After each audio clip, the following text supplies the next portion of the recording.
Greetings and salutations, everyone. Welcome to Goblin Cave TV and the final. You special snowflakes. This is you have arrived and are here on a very special day. For the last 2 years, we've been playing.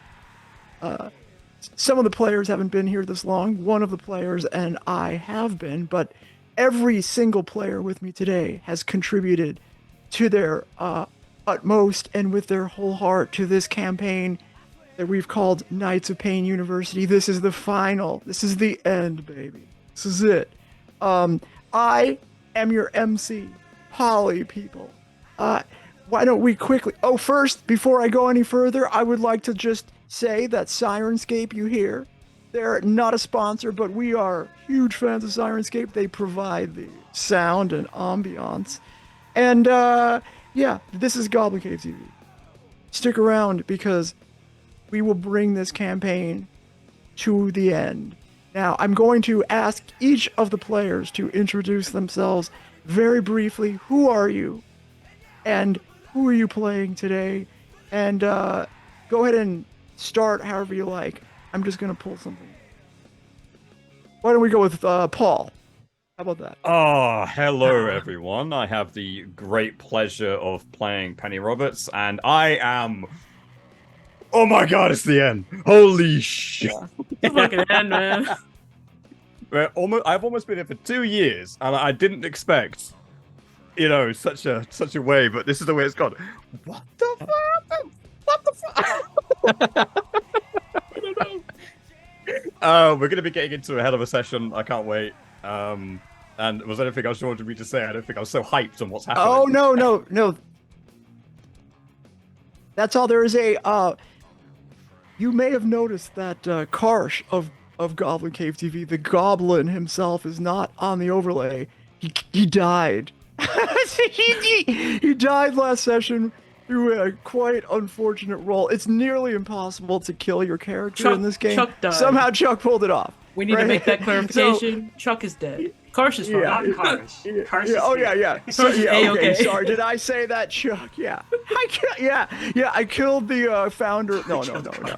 Yeah. I've known didn't Chuck sound longer than right. I've known Karsh, okay? This means more That to didn't me. sound right. I'm sorry. If you were here, he like did the stop holding back action at the highest level of risk. I didn't even know this myself. If you take the maximum level of risk, like he wanted to take over the entire neighborhood, but in order to do so, he was gonna have to take the highest level of risk. You have to roll a 10 or higher, or you die. And he was all confident too. He's like, oh, I got this upgrade, that makes me, like if I roll a miss, I can always make it a 7 to 10. Yeah, it turns out that's not enough. So he's gone, but far from forgotten and not in vain, which we'll see in a second. Anyway, Viv, go ahead and introduce yourself and tell us who you're playing. Doing it in order of seniority. Okay. So, because from the way that we showed up, it was like Paul and then me and then Chris. Hi, my name is Viv. I Oblivivian on the internet. I am playing Mavis Thorn. I have been playing her here for almost a year now, actually, right? It's been a while. This is I mean, this my is big dumb lesbian. It's a lot of my big about 9 smart months. lesbian. 9 months, smart, yeah. crafty, and up to no good, or up to Up to good, no one good. never can tell. Possibly evil, not evil, but maybe, I don't know. I'm also, can I just very quickly, Paul, what university do we go to? Pretty sure it begins with a D, because I've always got that D. Okay, Chris, go please. What the fuck was Before Paul that? speaks. No. What was that? I don't want to talk about it. Just move, please. I can't tell if that bit was planned or did you work So- together on that? No, don't. Were you happy with the result? How could you insult me like that? You think I would come up with a joke like that? It's just No, that was all clearly my not the- stupidity. Okay, Nothing to do. Okay. I just wanted to revel in that moment for a second. And finally, without, of course, not even close to the least, major Not producer, interesting character, usually forgotten, but not right now. And it's because they're too powerful.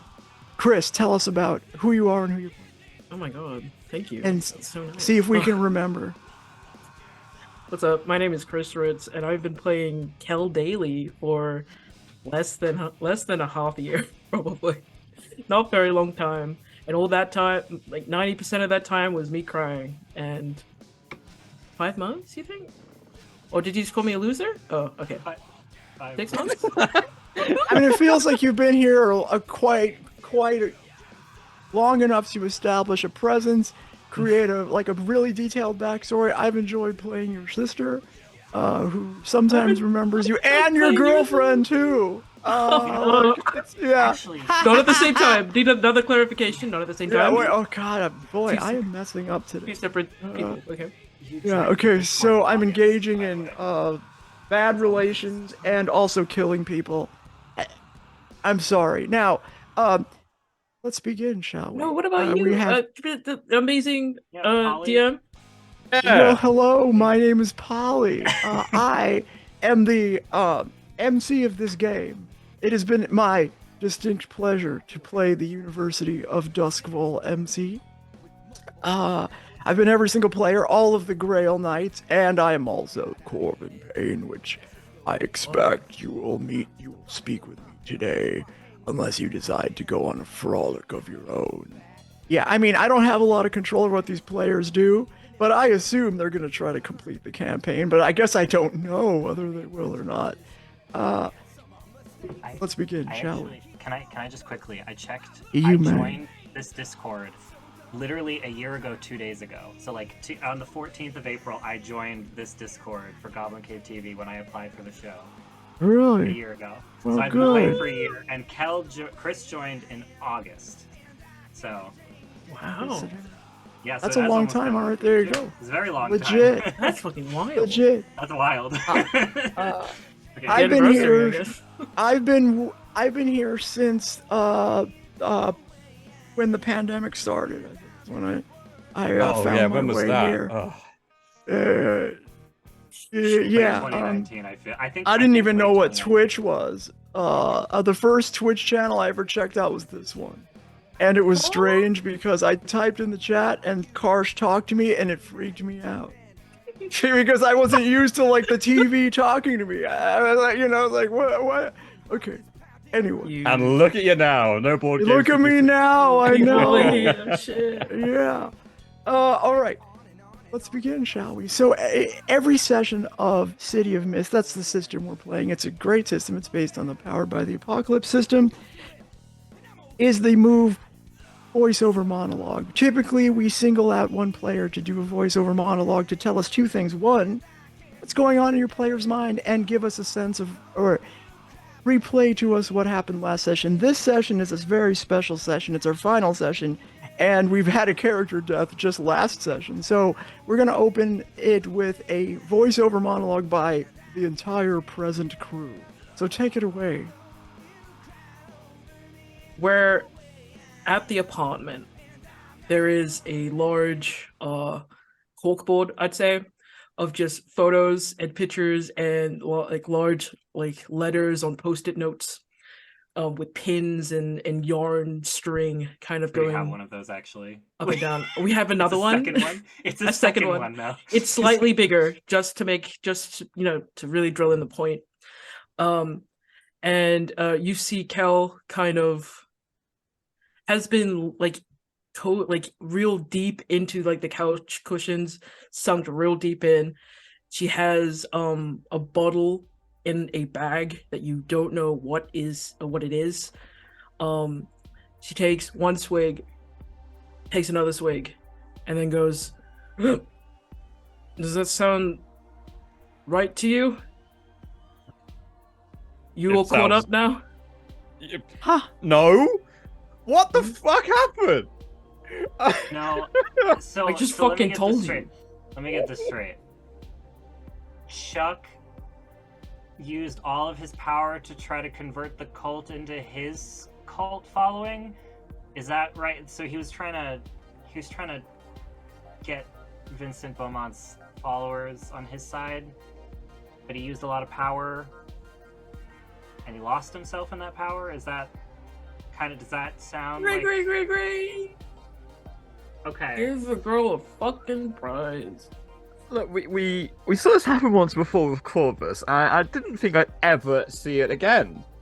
But apparently I didn't have to see it because it just happened. And I wasn't there. And I couldn't help. And now he's gone.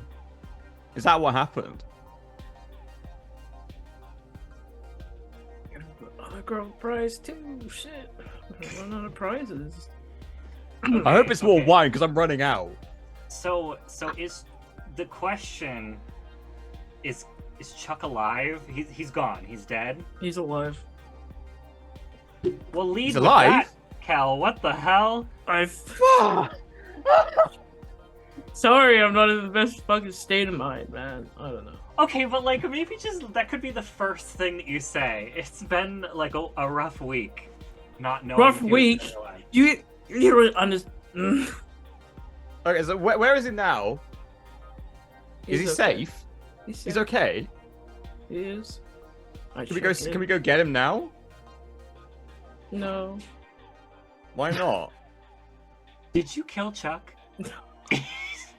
Yeah, this sounds really very suspicious. You can be honest. Did you kill Chuck? We've killed a lot of people. I killed a lot of people. They wouldn't kill Hold on. Chuck. Babe, hold on. Did you kill Chuck? I did not kill Chuck. We should have kept a kill count for this game. I'm sorry to interrupt. Well, Chuck will be leading. He, only had one. he won't. We can try and visit if you want, but he won't remember us. Oh, is he? Oh wait. Wait, so- what are the words So that you guys use?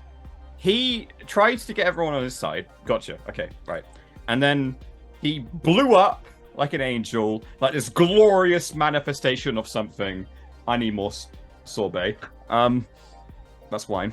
And then he doesn't remember anything. Like anything.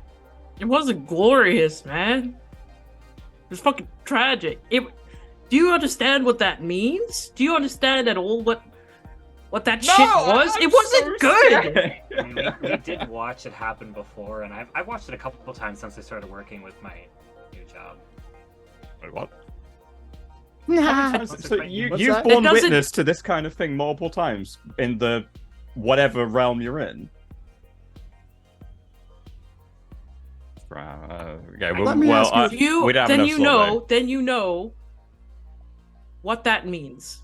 And quite fucking frankly, I wasn't gonna let that happen. I Kill tried my Chuck? best. Did you kill Chuck? No, she didn't kill Chuck! She didn't I'm just saying, like, do you hear her? Like, I'm sorry, I love you, but do you hear her? Like, do you? Well, I was going to ask you, so she's going to say she didn't kill Chuck, but do any of you suspect that she might have been beyond? So like, she's going to say he can't remember. Do you think that she might have done that? Erased his... Did you Men in Black him? Oh, the thing with the stick! I You mean, gotta like.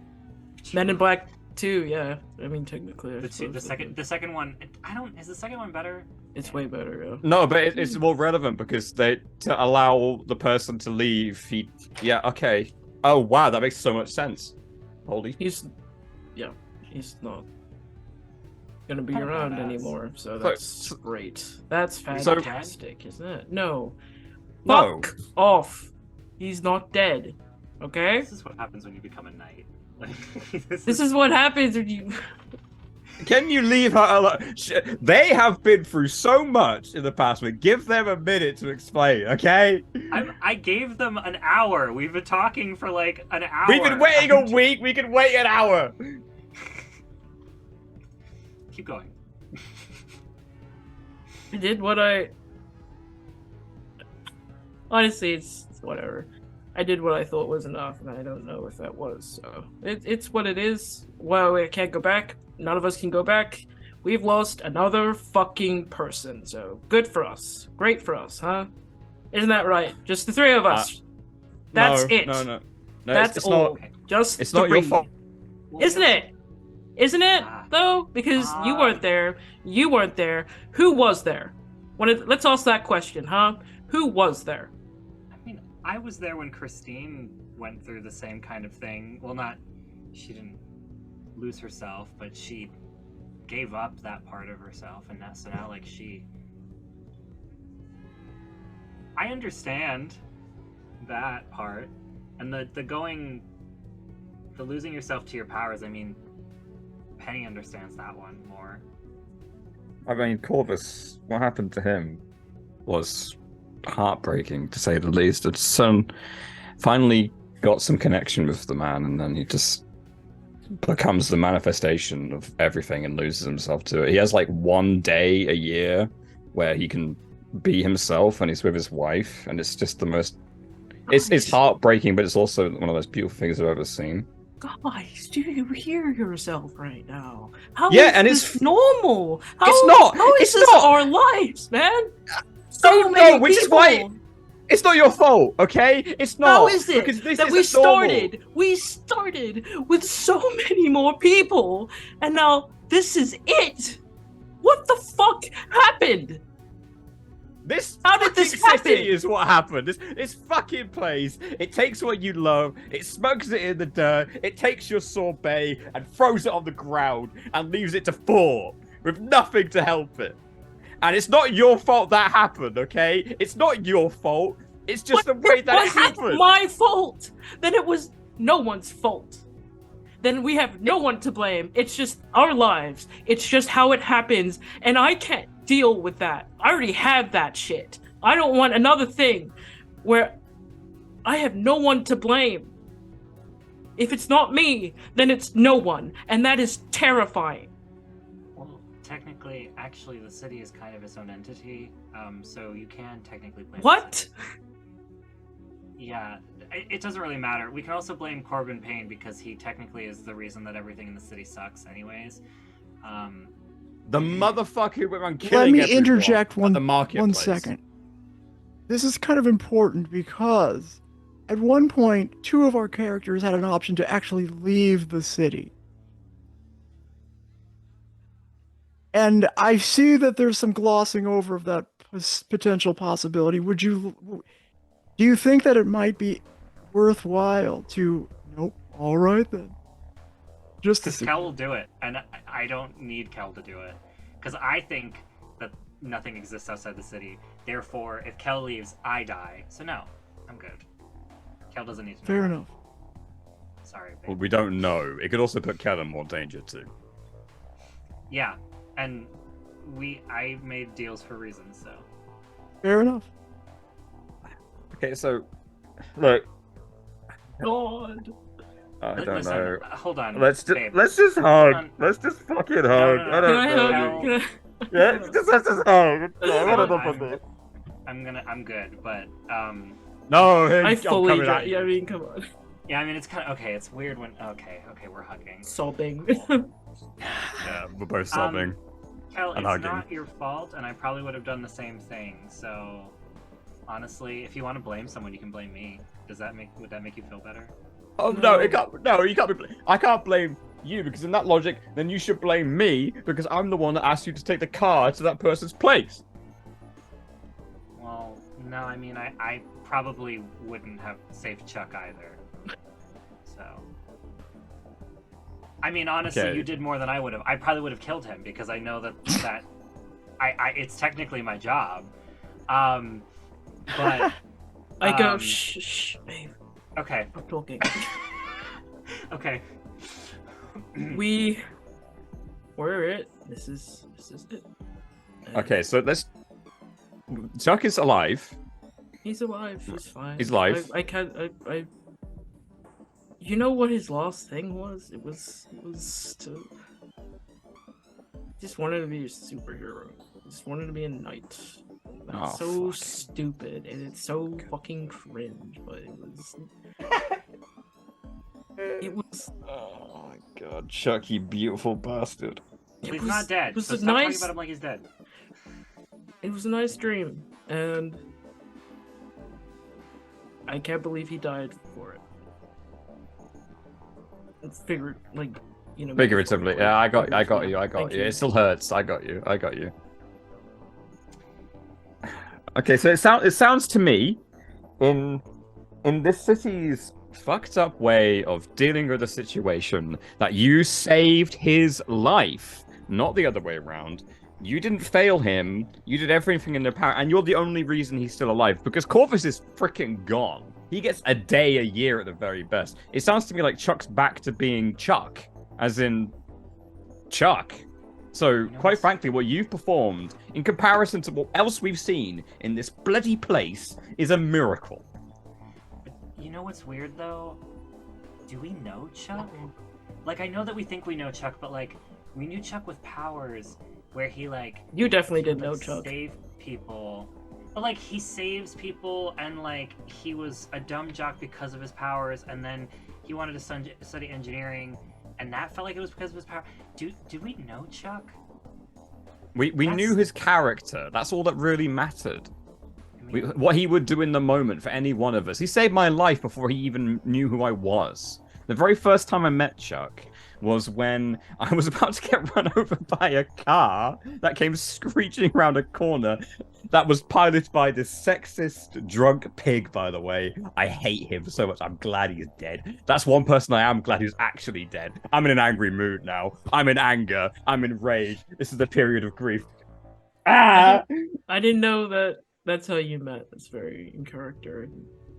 He saved my life from a car. He literally ran in front of it and stopped it. Saving my life immediately. That was Chuck's character. That's who he was. Through the troll, or through anything else. I think and you Chuck saved that. You saved that. Chuck was... He was a kid that had the unfortunate honor of being... It's still a kid, I think. We're all kids. Unfortunate technically young. Like... honor of being... Please. If you think that... Either kid is here. Unfortunate honor of being nice. You know, in a world where that doesn't really do much. So. I'm not really good at words. I say as Vivian and as Maeve. I am not good when people die, so this is kind of like I'm gonna say something that I would say out loud because I feel like Maeve would say it. Isn't he like better off being like a regular old dude now? I mean, like he doesn't have to go to deal with any of this stuff. And I'm gonna be honest, this whole conversation is making me want to do something that if I wasn't more healed as a person, I would definitely go do, which is just to go do some grand sacrifice to protect my friends so that they don't have to deal with the city anymore because the city keeps hurting them. But if any sacrifice like that's happening, we're doing it together. And that what no. Please don't. Kind of sucks. Guys, I feel like it would again, be a great can moment. we... Like honestly, narratively, this is a good moment. But to just like sneak out and go kill Corbin Payne by myself. Yes, leave me alone. That'd be great. Well, yeah. I mean, I'm glad he's not suffering anymore, and also, I mean, Chuck's powers definitely made him do some dumb things. Maybe now he'll just get to live like a normal life, get a degree, marry that, you know, woman that we saved, and I don't know, have like blonde, blue-eyed babies and live a chud life, you know? Shit. What the fuck is okay? No, a chud is basically it's too hard to explain. You should watch the Poly People stream on Twitch. Okay. Yeah, you'll figure it out from that. Can you give me a link to that? I need. Can you just like send me a link? Yeah, it's twitch.tv/poly. What was that again? Sorry. Oh, you got it. What's that? What was that? Twitch.tv/polypeople. Oh. It's a nice sounding name. It's very phonetic. I quite like that. I'm You pretty feel better. sure Karsh is not here, obviously, to say something, but I think Chuck was a chud, or like a joke on a chud. I'm pretty sure, so. All I You, know is that Chuck's character came through again and again and again, and he proved himself to be the person who would stand up immediately. Even if he, quite frankly, I'm jealous that he had the courage to do that, because I don't. Be able to just stand up and make a difference in the moment. I hesitate. I think about the pros and cons. I'm a terrible human being in comparison to him. And now he's Me too. gone, but only from us? Oh my god. Maybe he's not gone. Maybe there's a way I can have my Chuck. And she looks at her photos. Okay, let's Don't not. love that. Let's. Wait, you're on this side. Hold on. That's a Sorry, little ominous. I'm usually facing this way, so let's not do that. Sounded a little I think it's the other ominous. way. It's you got to face this way if you want to look at me. Yeah, you're looking at me. yeah. Okay. See, there like, you now go. we're looking at each other. I don't think that's true, and let's not do that. Let's cut this shit here. We're not gonna do stuff like that. I know what you're talking about, and that is psychotic. What? No. I want to be in the loop now. What's happening? Oh, Penny can pull things out of her pictures, so this crazy bitch is thinking about pulling Chuck out of her pictures. Do not do that. That's how we get doppelgangers, and like those like. No. alien movies. It's But maybe if we combine what Chuck was with what he is now, maybe we'll get our Chuck back. we can't get him back, man. Or maybe he's happier. I feel like. I he's think probably okay. Happier. I think a big part of who he was his ability to help people and to be a hero, and he finally got that in this. I think he's not fully complete without his powers, because it drew a lot on his confidence. I'm just saying shit, but I've been here for a bit. I've been watching. I became a knight with the fucking kid. I like. Fucking. We're not starting this. But Enough. I'm sorry. I have to. It was a part of his thing. It was, a big part of who he was. And I don't know if he fully will be okay without them. But that doesn't mean that we are allowed to bring someone back that isn't supposed to be back. It's How are gone. you able to think about this so coolly and beautifully? Because what you just said makes complete and utter logical sense. But I still hate it. Yes, you're allowed to hate it. We're supposed to hate it because Can it we- fucking sucks. And And also, sorry, keep going. you you rage at it, and you drink sometimes, and you smoke if you I'm out of can. wine now. This is a whole bottle of vodka if you want some. Oh, you've got a whole bottle? Okay, thank you. Cheers. There we go. How about we just think about the fact that Chuck will never tackle a building again or a moving car? Because I feel like remember That was really good. because you guys have all these fond memories of Chuck. My memory is I was encasing a building that was flooding with mud with a bubble, and Chuck decided he was going to tackle the building. That's right, I remember that. And you can I still ju- tackle I that ju- building, but nothing will happen. But You now know what I I'm just- remember about that? It worked. He was right. It I kept think the my building bubble, up. No, He was rewarded my for it. bubble kept the building together, bitch. It had nothing This to do with before your attacking bubble the even building. came in. That building, I was in that building. That building stopped moving and shaking and rolling around Because when I he put put a his bubble weight around on it. it. After, just before, it was after. I think he was holding the door so people could get out. I'm pretty sure that was what was happening. Was he was holding the door to get. Someone fact check me in chat. It's This probably is gonna past my season, so I don't. be harsh, but Yeah. I'm not yeah, engaged. this is past seasons. But I know that I was holding. Anyways, it doesn't matter. It doesn't matter. That's my idea of Chuck. So you guys have these fond memories, and I feel bad that I barely know him. But honestly, it's really That's hard. okay. Go watch previous investigations to see Chuck's character. He was a really, really good saint, so you should go watch them anyway. Where can you watch that? I'm sorry. You can On watch the Goblin Cave TV on YouTube and on youtube.com/GoblinCaveTV. Twitch. Okay, cool. There it is. Thank you, Nightbot. Do you I know think Karsh. do you think that what do you think that Chuck is still seeing Emma, or no? Is that too much It. of a No, I think they're disc? still seeing each other. Oh, because really? she's a sleeper, 'Cause but she would We can notice that he check. suddenly doesn't remember anything. I think he would. I feel like he would remember Shit, did some I do that? things, right? Or does he No, but- forget everything? Because they were introduced when they like in this mist, or like they were introduced in that. So we could do And a Chuck was mist trying to make her aware of what the mist was, so I don't know. You guys don't know what the mist is. Stop saying those words. I'm the only one that knows that word. I'm not. This isn't me. Okay. This is me. Well, Talking. we see the fog outside, and this whole city can go to hell. Can you not describe that as mist? I see that as mist.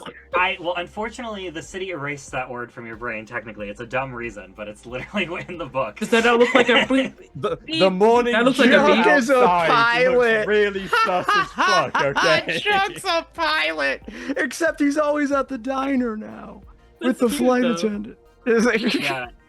Yeah, is it? You know Oh, what? You know no. what? Yeah, Chuck. Maybe we just. How about we? Okay.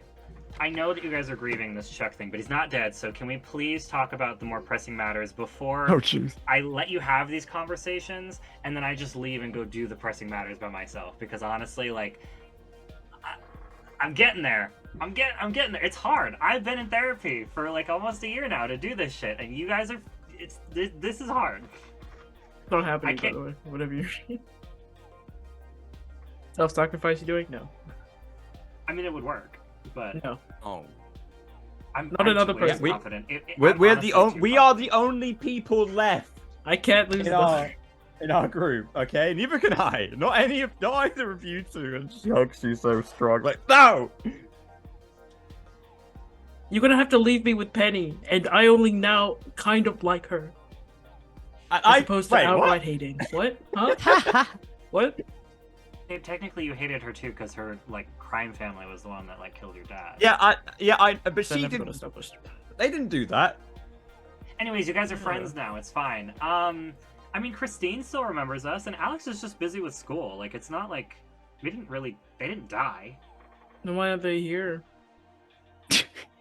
Because Yeah, they of course. chose a better path than the one we chose. We chose the way that we thought would help the most people, but apparently in doing so, we've just lost a I lot. haven't helped shit. So Got rid of my. At least mom. you have. You helped. You're the only reason Chuck's still alive. If what we've seen is anything to go by, everyone who has that happen to them dies. Like they're gone. Poof. No more. Yeah, I almost died doing that to Armakai. I had to sacrifice the wand for that. And you managed to control your own energy. It doesn't sound like Chuck did. It sounds like you're the only reason he's even alive because he couldn't. Because he couldn't find that. Or wish the a city lot of wouldn't allow things- him to have it. that happened didn't happen, but I'm gonna concede your point. I'm not gonna agree with it. I concede. What now? Yeah. You know, there's balance in the city to the extent that it can be enforced. Perhaps one of you, in your grief, is tempted to let your powers either take you away into sleeperhood or perhaps change places with Chuck so that he can be brought back. Is anybody tempted to do that? Absolutely not. I'm just asking questions here. Would No, our because characters Penny- know that? Oh, Well, our yeah. characters Yes. know that. Yes, you'd have to be struggling. I mean, this has been, I mean, it hasn't been that long. You know, it's been a couple of weeks since this event. And you have to be struggling with what what is right or what you want to do. And you, particularly when you don't even fully know what the city is all about.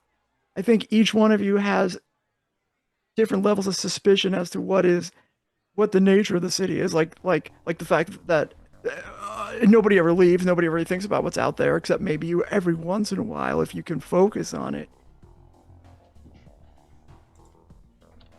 What do you like? Maybe it is better if everyone goes to sleep. What do we? actually, Maeve doesn't feel that way at all. Maeve feels like everyone should wake up. Penny is under the delusion that she still might be able to save Chuck, and she hasn't let go of that yet. Well, but Chuck deserves, does he not, a decision? You know, like voluntarily. going to sleep.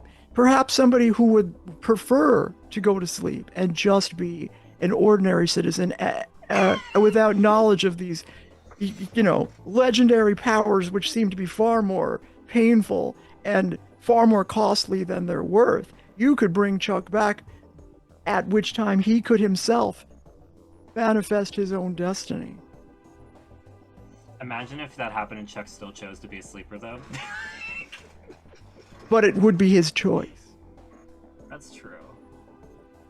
And all you have is your personal freedom and to do what.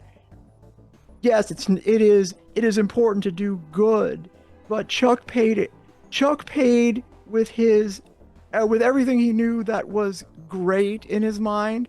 Now, you do know that whatever power he released has changed immensely that area of the city. It is now the big bad King Arthur has been like defeated in a stroke. Now Chuck paid for that with everything that he knew. But what if he doesn't have to make that sacrifice? What do you mean? Somebody could change places with him. God damn it, Polly.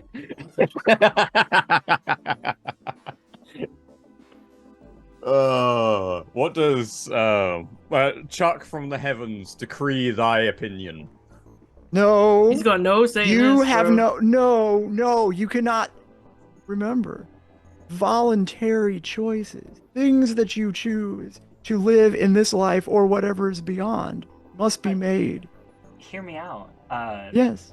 Extra voice. What if this is what Chuck wants, and he doesn't want us to sacrifice ourselves, and then he gets mad at us for making that decision because that's not what he wanted. He wanted this. Story. That Now, could that would be.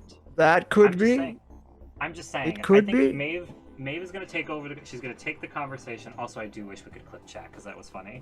I'm hilarious. We all know.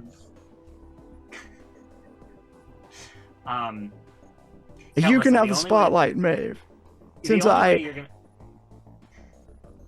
I know you want to drive this in another direction, I'll let you have the spotlight for a brief time. You can. No, I'm not trying to drive it in any direction. I'm just saying that Maeve.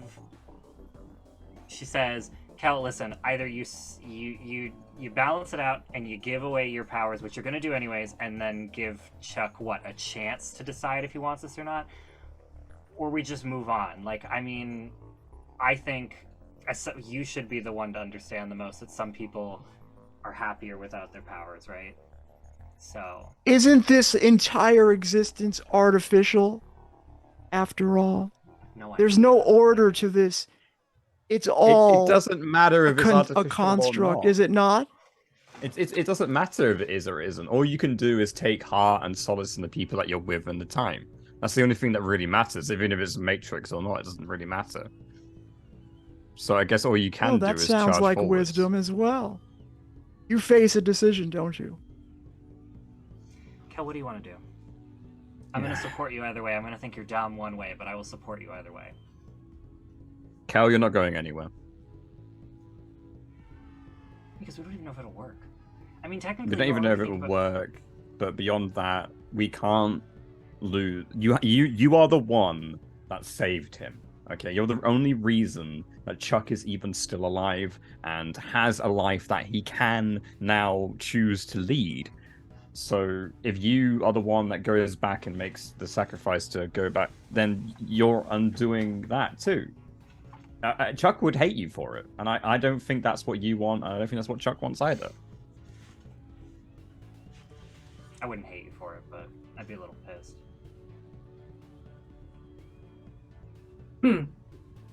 Have you guys seen Chuck around lately? At all? No. Know No, what he's doing? no, hello? You're the one who said you knew what happened to him, so that's what this whole conversation was. I didn't see him at all. That's surprising. I think he's been around. But what would Chuck be doing? FYI, you think? Probably tending to his Probably- garden. He had a lot of stuff to sort out from his old house. Probably He lives there's at a lot of stuff he home wanted to now, throw like- away. His house is all fixed. Yeah, it's all fixed, but he had all that stuff that he took. Do you remember when we went over and we had pizza and it was delicious? Chuck had all those things that he took to the back of the garden, right? And he just chucked them out, like all sorts of things, like pictures and all sorts of other things. Maybe now that he's gone back to a time where he wasn't a troll or an angel or whatever the heck he ended up being, he's able to find some understanding of where he is and finally deal with all those things in the back garden in the shed. Does I that don't make know a where person he is. Happy? Do you think? I don't know.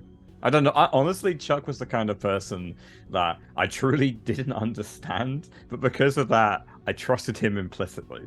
He's the kind of person that would just immediately jump on a situation, regardless of what the situation was, and better or worse, he would try and make it work in our favor. He tried so hard. He would always try. So I'd like to believe that he would, but quite frankly, I'm just going to go over there and have a look later. But Babe's right. We do have slightly more immediate issues with the fact that someone's trying to kill us. Exactly. It's crazy that that's the reason that you trusted him, because those are all the reasons that I didn't trust him. I think it just made so much sense. I can't explain it. We'll check your DMs. Yeah, I'm just not good with grieving people, so I'm just gonna... He's not dead, so I'm gonna move on from it. Are we good? Do we have any other feelings to talk about before we continue? Well, I'm gonna. We can this. always you can X card it too if you like. You know what I mean? No, if it gets too intense. It's not an X card. It's just I'm like Okay. Maeve is like so bad, and I'm bad at emotions too. So I'm just sitting here like, what the fuck do you say to people when they're grieving someone? Like, that sucks. I told my mom that her best dog that she loved for years that died. I was like, well, at least he's not suffering anymore. She was like, that's the worst thing to say. I was like, damn, I'm gonna keep saying that to people because that's all I know. Anyways, so I would say We'll check your DMs. But yeah, let's have a look at Somebody told me one time, I think it was Karsh, is that when you role play something, the way you remember it is like as if it really happened to you. So, I'm always conscious of how these, particularly when you have a character death situation, I could push this to the brink and make it horrible for everybody, but don't worry, but I have an idea. it's probably not the best idea. I can already, it is, this is what makes the game great, but also it's, even I could feel, it's like, I was thinking, I've thought of things that I could do that I'm just going to let go. Thank you for letting me pressure you a little bit, but we can continue on. Things are cooking. I think we should continue. Who would like the spotlight? You guys are secretly gossiping, and I want secret gossip. We need to We're focus whispering. and get this finished, okay? We need this to be over, so we need to...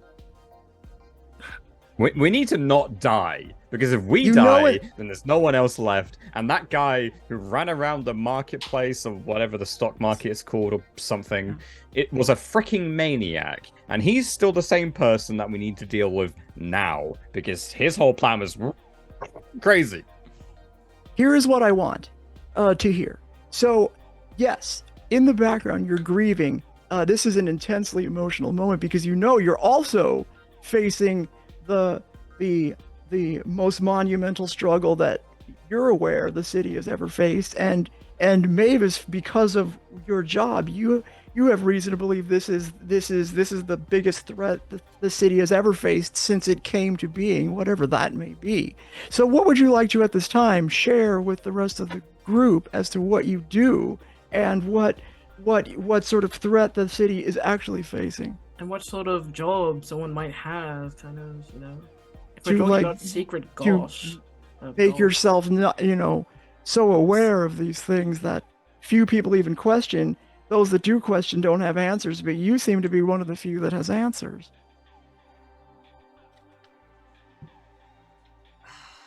Fine, whatever. All right, listen.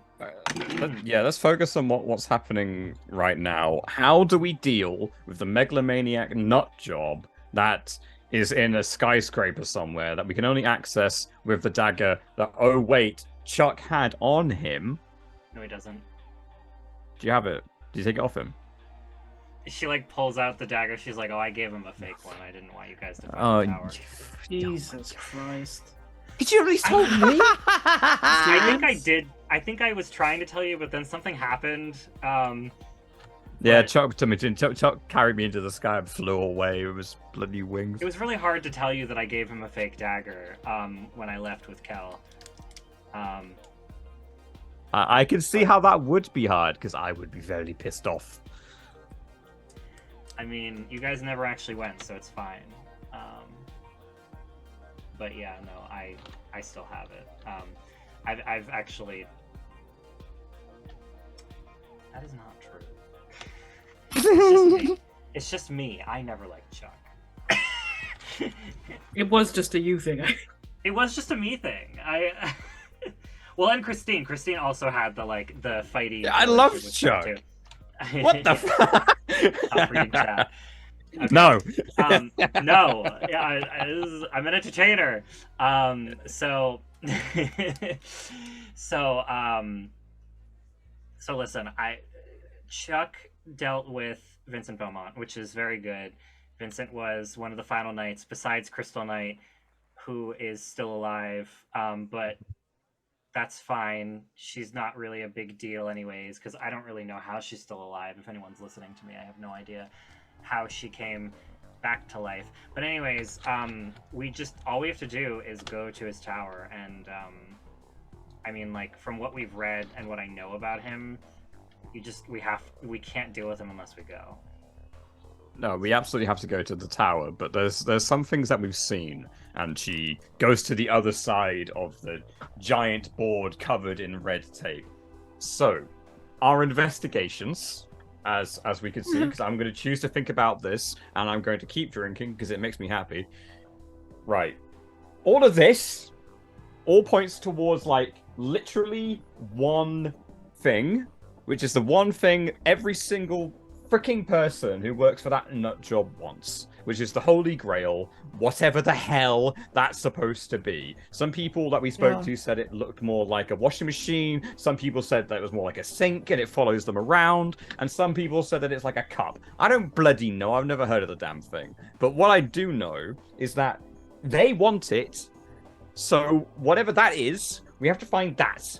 Because they keep talking about it all the bloody time. And if we stand a chance against this complete and utter maniac, the only way we're going to do it is if we have that. Let me ask you this question.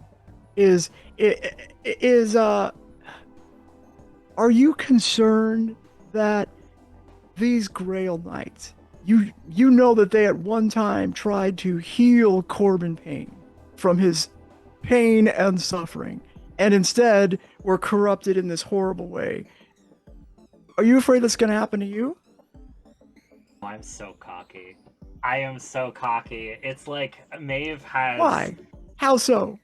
Maeve has a little bit of a god complex, which is why she went from wanting to get rid of her wand to being like, no, it suits me. It suits me. Because, like, she's just powerful. She took out Armand Kai. She saved Armand Kai from himself, from But Corbin why Payne. is now the time to do it? Because after she proposed to Penny, she felt a change inside of herself, and she knows that it's the time. She's What do you just been think waiting. about that, Penny? What do you think about that, Penny? Oh, I said that out loud. Rip. The fourth wall breaking. Well, if you didn't say it out loud, you didn't say it out loud. Yeah, I was actually gonna say. I'm having similar feelings anyway, so it's pretty much on the same path. No, babe. Like, okay. So there's I like didn't hear that. there's like words that I can't say to you because you guys won't remember or hear them. Okay, so powers. There's powers. The witch inside me. And then there is Mavis Thorn. And after I proposed to you, all of those like feelings of loneliness and the things that were holding back, they were gone, and it stopped being Mavis Thorn and the witch, and it became Mavis Thorn. Babe, I know, I got the ring on. No, babe. It's not about. Yes, marrying you is probably the best thing that'll ever happen to me in this lifetime, but No, that'll be later. my I don't know how I'm describing it right. I am my powers. Like the stories inside of us. I like I've been saying since I figured this out. It's like it's a mix between us and our idealized selves, or these selves that we have inside of us that we think we are. And for once in my life, I am both of those people at the same time. It's like you've connected with your true self? Is that what you're saying? Yes. Well, that therapy really is working. Can you hit me up with your therapist? I feel I'm going to need her after this. She's pretty great, me but that would be a too, conflict actually. of interest, so I can't give you. Yeah, guys well, I think that. we both She's want to. dead. Yeah, Okay. yeah. The MC killed her. Yeah, she fell off a. She fell out of a window. And Corbin Payne pushed her. You can see her I body knew fall through the. Through, yeah. So, I think when we heard about Corbin and healing him, it was about healing that pain that the city gives us, and those people were not healed of that pain. And I think Do I you don't reckon we feel can? lonely anymore. Okay, that's absolutely beautiful and incredible sentiment. But looking at the board of what the fuck, I've lost myself. Looking at the board, yeah. Got the good wool. How do we get the Grail? How do we use that in combination with your newfound strength that gives you this kind of newfound purpose? Which sounds, by the way, absolutely beautiful. I'm so fucking happy for it. But just trying to relate it to what's happening. How do we get the Grail with that? I think he is. I think it's with him. Like, I would just assume. Otherwise, like, why the way that Armand talked about it and the others, and the way that I've seen it happen, they go to the tower and they get corrupted. So they're looking for the Grail at the tower. So it's with him, or it's there. Let me ask one more thing before you decide what you're gonna do. Perhaps Corbin Payne is emanating pain, right? But pain only sits up. You only know that you're in pain because there's an opposite feeling that you could embrace. Perhaps there is a way to, if you could do for the city the opposite of what Corbin Payne is doing. You could give the city eternal happiness or like contentment, through some sort of opposite action of what's happening. Now, you wouldn't have any purpose. People would not have any sort of like life would be bland, but it would be content as opposed to painful. Maybe that's better. Are you saying maybe we're better now? No, well, maybe you're better now.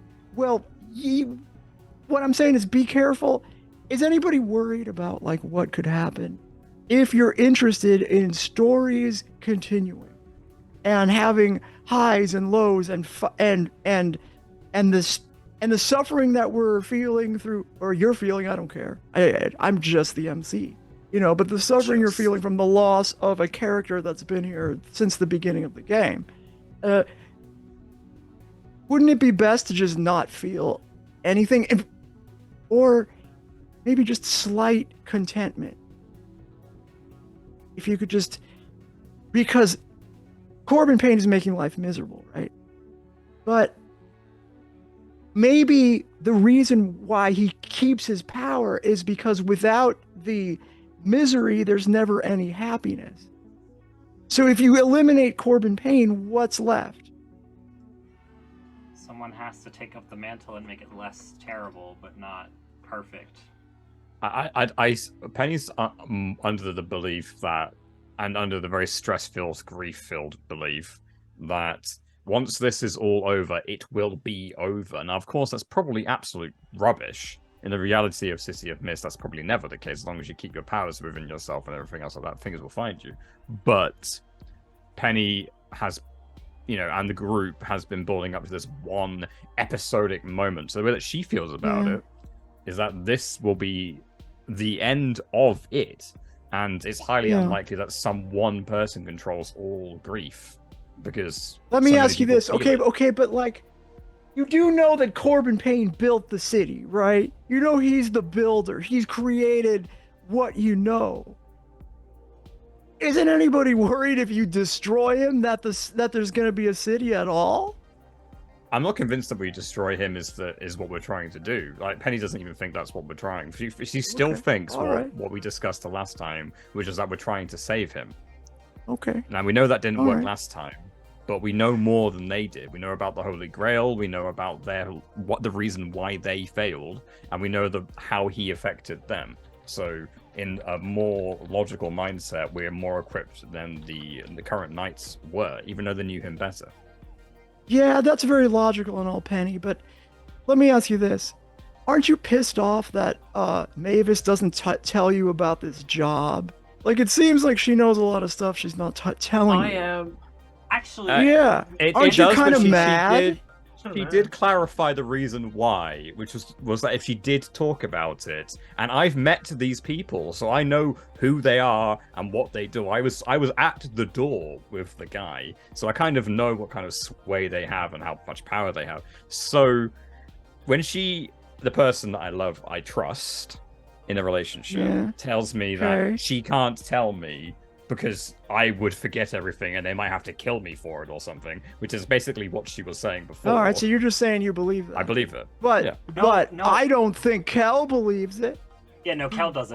But I do want to clarify, Maeve actually made a deal to be only able to tell Penny things as long as they were, like, not mist-hidden. So technically, Penny knows everything except the mist-hidden stuff. I can't say words to her, but, like, I can explain things to her in, like, very broad concepts. I can't say the word mist, but I can describe it in different ways so that she understands that it exists, but just not like saying the words.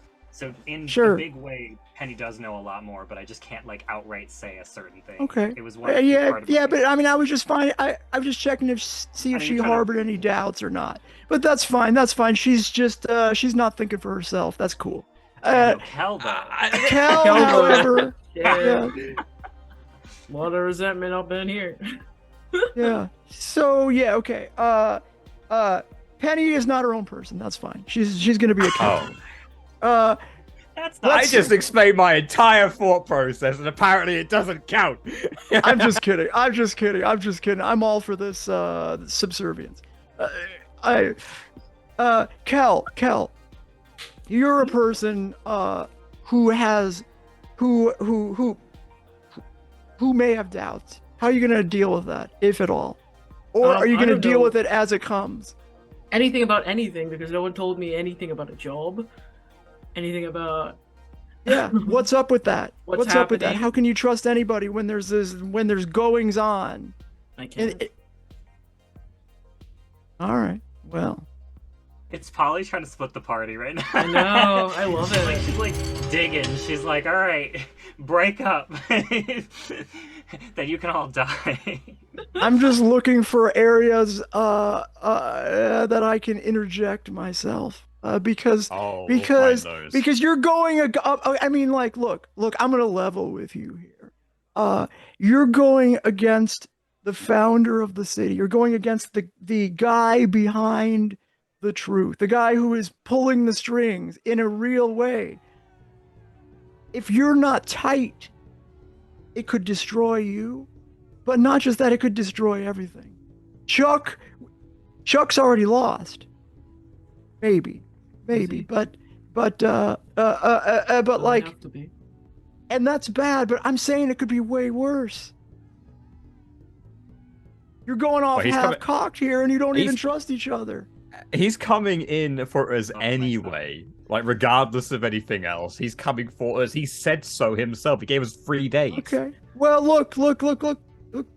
I'm just checking. Okay. Who would like the spotlight? Kel, would you like the spotlight? You have the spotlight. We need a plan here.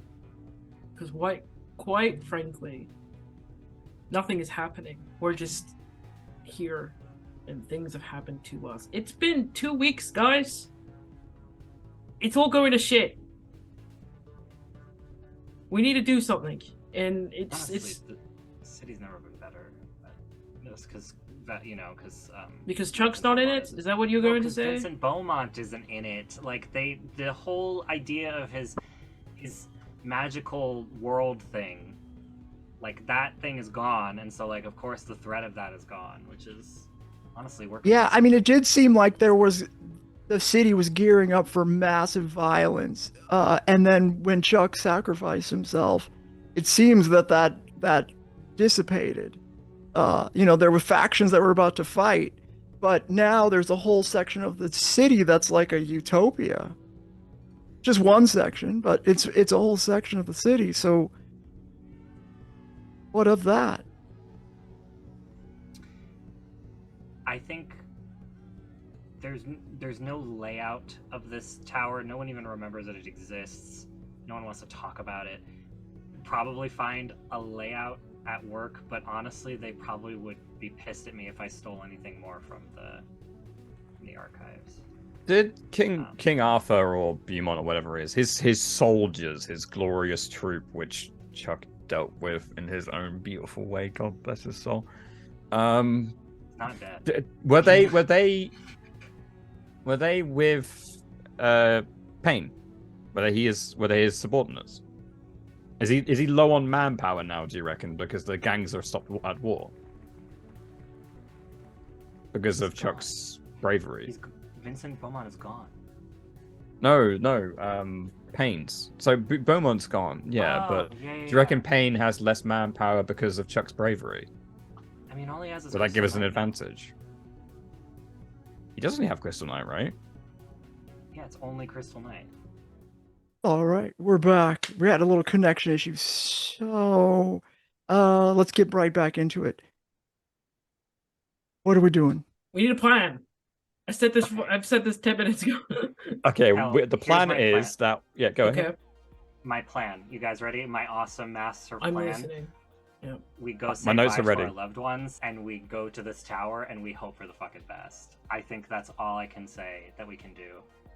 Like, You don't think we'll make this out alive? I think we will, but also there's a chance that we won't. So I want to go say bye to my sister and tell my parents that I hate them and that they're terrible, and then I want to go to this tower. And I need to go see your mum as well, Laura, on that subject. I don't really have many people to see, but your mum is definitely one of them. She sent me through some stuff. I don't That was a want wild you thing to say. see my mother. My mother is a terrible person. It's hard to imagine that you would know for sure that you're gonna make it out of this. Out of context, no. it just sounds like your mom's joke. It's like, yeah, you do that, I have to go see your mom, actually. Nah. And Kel, I think No, it's about. I also, that's crazy. I also need to see your mom. No, it's about a real thing. Okay, and I need to prepare our picnics because we're probably gonna need something to eat in that bloody tower. Okay. I'm gonna go say bye to my sister. Kel, go see your sister, please. And I don't know. I'm gonna go say goodbye to Corvus. I don't know. I mean, yeah, don't talk to my mother. It's too late. Hey. Wow. Wait, can you put her on the speakerphone? I hate you. You were a terrible mother. No, you're covering the microphone. She's still working through some stuff. Don't worry, she'll get through it. I'm through everything. Can we? Yeah, let's just go to a different scene. Please. That's wild. Okay, all right. So before when we all go our separate ways, I think Kel. No, go ahead. Sorry. You gossips. What are you doing? Kind of goes over to Penny and like pulls her aside. Hey, babe. Okay, we're not doing that, but. What's up? My How you doing? Such thin thread, man. Okay. You're great. Sorry, I'm in a mood. We're Do you- all in the mood. It's been a hot minute. I just want to say I'm really impressed that you managed to. I know it took you a while, but the fact that you were able to get out in such a way is impressive, and it's given us, I hope, some courage and strength for what we need to do next. What we need to do next? You can. Well, save ourselves. Yeah. What do you think about what's happening with, everything with, with Chuck? You can bring him back? I'm not going to say that I can. I don't know. All I know is that when I go into a picture and there's someone there, especially someone that I know, they are how they were. And I can take things out of the picture. I don't know if I can take who Chuck is now, with all the influences that go on, and somehow put the two together like some kind of Frankenstein. I'm going to be honest, I don't know.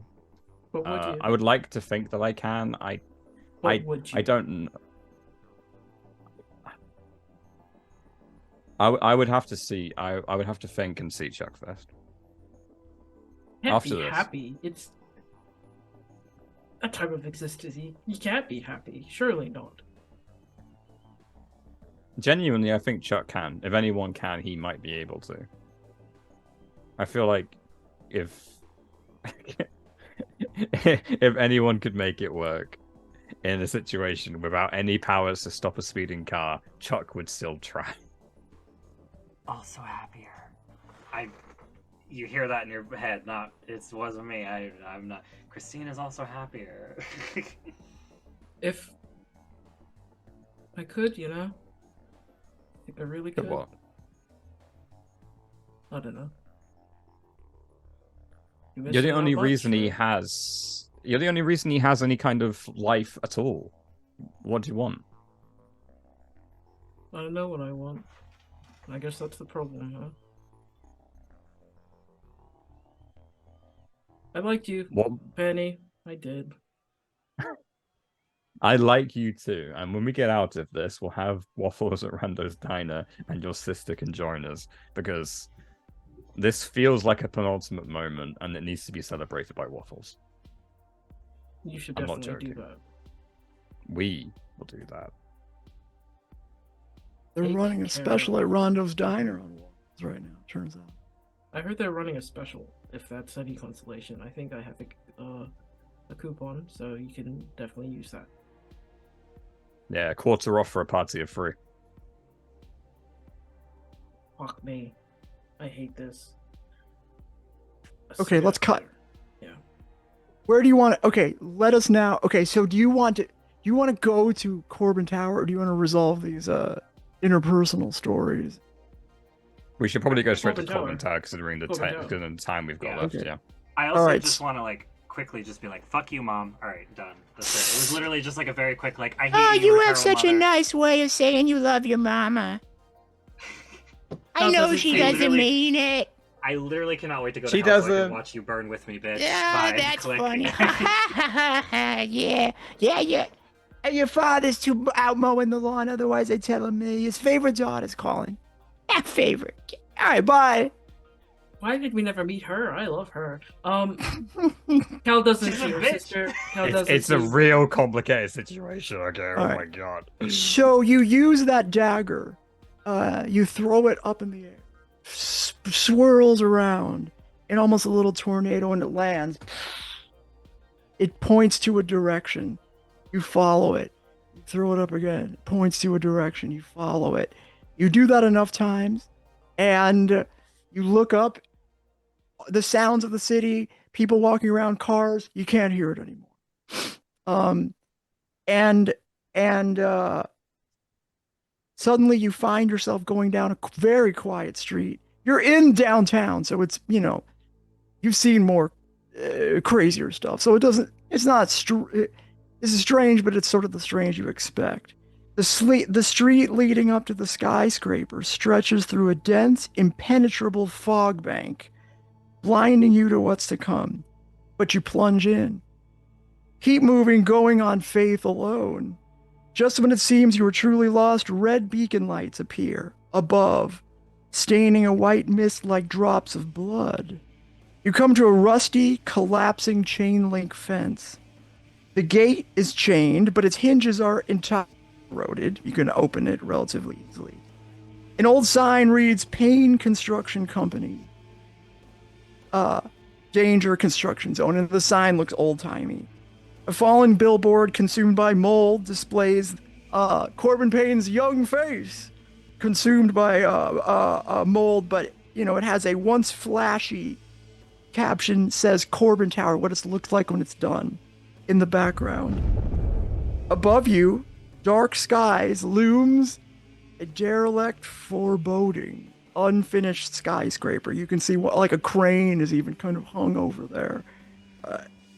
It seems abandoned, empty, but you know that it's not. Every bone in your body tells you to turn around and run. Maybe you've overstepped. What do you do? Ew. Honey, I love you. Kel, I also love you in a different way. Love you too in a different way. I love you both too. Please hold my like- hands. I like you. In a different way, right? Though, like, in a different way, right? Oh, me? That's it. In a Look, platonic way, we're you basically fucker. family, okay? For God's sake, hold my hand. We'll go in together, and we'll finally be free of whatever the fuck this is. You should not go alone. A feeling overcomes you because each one of you feels like you should run. It seems like it would be wrong to let anybody go in by themselves. I don't want to be alone for this. We'll never be alone for this. This is it. This is it. I die. Do you with any want people to that phone cleanse you guys. Moonwraith?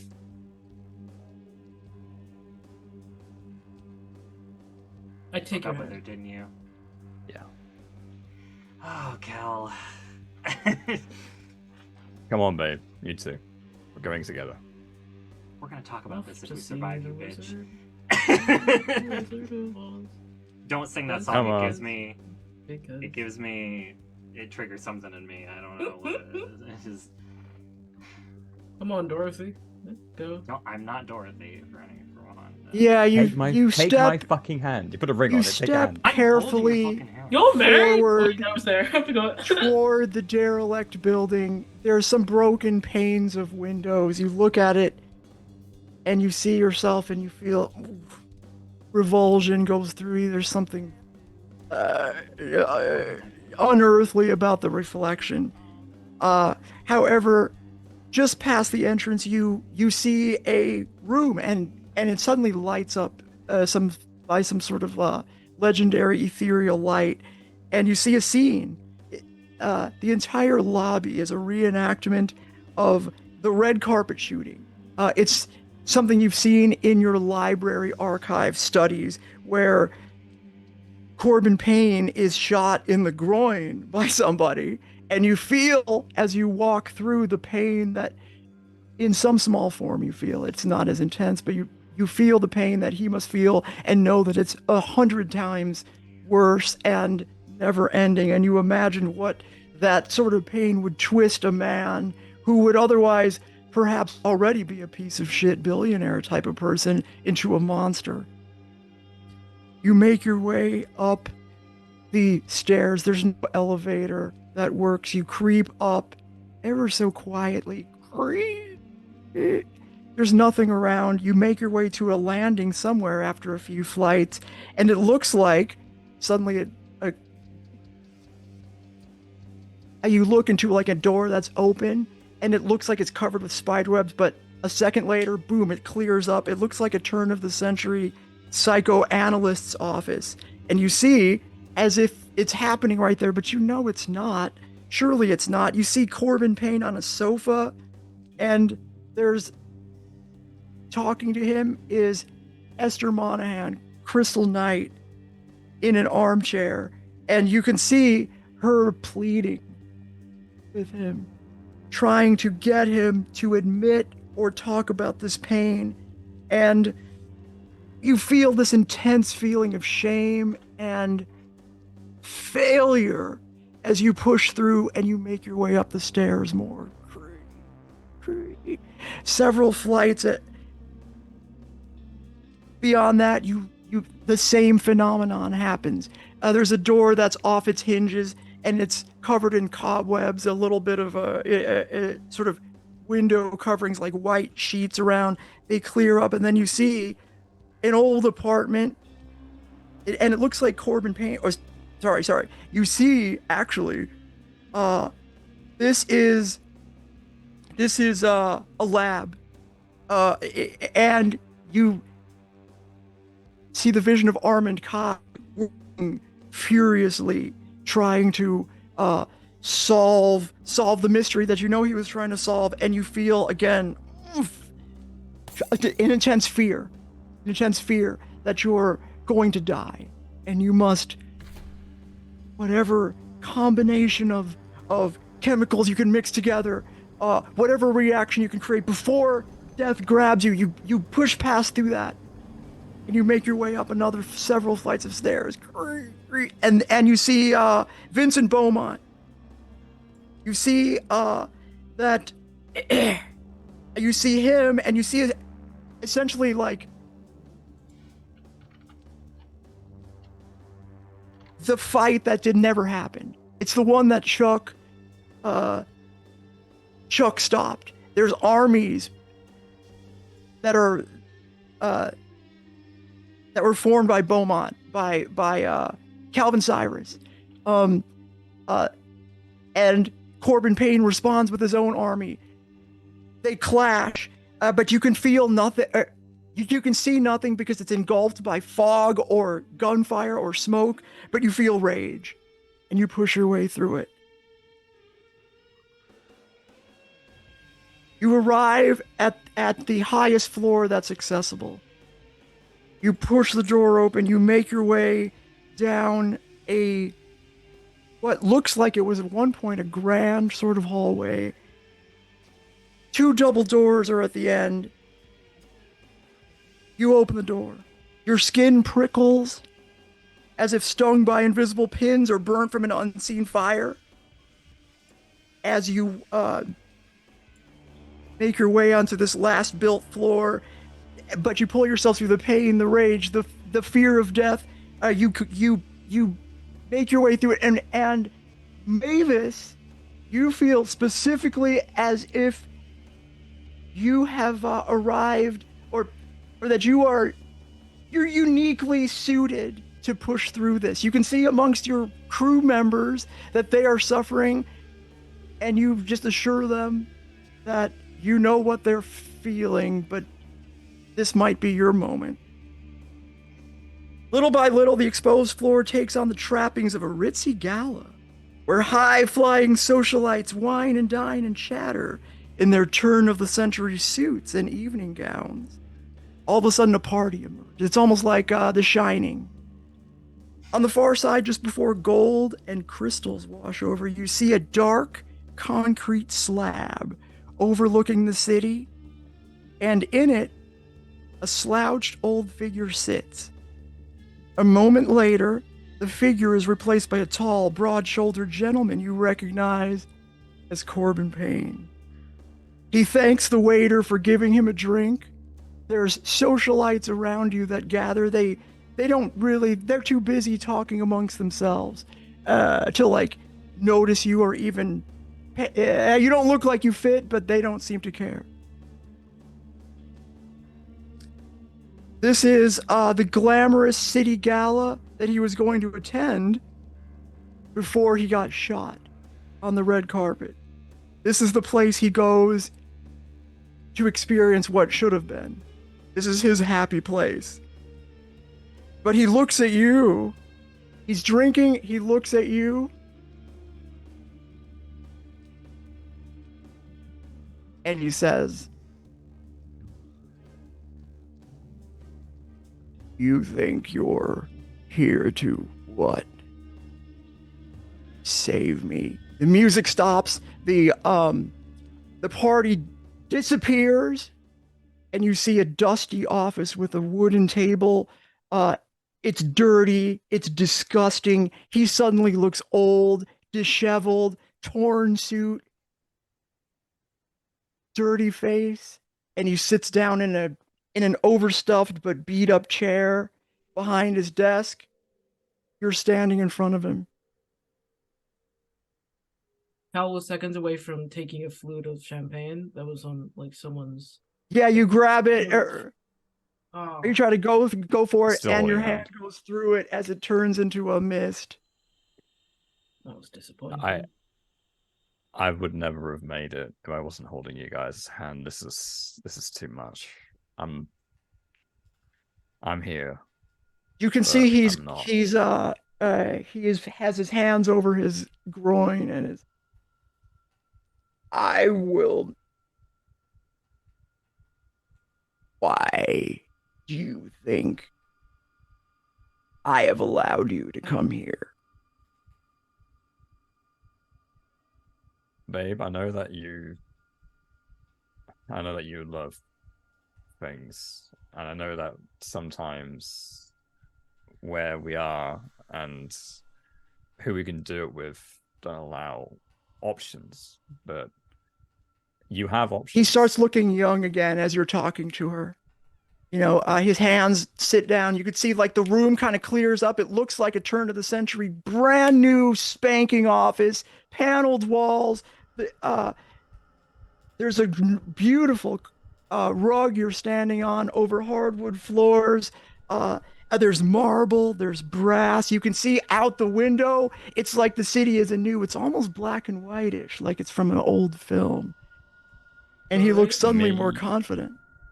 Me and Kel, we believe in you, right? And we're back. Okay. I don't want to miss the scene. Okay, so the chair comes out. Corbin Payne says, "Have a seat, young lady, and you can tell me whatever it is you want to say." Don't call me young lady. It's just a little condescending, don't you think? What should I call you then? I mean, you know my name, don't you, Corbin? You can see he looks suddenly older. He's more middle-aged now. He doesn't look young. He's past his prime. He says, "Mr. Payne, to you, I built this city.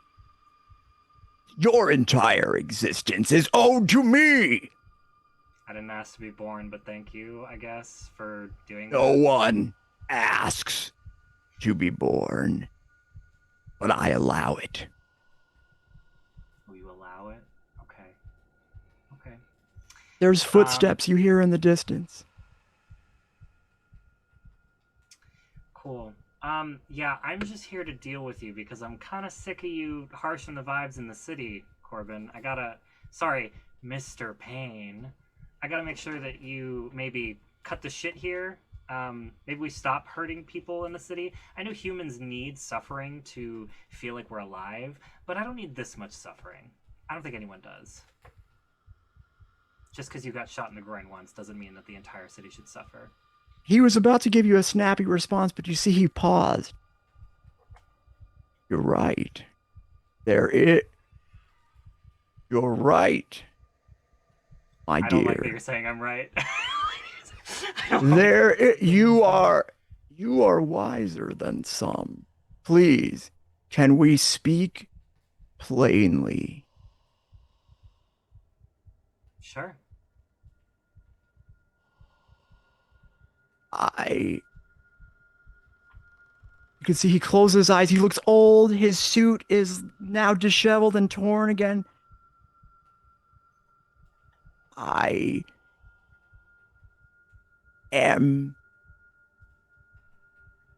want to let go. The pain that I am causing the city, that you so have convinced yourself I'm the big bad, right? Every day I suffer to stop the city from suffering. I am holding back the horrors that are beyond, and I'm making it my own. If you had any idea, I beg for this to end. But you don't know what you don't know. So explain. He to looks me. young again. He looks confident. So what? Now that we're straight with each other, what can I do for you and your friends? Where's the Grail? Payne. His eyes dart over to a he's got a nice office. It's got a wet bar in it, a bunch of booze, old booze. It looks all brand new. There's a sink right there. He looks almost right at it. It goes where I go. It takes different forms. Can I have a flashback? Yeah, for sure. I kind of want to take a flashback and go back to when I said I was going to go see my sister, but I actually went to go see Armand Kai. Oh, okay. Because... Yeah. There we go. There he is. There he is. Yeah. Hey, what's up, boy? Did you complicate my life? I gotta tell you, I. Would you rather me kill But you? hey, I can go back. And do it what again if you now? want. Would you rather me just killed you?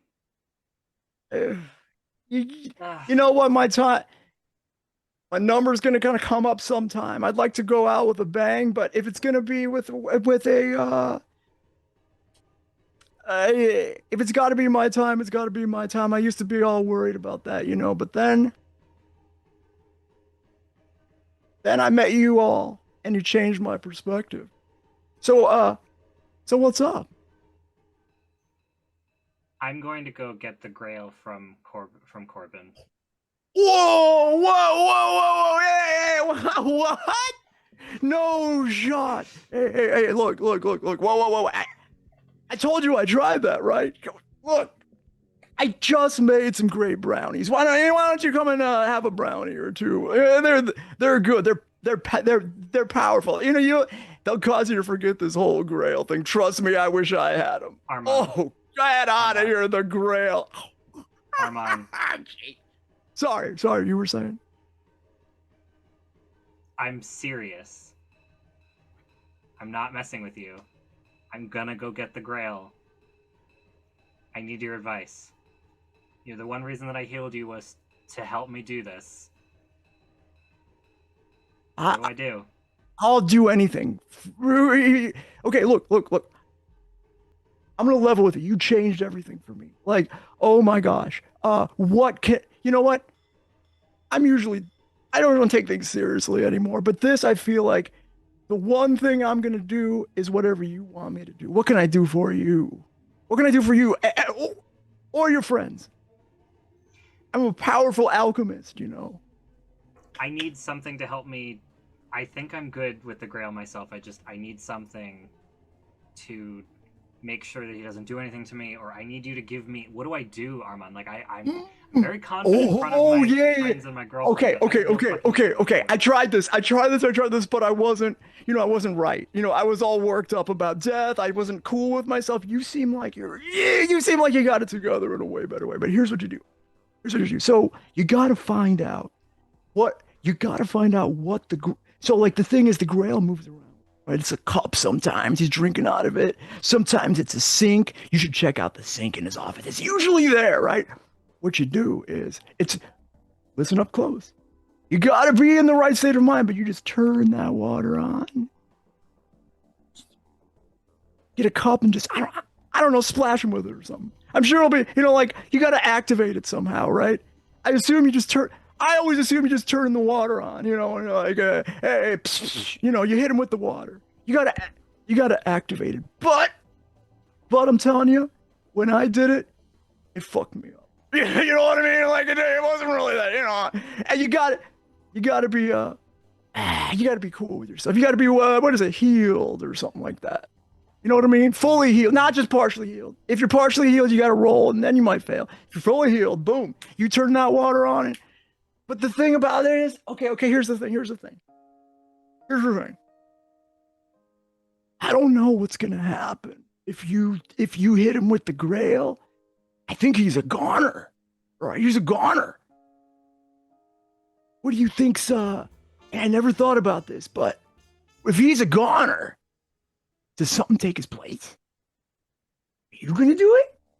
Oh, you should do it. You should do it. Oh, God, I'd get behind you. You seem like you're really cut out for this job. Plus, I'm not really long for this world anyway. It's not a big deal, but I'd like to see some change. I mean, I'd vote for you.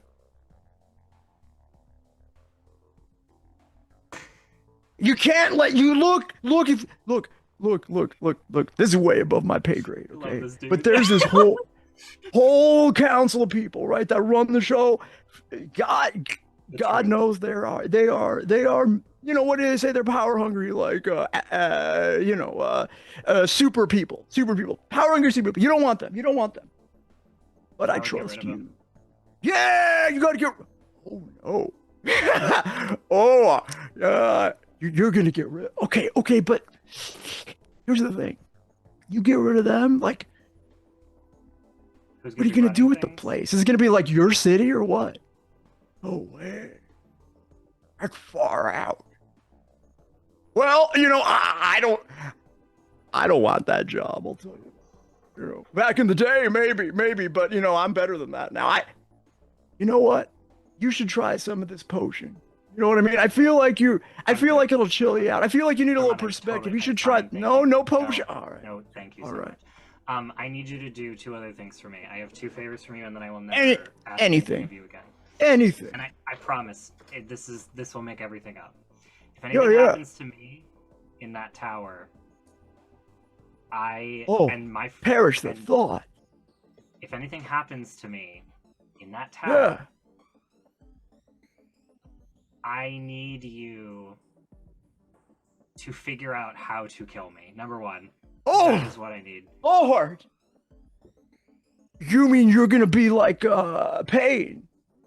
Like, no, if anything happens to me, I don't care if I become like Payne. I can handle. I'm not a man. I'm not gonna cry when I get shot in the groin, and like make it everyone. He's kind of a pussy. He's kind of a pussy. I mean, like this is right. That's what I always thought. But you know, why is it when men get sick they have to make it everyone else's problem? Anyways, this is why I'm into women. I used to be like that myself. I can't be too judgmental, you know. I mean, I killed a lot of people because I was afraid of dying. You know, If I become like you were, I need you to kill me because my. Oh yeah, okay, yeah. My girlfriend now now I'm with you. Okay, yeah. I would do that for you, but you'll probably kill me. But I'll give it a shot. I'll give it my best because you don't want to be like I was. I mean, I don't think I'm telling you any news you didn't know already. My story, the way to beat my story is to be a stronger witch than I am. So I think you could be technically. I had to risk a lot to break you down. So just use that to your advantage. Maybe drop a house on me. I see it now. I see it. The whole Fire. thing. Okay. Yeah. Oh, yeah. Not water though, huh? If I splash water on you, that's not gonna do. No. Okay, that's somebody else. That's my sister. Oh, that's your. I met her. She's a laugh, right? We kind of hooked up. I don't want to talk about it. I don't want to talk about it. Gross. Ew, She's a firecracker. Please don't tell me what my sister's done. I got pictures. I was so happy when I thought she was dead. She likes the potion, you know. Armand, just stop talking, please, until I I leave. leave. I'm sorry. Your family's fun. Stop talking until I leave. Okay, all right. Last thing, I need you. If Kelly Daily ever comes here, and she asks you to take away her powers, I need you to do it, no questions asked. But I need you to keep her powers in one of your little jars in case she ever wants them back. Oh, I could do that. Can do. That's I've done that to a lot of people. You know, I'm put just him in the saying, furnace. It hurts a little bit, but Just do it for her, please. All And right. if she asks for them back ever, give them back to her. all right, Because I think All I right, think she can might do. regret her decision. can do. Hey, you know, it's always nice to tell your sister I said hi. Okay, you know what? You're welcome that I resurrected fucking Crystal Knight for your ass. I don't know. Stop talking about my sister. Goodbye. Bye. I'm gonna flashback back to the present. I have like a Okay. moment where Maeve looks really confident and she like looks like a badass and then she goes like, oh god. She, like, can I use my like? Can I try to see if this is the Grail or if he's trying to? He's not trying to trick me, right? Like he wouldn't try to trick me. No, it's the Grail. Look, we're being straight with each other, I and mean, I'm not. I'm anything but straight. suddenly, the door of this office flies open, and you see right there, looking young and vibrant and scared. You see Crystal Knight, Esther Monahan. She runs in and she says, "No, stop, stop, stop, stop." She runs and she grabs him and holds him and says, don't hurt him. Like, what is it? Look, he's not lying to you. He ain't lying.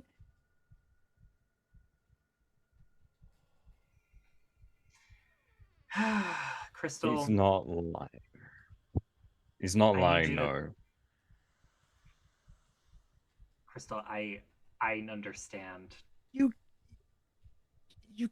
can't have brought me back just to take away the only thing I ever wanted.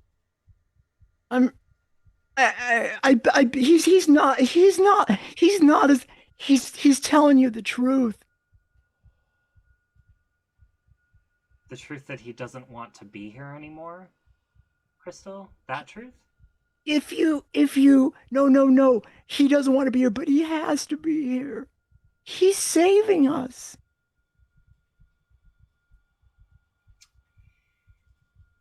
I'm gonna walk towards the Grail. Okay. I'm actually just gonna walk towards it. I'm not dealing with this shit anymore. You can see Well, she turns back at him and just they're like looking at. They know what you're doing, but they're looking at each other. And they look young. They look like, well, you can see one tear trickles down Corbin Payne's face, and they're paying you no attention.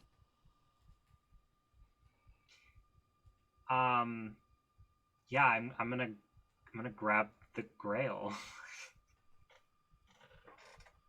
off the shelf. Fuck these distractions. I know I'm still. Yeah.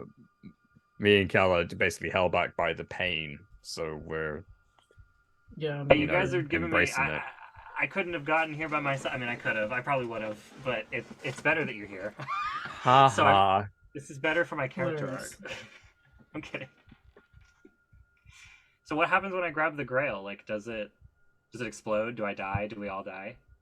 What? Well, so there's a sink. Do you turn the water on? Oh yeah, I'll turn the water on the sink. Yeah. He wasn't lying, yeah. So when you do, there's no water. What you see is the pain that was on Corbin Payne's face clears up, and you can see Esther Monahan, Crystal Knight. She's like upset, and you can see like.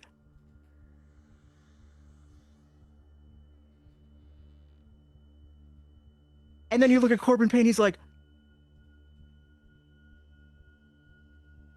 they come to realize, you can see this pain that has been holding him down is gone. Crystal Knight says, and they disappear. They just, the flash, and they're gone. That good? What the fuck? What the fuck? What? Oh my I don't god, I know. feel so much better. The sink then turns into just a countertop. in your hand appears. What is in your hand? Describe the thing that just appeared in your hand. Well, if what just happened is that I took the reins of the city from Payne, I think I know what I'm holding. I think everyone knows what I'm holding in my hand. Woohoo! Something shaped in a way that I would recognize it. Bringing her back, but yeah, that's What do you that's what I would. feel right now? So you're not sure. You feel like you've just inherited some sort of power, but you know that the power comes with a cost. What is your pain that you feel right now? My pain isn't loneliness anymore. My pain is I. God, what is? It's either fear or it is some kind of response. I think the responsibility is my pain, like the the responsibility of taking care of everyone and like my friends. Because here's what you know. Yeah. Without this pain, the city doesn't exist. Yeah. Yeah. The pain that I have is just the overwhelming feeling of being, you know what, not enough. That's it, which is weird because I feel like I did so much. But does that make sense? Is that good? Is that your answer? I feel like that's not the answer. Are you waiting? I could say No. something else. Well, no, that is. So let me ask you this. Not enough. Can you live like that? Is that so? What if that grows to be too much? Like the feeling that you're not enough can drive you mad over time. You suddenly, of course, I think the people around you even notice that, oh, this doesn't go away. This is something that you manage. It was created with the city and now it's yours. And it becomes suddenly clear why Payne thought of this as him saving the city by making it suffer as least as possible. Maybe you can do better, but maybe you can't. Like, what would, in order to maintain your sanity, you feel like, I'm not going to tell you how, what's what, because I don't run the city, you do. But if it's true, that you must maintain this suffering against, forever until somebody does what you did, you can't keep it all inside. What suffering are you going to rain down on the city to save it? I think the suffering that Maeve would rain down on the city, the unintentional suffering, would be Sure, unintentional. It is very unintentional, but it Mhm. would be something. I think it would be everyone would never achieve close to perfection. I think it would just be like, I think there would be less knowledge in the city too. Like, I think a lot more stuff would be hidden. And it would keep people from achieving, like, Failure. it would be a lot of failure. Yeah. Fair enough.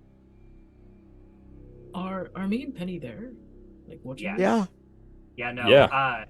And you feel like this is in fact, the feeling of failure.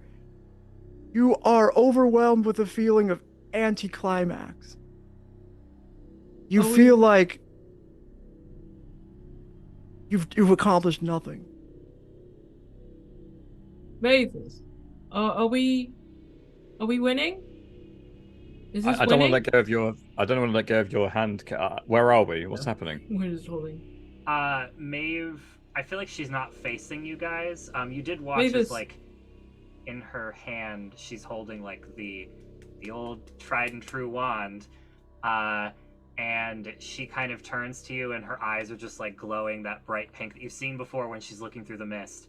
And her hair actually, I feel like she kind of just pulls her hair out of her ponytail, and she goes, "We won in some way, yes, but in other ways we failed. But that's okay. I think What do you the mean? city's gonna. I think the city is gonna have to learn to live with failure, and I think everything will be okay." What's happening to you right now? Why are you? Is that the one from? What I- what do you mean everything's gonna be okay? Where are we? Babe? We're in the city. We're in my city. What? What is the name of the building? So, like, in this office, there's a name of the building. There's fixtures, there's artwork. Somewhere in there, it used to say Corbin Tower. What does it say now? Thorn Tower. It says Thorn Tower. We were Yeah. supposed to. I Is thought. the building finished all of a sudden, or is it still half It's finished? finished. Oh yeah. And I actually How does think it that look? I think it's pristine and modern, and I think the gatekeepers are working out of it. Honestly. We were here to save the guy, weren't we? Did we? we saved him. Why is there a plaque that says your name and President Thorn? What the hell's going on? What have you done? Someone I saved Corbin Payne, and in turn I became him. Someone has to run the city, guys. That's the truth. Someone has to Okay. run it, and at least it's not a man who's going to complain about his groin being shot like he's having a flu. So Okay, you right. sacrificed Yeah. yourself A again. message comes into your phone. Mavis, it's from what's his name, Mr. Burns, and Burns. it just says, "Congratulations, Madam President, on your takeover of the Thorn Construction Company. The truth stands ready to follow your orders when it is time. Again, congratulations. Celebrate now. We have work to do. Mr. Burns." Is this a call or this is a message? It's a text message. I guess I have to tell them that I'm going to be taking away all their powers. At some point. Penny, hold me back. You bitch, you hold me back, all right? Actually, I'm gonna hold you back. Okay. What the fuck? Okay, I didn't know this was gonna happen. Don't yell at me. None of us knew that there was no way to know. Don't yell at you. What the fuck happened? Holding her back. Corbin Payne has been healed. He has moved on with Esther Monahan. I am Corbin Payne in the way that we understand him now, because someone has to be Corbin Payne, or else the city will fall apart. Why the fuck did you do that? Why? Why don't you ever talk to us when you make these decisions? I thought we were gonna leave this behind and just move past it. What the decision I fuck? made was one that we decided. I am going to grab the Grail, and I'm going to do what happens after that. This is what happened. It is a very split. It all fucking. What do you want me to do? We didn't fail. Okay, the city is going to have to get used to failing a lot more, and that is fine. There won't be pain. I want you to not be stuck in this fucking city. I think Kel, we're all stuck Kel. in this city. I'm We're afraid. all stuck in the city. We can't. But what does this mean for you? Do you have to run a business now? What does it mean? You run the city now? What is this? What the fuck? Do you get paid? You better get paid vacation. I swear to God, we're not missing out.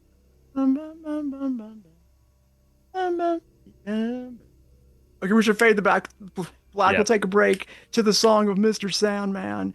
There's a fade out. It's like a drone view of the city. You could see traffic going, loud noises, honks, and there is Thorn Tower, big, gleaming, and visible to all as the center of the city, where all of the big decisions are made.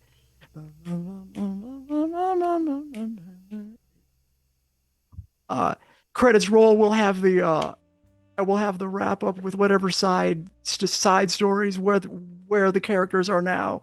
When we come back from a break, it'll be like 10 minutes or something like that. Can I add one? Yes, but yes. I don't want to cut off anybody's train of thought. No, that's fine. There's a yellow brick road leading straight to, like, the road itself. Main Street is yellow bricks leading right. Ah, to the yes. tower.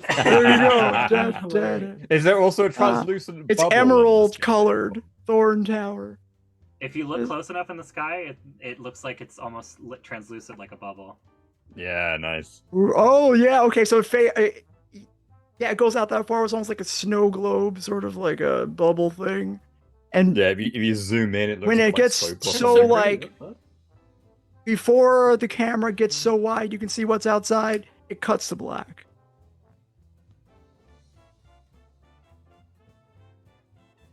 All right, we'll see you in about 10 minutes, and we'll talk about the wrap up of the show, how we liked it, what happened to our characters after this very moment, and what's next for all of us. So stick around. Woof!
Hello, welcome back. All right, we just completed. Congratulations, everybody, for being here with us. We've completed a 2-year project just this moment of the Knights of Payne University series based on Knights of Payne Town, based in the City of Mist system.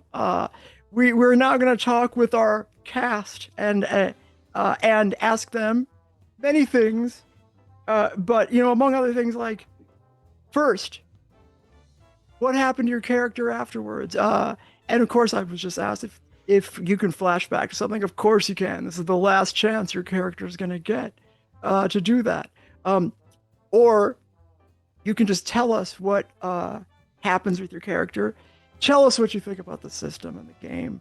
And tell us what's next for you as a person. If you've got any plans you want to share with, and it'll just be open, like we can chat with each other, of course, too. But I do want to thank everybody for being excellent players. I'm glad you're here. And also Karsh, who is somewhere. Thank you for doing all the work you do and putting all the time in and effort to, first of all, get us together, find players, then when players inevitably have other things to do, find other players, and I look forward to continuing to be here at the Goblin Cave TV network. We've got plans I will share with you when it's my turn. But first, I'd like to say congratulations, bravo, players! You did an excellent job. Who would like to share with us all first? What happened to your character? How do you like the game? How do you like the system? What's next for you? Okay. Yeah, let's wrap up. All right. Okay. So we'll do, if there's anybody that wants to flash back into a wrap up scene, I guess we'll do that. So Kel, do you want Can I to just go? directly after, when we're all caught up and we all know what's happening, Cal goes furious. I think we both were, right, Petty? Oh yeah, no, we're angry.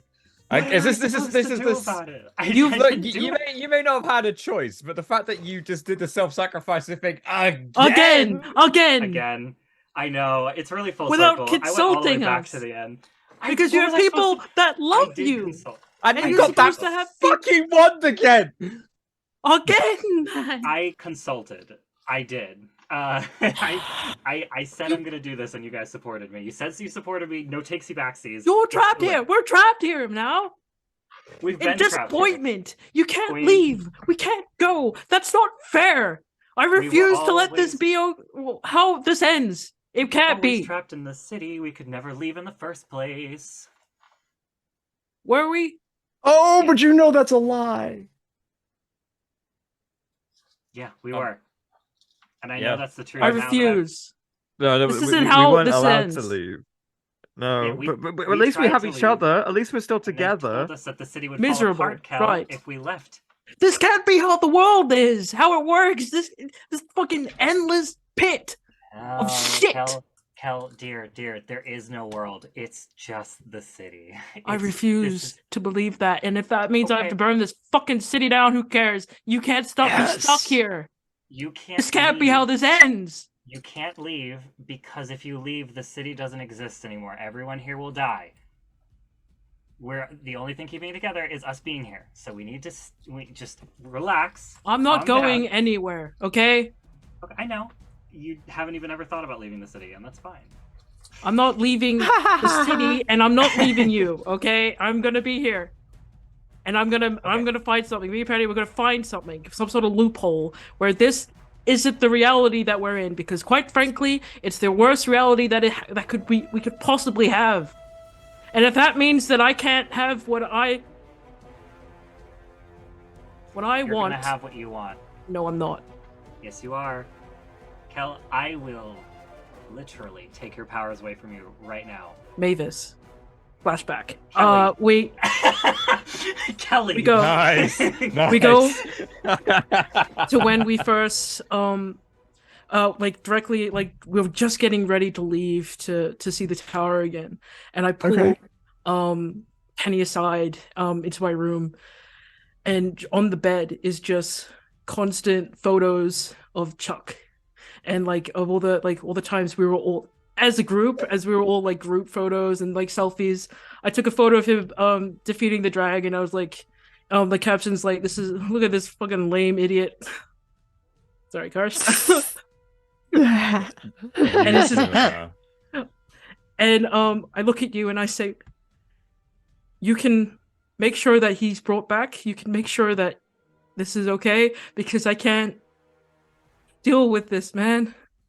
I know. I get it. I do. I want to be near him. I want him to still be here. I miss the son of a bitch. I This can't stupid ruin attitude. someone's life like this.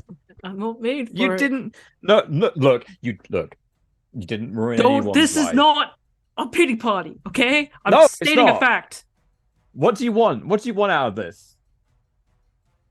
I want to make sure that I'm not making the world just shittier by existing and making You decisions. haven't made my world shittier by existing. When you came up to me and you told me about your family's activities, we finally had that powwow. That made me feel so good inside. To have some solace, some understanding that some of the last hands that touched my father's corpse were so kind. Because at the end of the day, that's who you are. You are a kind person. It's the only thing you know. The fact that you even tried to save Chuck in such a way, and the fact that you've done the exact same thing that I have, which, by the way, is incredibly ironic, it just shows that your person is one that cares. And I love that about you, and my life is made better by you in it. And Maeve, and Corvus for the one day a year that he has. But all we can do is choose where we are now, okay? Everything might be shit, but hey, at least once we get rid of Corbin, it won't be shit anymore, right? Right. Right? Right? You're very good at speeches. I think I understand why Mavis is with you. Fuck. She's That is, she has a lucky. great ass. Hey, I don't know what I want. I don't know what I want think either. I think I do actually, but You I'm do? too much of a coward to get it, to do it. this one thing I know about you is the fact that you're still standing there and you're still trying to figure out a way to bring Chuck back. The same as me. I'm still trying to rack my head. I refuse to accept this is the way it is. But at the same time, we have to be aware of our own contributions to it and accept them for what they are. And as far as I could tell, all of yours have been good. And we can try and get these pictures, and we can try something, but I don't know. I don't know if it's going to work. I don't know. But I mean, I'm not going to not try. I've been in contact with Mavis' mum, and she's very That's kindly... weird, bro. I'm gonna. No, okay. I'll explain it to you now because we're away from prying ears, and she would be really Okay. upset with this. But she wants to have some part of her daughter's life, and she understands that there might just be on the outside looking in through me or something else like that. And I didn't want to upset Maeve, obviously, because she doesn't want anything to do with her and everything. But I still believe that those two might make up at some day, and I just want to have that road open if they want it, right? And one of the ways that we got that was that Maeve's mum said that she would be okay with funding me to open an art gallery after I graduate with all the photos, right? And I was going to use that time to try and bring Chuck back. Because I'm You thinking the exact serious? same thing you are with these freaking photos. Jesus Christ. We're fucked up. We are fucked up people. Why do we do this to ourselves? What do Because you we want? love. What do you want? Like, after all this, out of all this bullshit, what do you want? Truly, you're trying to get married? After that, before that, during that, what do you want? I just want to be happy. That's all I want. How I don't are you care happy? how it happens or why. I just want to be happy and not have all to I worry want about is to some not person feel like a killing us. failure. All I want to do is succeed in my goals. yeah.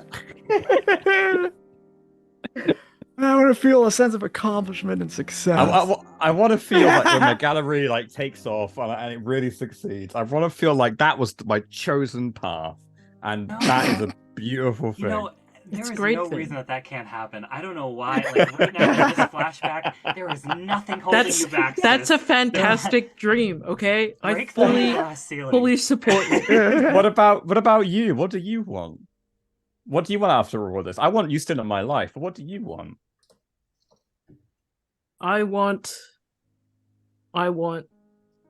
Penny, you. I want Penny and Maeve to still be in my life. I want my sister to still be in my life.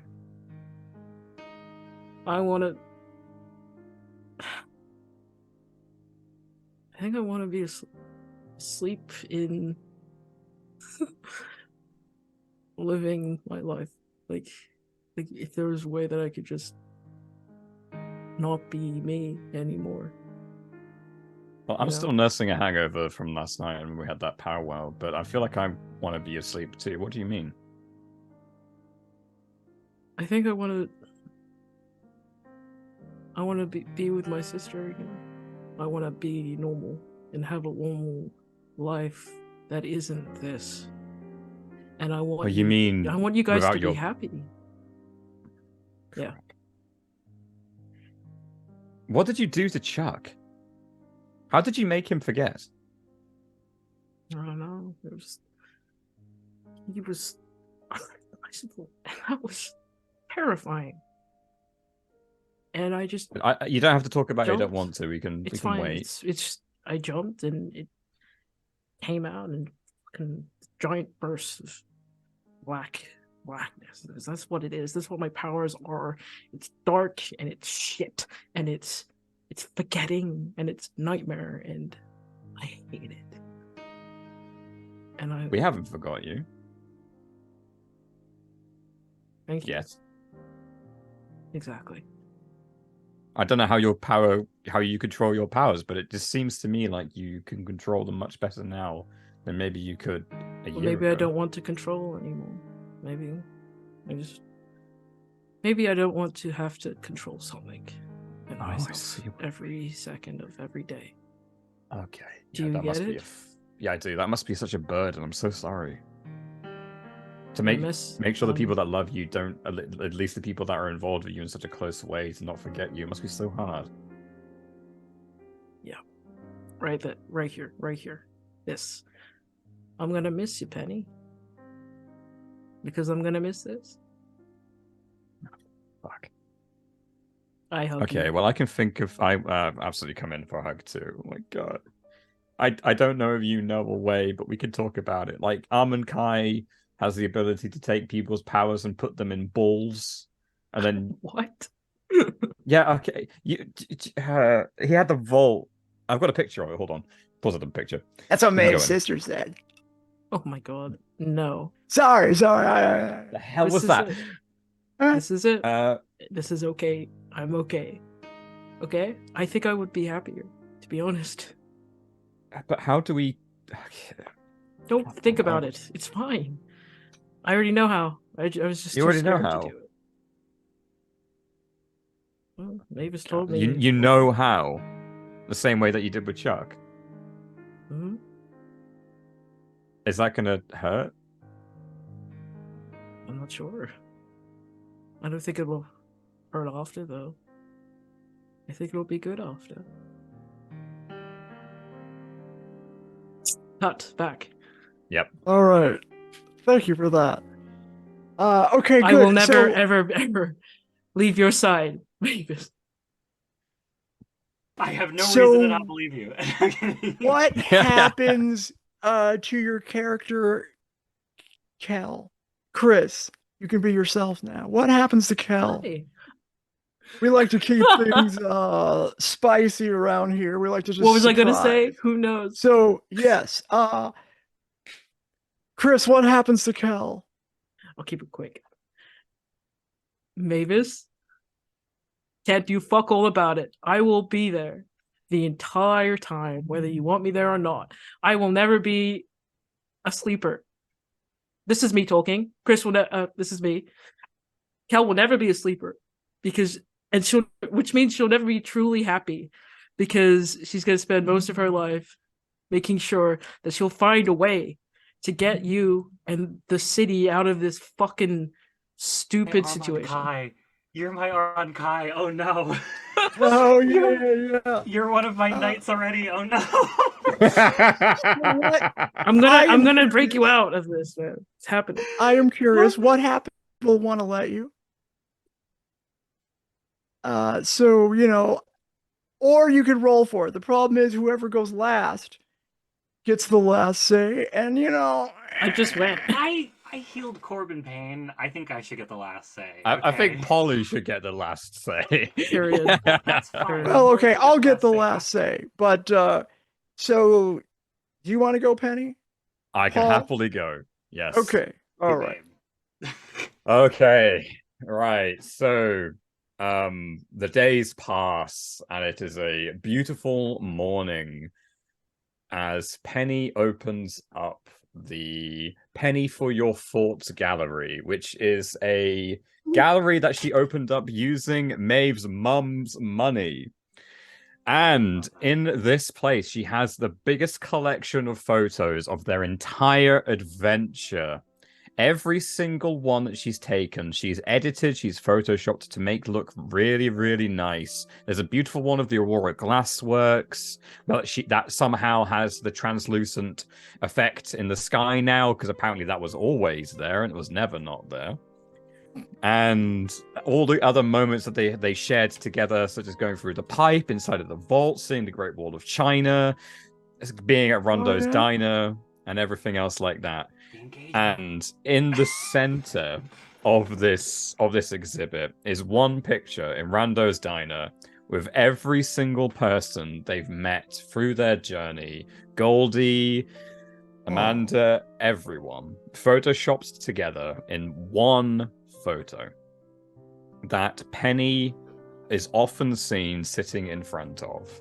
And when the store closes, when the gallery closes for the day, which sees wild success, which for a city that doesn't get any success, seems a bit strange. Maybe someone is pulling some strings, maybe not. We will see, but it does seem like this is a massive, overbearing success. Kind of weird, really.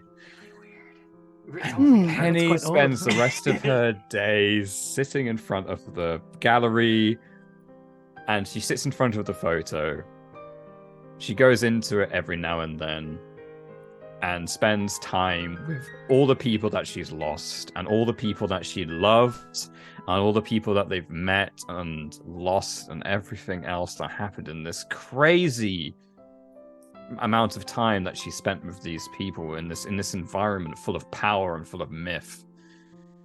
And she is always feeling very sad when she leaves it, because she knows that it's not real. When she enters the painting, the picture, and she's finally able to talk with these people again, and they're just as they were, just as she remembers them, in this holodeck-esque picture.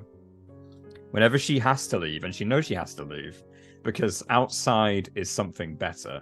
Outside is the possibility of more, the possibility of having a beautiful ending and a beautiful beginning with new friends and new family and all sorts of other things. She knows she has to leave, but it always tears her apart whenever she does. As she leaves the gallery, looking back at the painting of Rondo's diner with everyone in it, Corvus, and approximation of what his wife looked like based off some old stuff.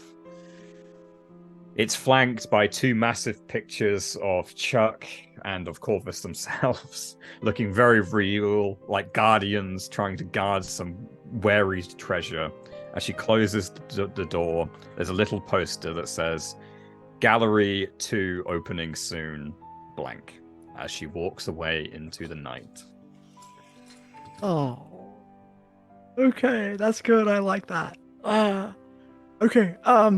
Okay, so what happens with Penny, Mavis? What happens with Penny? what happens with Mavis, What? Viv? This is what I need to ask real straight up. Yeah. Do Penny and Maeve get married? Because I need Paul's consent on this. Do they actually end up getting married? Or do you think That's one of the only reasons she gets out of the pictures at all, is because the possibility of it being Maeve? better. Oh. Yeah. Okay, I do think they get married. I think Maeve takes on a lot more of the pain of the city for Penny, so that Penny can have a happy life. Of course, she wants Kel to be happy, but Kel is causing her own failure. So unfortunately, Kel is going to have to deal with. I'm not taking on extra effort because you want to be a bitch, and I'm gonna save you, motherfucker. Well, guess what? You want to know what's really fucking funny now? You're a What? knight, bitch. You're an actual fucking knight of I was always a Thorn knight. now, bitch. No, but you're my knight now, bitch. Do you know? You became my Armand Kai. You're trying to save me from myself. Yep. So, anyways, no. Maeve is Thorn Tower is built. She becomes probably the richest person in the city very quickly, is fucking terrified. Yeah. And she knows that the city is encased in a bubble now. It's protected from the outside sources. She is the thing holding the city together now. So she's kind of, I think a couple months, maybe a year or two, she gets used to that feeling, and it's painful, but I think she can handle it for now. I think like at some point she may lose it, but in this moment she's together enough. And there's only like maybe like she has to take like an aspirin or something because she's in a little bit of pain, and she just like brushes it off and continues. She's running the gatekeepers, keeping a tight lip on rift information, but I think her city also allows people to awaken easier. I think there's a lot more rifts, but less avatars. I think because there's not as much knowledge going around, there's a lot less people losing themselves to their myths because they can't understand them. So there's a lot of like riffs, but not a lot of strong riffs. She also definitely took all the powers away from the fucking the avatars in the truth, and is now just took on their job of like maintaining rift activity around the city. Wow, all right. Yeah.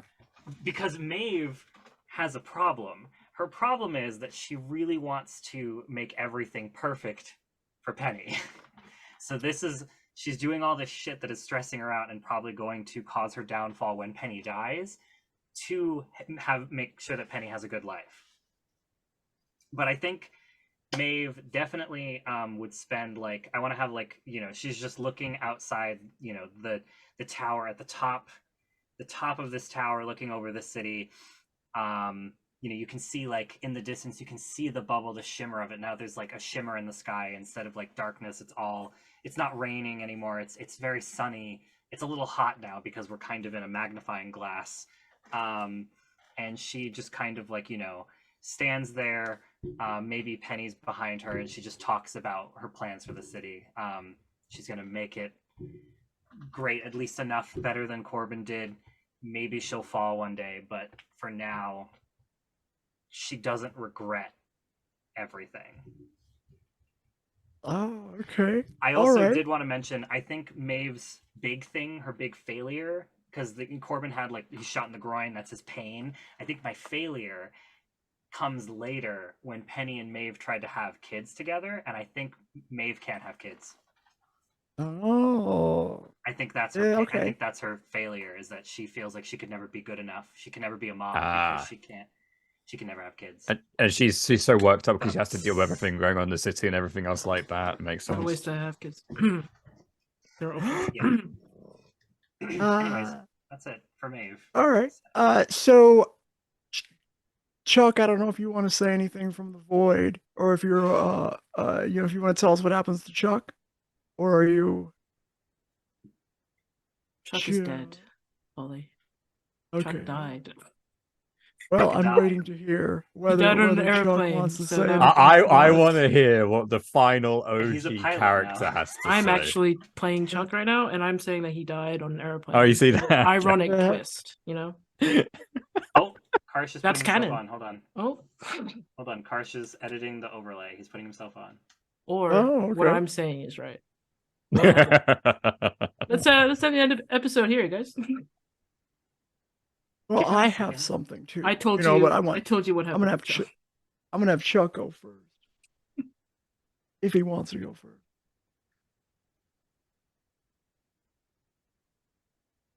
Hey.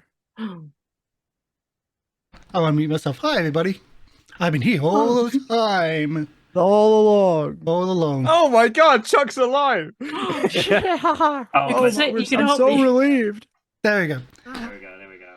I can move this all around. Hi. Sorry, Oh my I God, Chuck's had to alive. hide the overlay edit and put myself up here because it was actually deleted last night because we were expecting only 3 players. So I didn't mean to be aggrandizing. As for what Chuck does, if Chuck is a sleeper, I think I love the idea that Chuck getting a job as an airline pilot and getting stuck with his girlfriend's ex-job. I think that's a cool fitting F you to Chuck at the end from the city. F you. Oh no. It's my city too, so it probably. Which would have been kind of why, because like you like Maeve saved the girlfriend. Yeah, sure, no problem. But Chuck, nah, he let him suffer. I mean, I think it would also just be I'm too busy to notice. I got a lot going on, Chuck. That's your driver. Yeah, I know. Now she's got a really good job though. Like now Limousine. She's thriving. She's a limousine driver for the richest woman in the city. Like, yeah, that's crazy. I like your girlfriend. Okay, anything else, Chuck? Is that it? No, I like that idea. I liked the idea of like having Chuck essentially screwed Okay. and then taking on that position of like he's now a pilot. Well, he He's stuck. you know, he's got a big job in his mind. He's always, you know, I just got to finish my food and get over to the airport to, you know, I got a flight. You always see them Mhm. together at Randall's diner, and they're Yeah. both sitting at the same table, Yeah. both wearing the But- uniform. But Yeah. she actually Captain. goes She has a to her job. job. But she actually Yeah, leaves to she go to her actually job. has a job now. Remember, she's She- actually my driver. That's great. The Chuck's now essentially got her Dramatic. stuck. Got her loop. Oh my Yes. god! So Well, now she if wants she's to so be bitty, about- she's stuck at the diner a lot now too. Yes. Yeah. This is the balance of the city. Yeah. They're Like, happy, you save but her, not we'll put really. her back. And many years later in Happyville, there's a couple that's been there for decades. They were younger when they moved in. Now they're older. Some folks say that they're this is their second life, or they are not who they say they are, but they're well loved. The wife never had kids, but the old man, now that he's in the later stages of life, he's distinguished. He gives to charities. They work at the school. They help out people. They try to make Happyville even more happy. They have the white picket fence and everything. They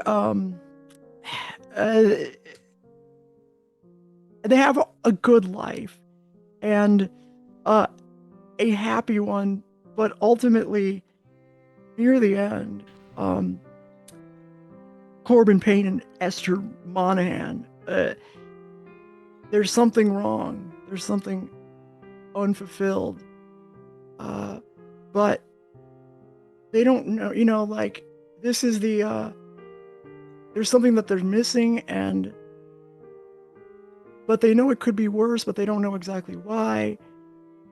But they're happy, and this is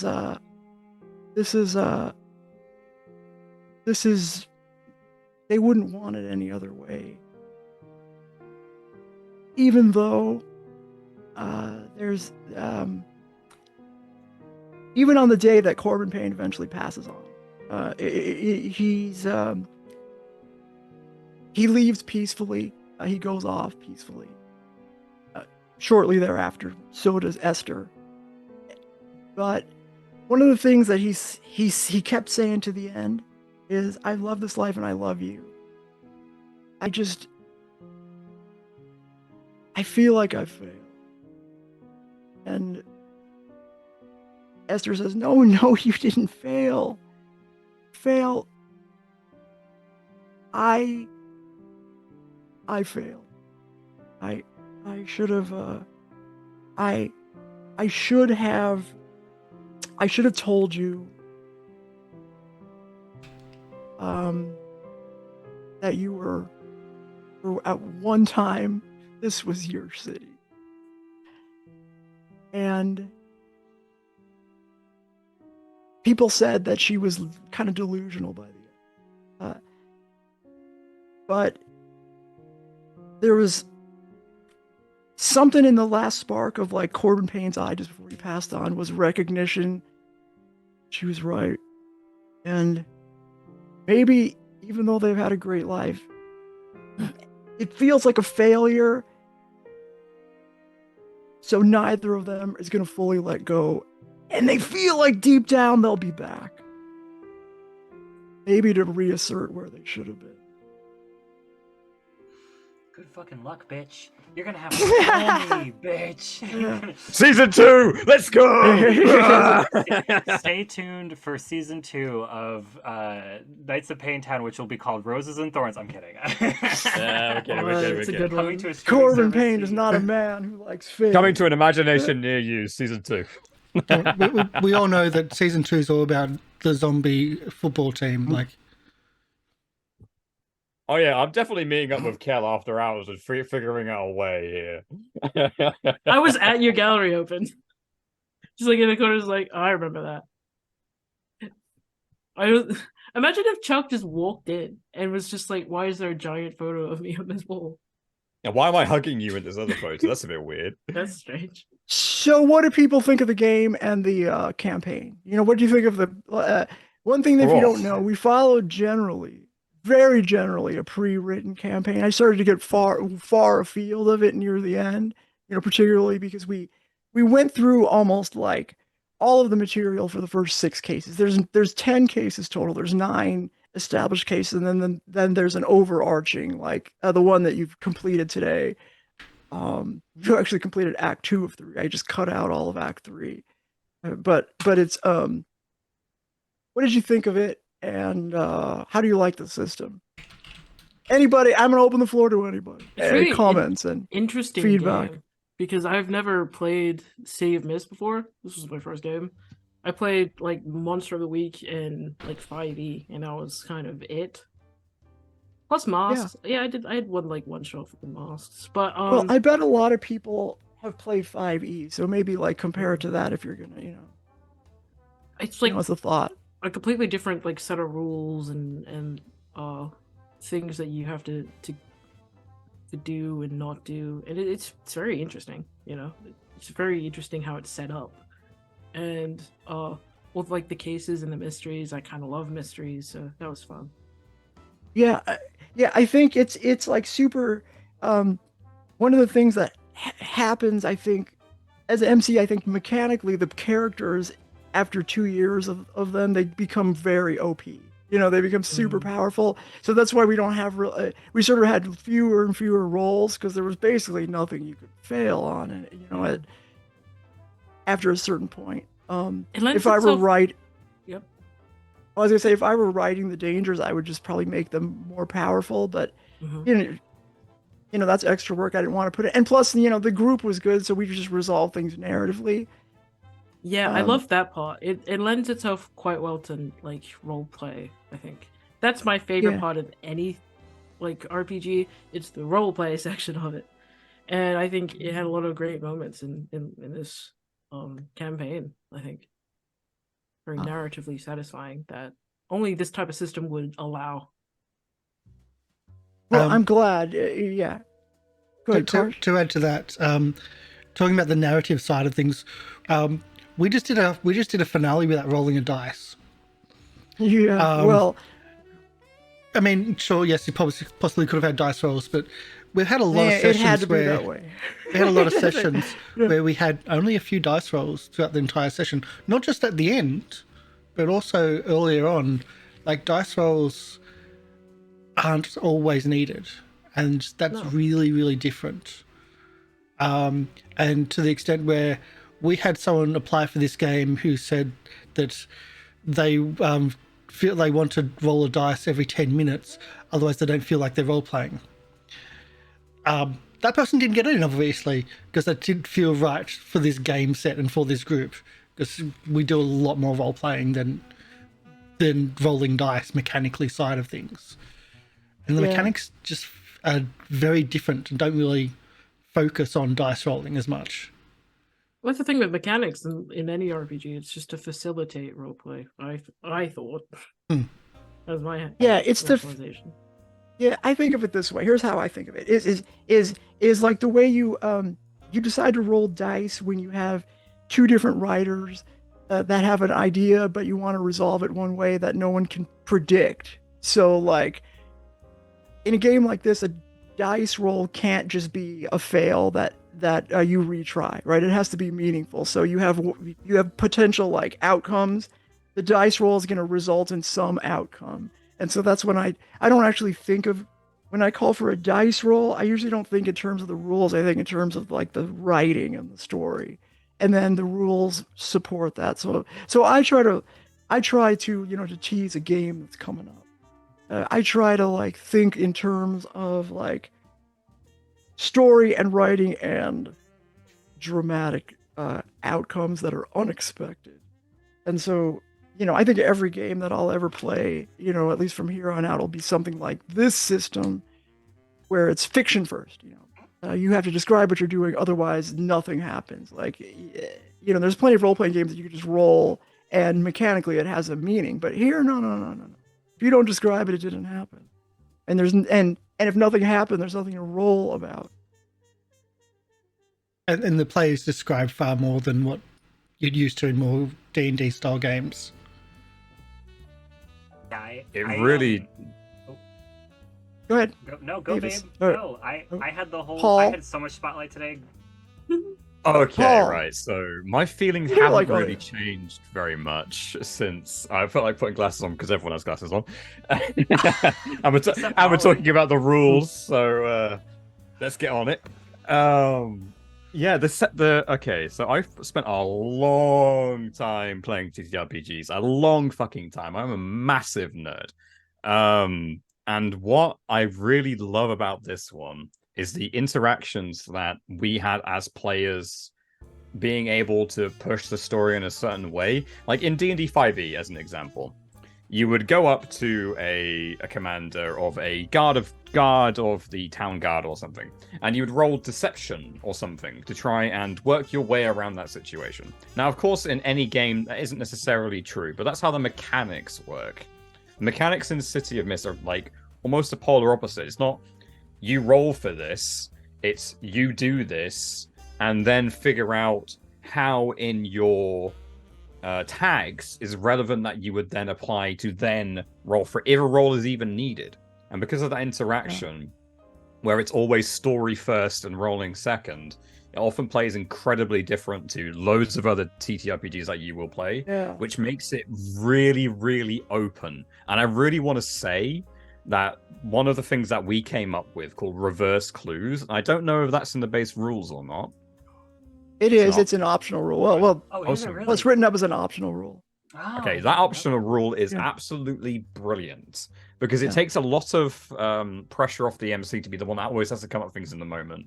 It allows players to inject more ideas that they feel into the story. Like we had a couple of times after sessions, you guys wouldn't have seen this, where we came back. I can finally talk about it now because I haven't read the book. I don't know what the hell was happening. Some people have. I have no fucking idea what's going on. So this is all new to me.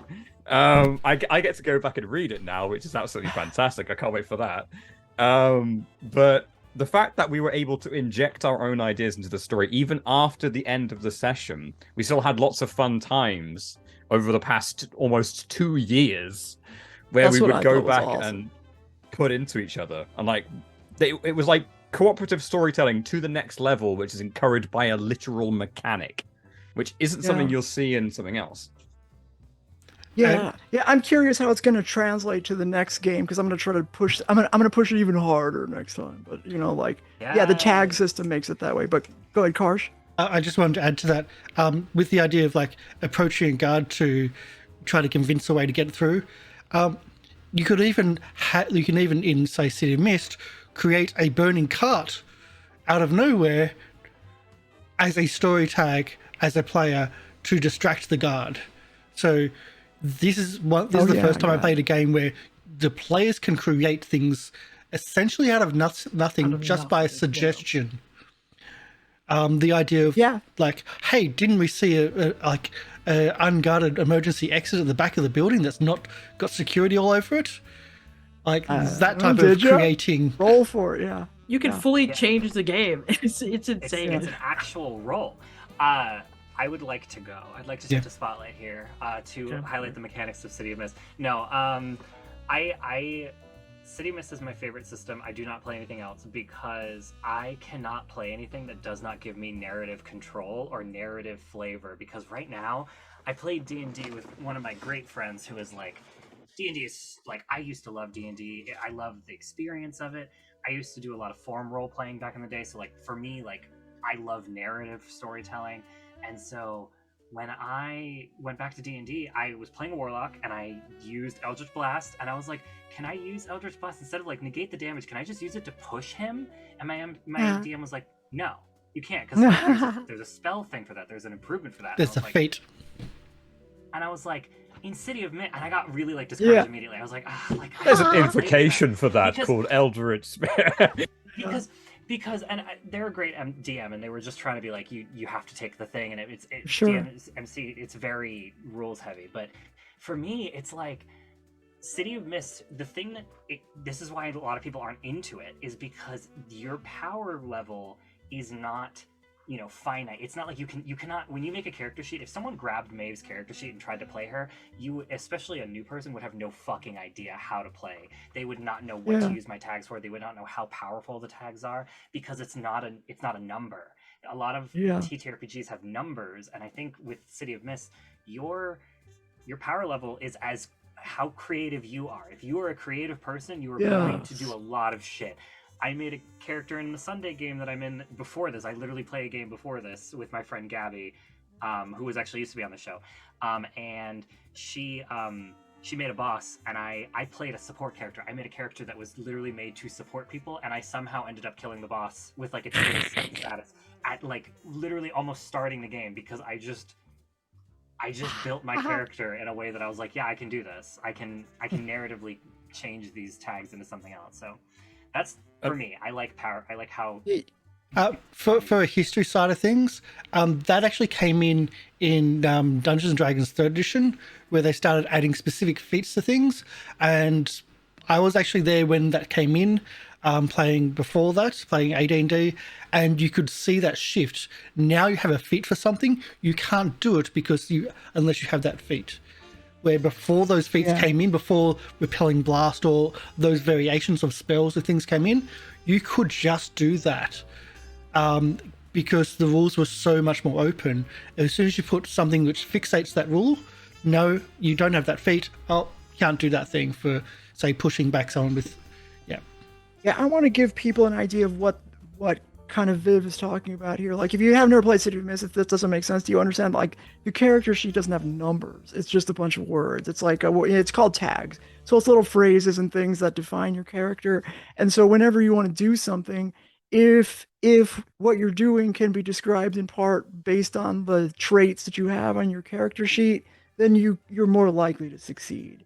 And so that's why Viv is saying, like, if you could creatively, like legitimately, like, doing whatever, like, you can search things better, you can attack somebody better, you can investigate things better, you can convince somebody better if you played your character's tags or strengths narratively. I'll see if I can bring this up. The overlay might not work, but I'll see if I can bring up the map, my sheet.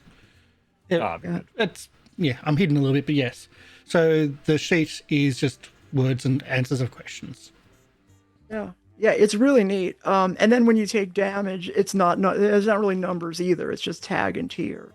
So like you can be damaged in any way that you can describe, and that becomes a tag that's on your character sheet that sort of limits your ability to, like, succeed if the tag applies, right?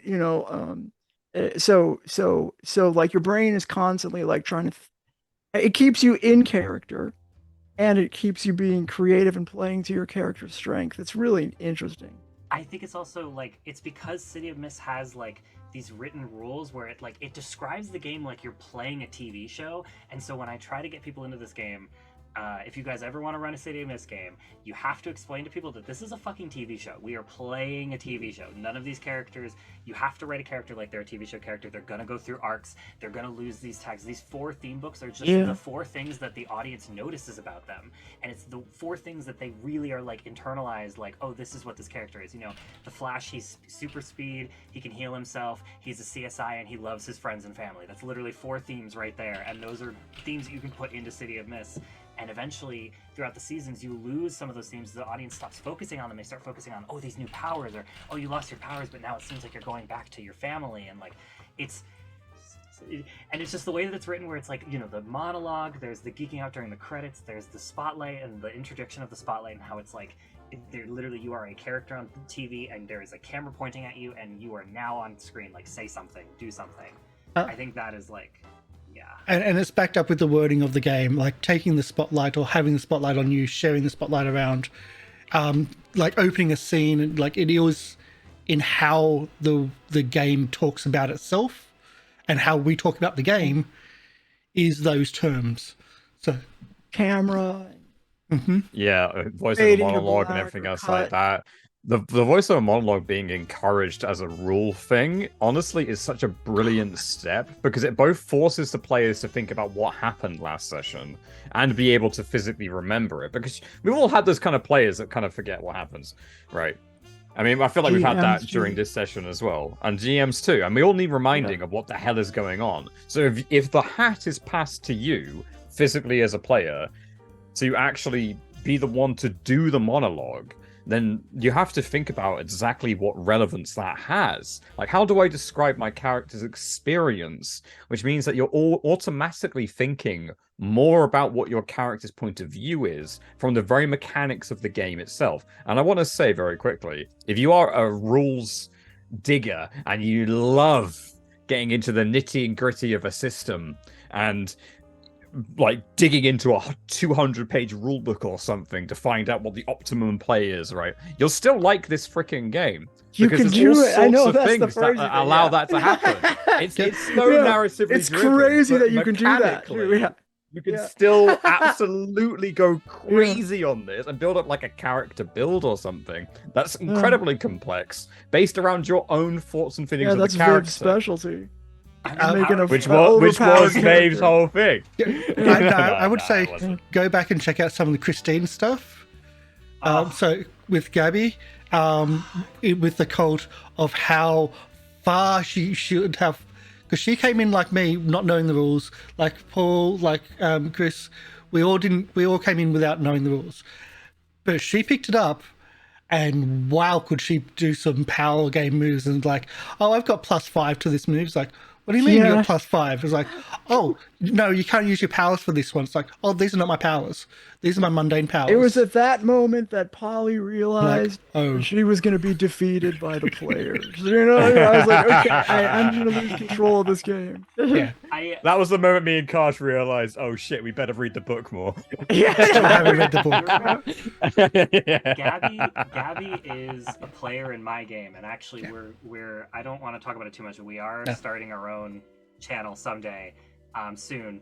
And Gabby's going to be running one of the games, and she has surpassed me as an MC, like to the point where when I watch her play, it scares the fuck out of me.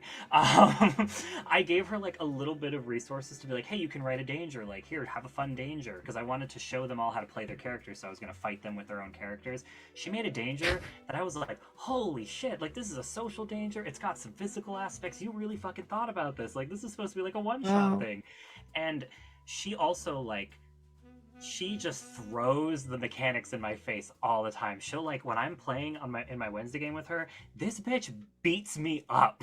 Like Polly, you missed it. She is so strong now. She did some stuff to me the other day, and she was like, "Yeah, I'm gonna roll this," and I was like, "Okay, where are you at?" And she was like, "Oh, I'm at like a 9." I was like, "You're at a fucking 9." Yeah, how? And mechanically, like, okay, you tell can me do every that. single tag, and they're like, No, Yeah. God damn. Okay, I went through okay, the tags with okay. her, but she What? had, like, Yeah. she had improvements, she had this, and she juiced herself up, and she had juice from before, and I was Plus like, bitch, 9. just fucking kill me, fly out here and A kill me. system in which you can do both, but doesn't reward specifically the play of either one, is an incredibly complex and beautiful system, and that's where we're at. There are some things which I feel like City Mist could improve on, which is What's that? Which is the ability to help other players. Now, from my understanding, I might be wrong about this.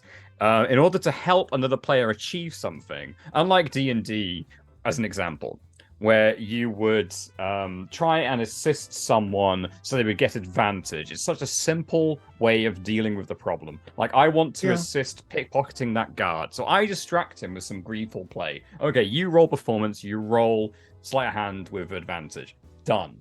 Right. They need something like that for City of Mist, where changing the game, as it were, to give a positive status is a lot more fluid.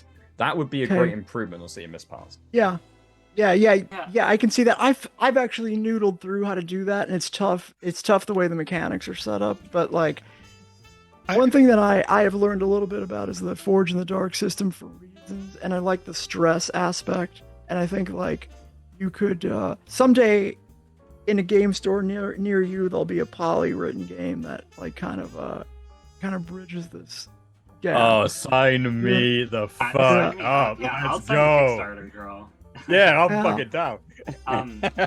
I've been working. I mean, I'm down. I've been writing for the campaign that we're doing here, but like I'm pretty far into my own like game that's going to be play tested pretty soon too, and I'm super excited about. The system is Invite Yeah. me, bitch. I want to Oh, I play will. test your I will. game. Like, I've got honestly, welcome playtesting back. experience, okay, so Oh, I'm right yeah. here with you. I Oh, you're also gonna have like playtest this experience. game. You're gonna like it. I feel Karsh, like. what were you saying? What were you saying, Karsh? Yeah. I was going to say, before that, I was going to say, like, I tried to make Chuck into a support character, and I still couldn't figure out the rules, no matter how much people tried to explain it to me. But yeah, If you want to play I know. support, if you want to play support, you take a training theme, you take the 2 improvements on the back to give people free juice, and then you also take the Bastion theme that allows you to face danger. And when you face danger against people, you can face danger for other people. Yeah. There's only a few small things, but they're It- just really weird. and See, yet when you play support it in never D&D, you just have to happened. be a cleric, and that's like you're good. Clerics are not But it never supports. happened. Clerics Like, aren't supports. Paladin and since changing Chuck from his troll and having his evolution and everything, not a single, I don't think a single instance in three to four, I believe, investigations actually happened where he could support someone. And that's kind of why I was like, oh, fuck. Yeah, So, and changing the game to force a it made it support really action Difficult. takes a long time. Yeah. Yeah. You know. No, it does. I agree with that completely. The help and hurt points are a step in that direction, but the problem with here's the thing that City of Mist is missing is the inner character drama mechanics, and that's where the poly game shines. I think change the Oh, game is yeah. complicated when you first start playing the game. So even there are players that I have, and there's me. I still fucking learn things about change the game. Like to this day, I do not. There's some things that I'm like, this doesn't make any sense. Change the game is very like, it's the support thing. Like you are always you try to like if you know someone's gonna do a big role, be like, I'm gonna change the game to help you. And it's more roles, so it's supposed to feel more like, you're helping them, but also like you could fuck up their role. And that's like, like, do you want to just let them roll with it or do you want to go? There's other Right. rules in the book that are also like ways to gain help or hurt points like for free during play. Like MCs can actually give help or hurt points to players when they feel like they had a good interaction or a bad interaction. And I've been trying to do this in my game, but it's really hard because then they just get too That's many, good. and I didn't they know also that was in use the them so rules. I quickly. might have actually done that more because I like to push it. You know what I I mean? don't think it would have been good in this game because we have free juice from chat, and so it would make Yeah. us too Yeah, it's strong. true. But I would say, It's true. like in a normal, regular City Mist game, or if you change chat dice into something else, like maybe you gave them like a -1. Yeah, I have an idea for the next game. I'm gonna make it like drama tokens or something. I do want to thank, while that's been brought up, everybody tokens. that has donated, subscribed, redeemed, whatever to help and support the characters. When we did like the +1, we didn't know how to do that at the start of when we started this game, and we didn't know how much it'll affect the game. And then we got a it's just like it makes a lot of difference, and it does it does support us. It does help out, not just financially, but it makes us know that, oh, you're there and you're helping. Change that action a little bit. For the next game, I Yeah. want to make sure I put more thought into making sure that we account for when there's a bunch of like the +1. It turns out becomes super overpowered when people, even though it doesn't seem like much, when there's so many like points and people already. Yeah, I got to come up with a different way to do it that makes it meaningful. Someone's Like the story points or chat something. points start losing meaning after a while. Yeah, when we're so far, like you pointed out earlier, and that's a perfect example of this. When characters are so far developed that the end game is such a thing, having the chat points on top of that is a lot. Like that's a Yeah. lot to beat as an MC. That's freaking difficult. So the reason there are less and less dice rolls makes perfect sense. Yeah. I mean, I had to rely on narrative, and it's good we have good players, right? So I can rely on narrative solutions because no one's, people just want a good story. And the system, I've never played these systems with anybody that was a shitty player, so I don't know what that would actually be like. But I would imagine if people aren't dedicated. Oh, you have, yeah. I'm a So- shitty player. No, it's Yeah, yeah, I was gonna it's me. No. I'm the Nah, shitty fuck player. you, it's me. Fuck you, Yeah. it's me. Fuck you, it's me. pretty sure it's me. But Fuck No, you, I would it's just me. imagine like there would be. I imagine there would be players that don't really aren't committed to like the goal of telling a good story, because that's the only thing that stops, sort of controls that when the characters become so powerful. Is that you want to tell a coherent story that's good and interesting and not just Players power that aren't game willing through to it. lose anything. That's kind of hard. I to love work. losing. I love Yeah. it. I love Yeah. losing. It's so Yeah, fun. players that are willing to lose is also important. Yeah. Oh yeah, if we had all died, like I probably would have been fine. It would have been sad, but like I would have been like, okay. Oh, we would've would have played it up. We would have played it up. Oh, fully. Yeah, I would have milked that. I would have been like, I love you, Betty. We would have died in each other's arms as a triple. I would have So had fan art drawn of it, tattooed on my chest. Like I would have played it up. But Here's something. So, yeah. Here's something that As we die, I I, hear sing all the the time. Yellow Brick Road song. I hear this all the time. Is people that only play D&D, they play a game like this, and there's several different Powered by the Apocalypse types games that are like this. This I think really drives narrative stuff to a maximum. But the poly system does the same thing. Just Polly. different. Like, what would you say? Like, how would you get people to like shift their brain? Poly's Because people are playstyle. endlessly saying, "I don't, like my brain's broken." Like what would you tell people to like say this is how it's different than D&D? Oh, for me, Oh. I tell Anybody. things. I am opening the Forget about floor D&D. because I don't know how to. I've never really played a lot of D&D. You know. I think I just like the arguments with D&D players. I don't actually have rational arguments back at them though, so I can't really answer. Sorry, but I do like arguing with D&D players. What I tell people is, listen, D&D, forget about her. Literally just take away everything you have in your head about D&D, throw it away. None of it fucking matters here. My friend is just starting to play D&D, and they are saying, like, they're like, oh, you're casting, like, Mind Link or something. I was like, I'm literally using... No, I'm not. No. Stop it. It's not the same thing. You have to think about it differently. I think what I say, which I said earlier, it's a show. You're on a TV show. Like, play a character that's on a TV show. Pretend, even when you're not in a show like this, pretend you're entertaining an audience, because the other players are your audience. There are moves that make you talk to them like they're an audience, and there are moves that make you talk to the audience, even though the audience isn't real and it's just you and your friends. So, like, do it. Just play it like it's a TV show and have... Let me ask you this. I'm tempted to You get a know, laugh track for the next show then. I gotta ask you this because I've never I haven't played a non-streamed game in a long time. So like, how would you describe how is it different playing it off stream as opposed to on stream? Oh, it's A lot very more different. sex jokes. Yeah. There's You've been so holding much talk about back? this. Steph, type in the chat. Tell them how much I talk about sex in our game. But like, I'm very sex positive, so I talk about sex all the time. But there's just things that happen in a game that you can't have on a show.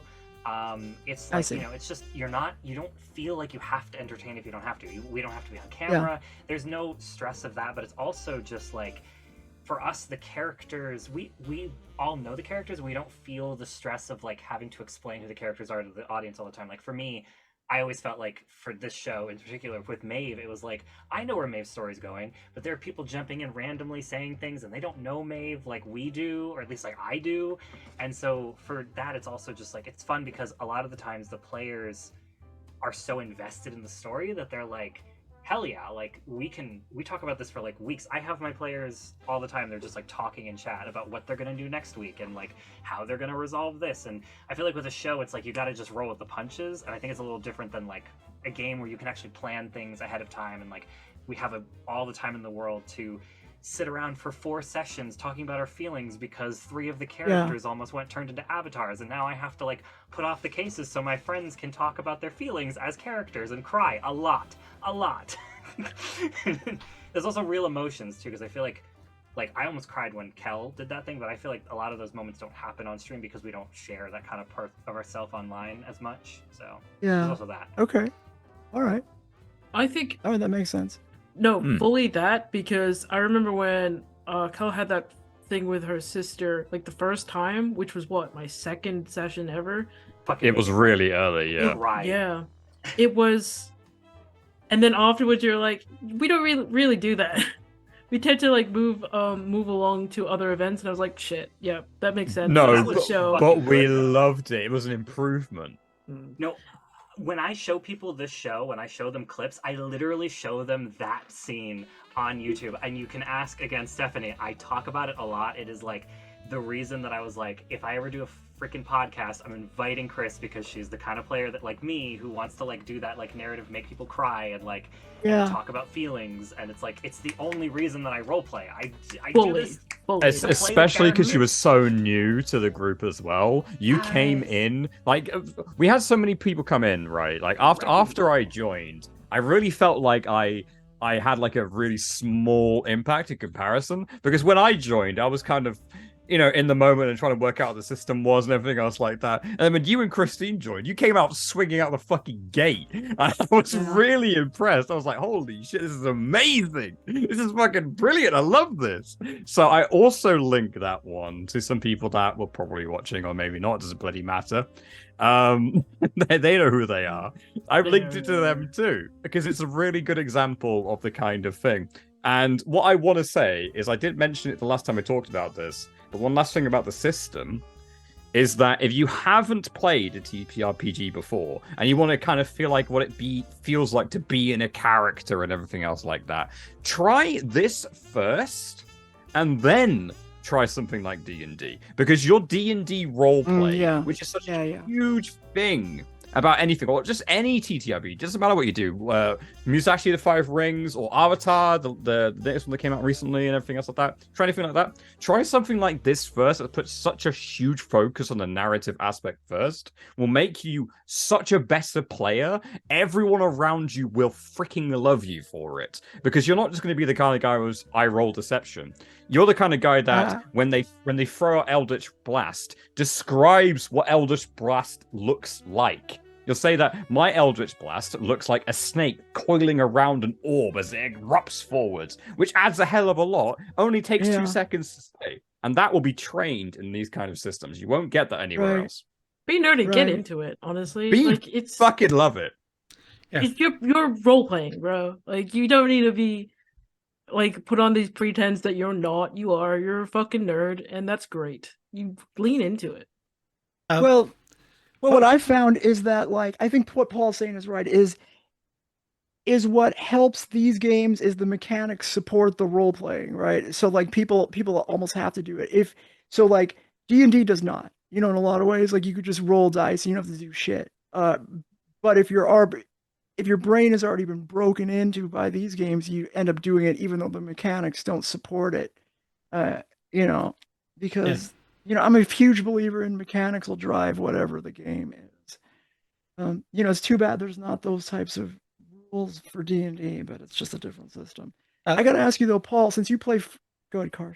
I was going to say before that, Polly came in with a background of these Powered by Apocalypse style games. Yeah. And I jammed Polly for, initially it was Cyberpunk, but like a long period of time it was A Guard's Tale with Pathfinder 2E. And Polly's style is very different to everybody else's because it has got that background. I mean, for other reasons, but also because of you've got that background of that narrative gameplay, the Powered by Apocalypse, the Apocalypse World and Dungeon World, etc. And it really did show. That's why you got me interested into this, because of that narrative style, because it is so much different from my 20 plus years of role playing. It is so different. You have so few rules, but your power is just depending on how creative you are. Like, it doesn't matter if you've got three mythos, one Lagos. Like, you're just as powerful as someone with 3 Lagos, 1 mythos. Yeah. It's how creative you are.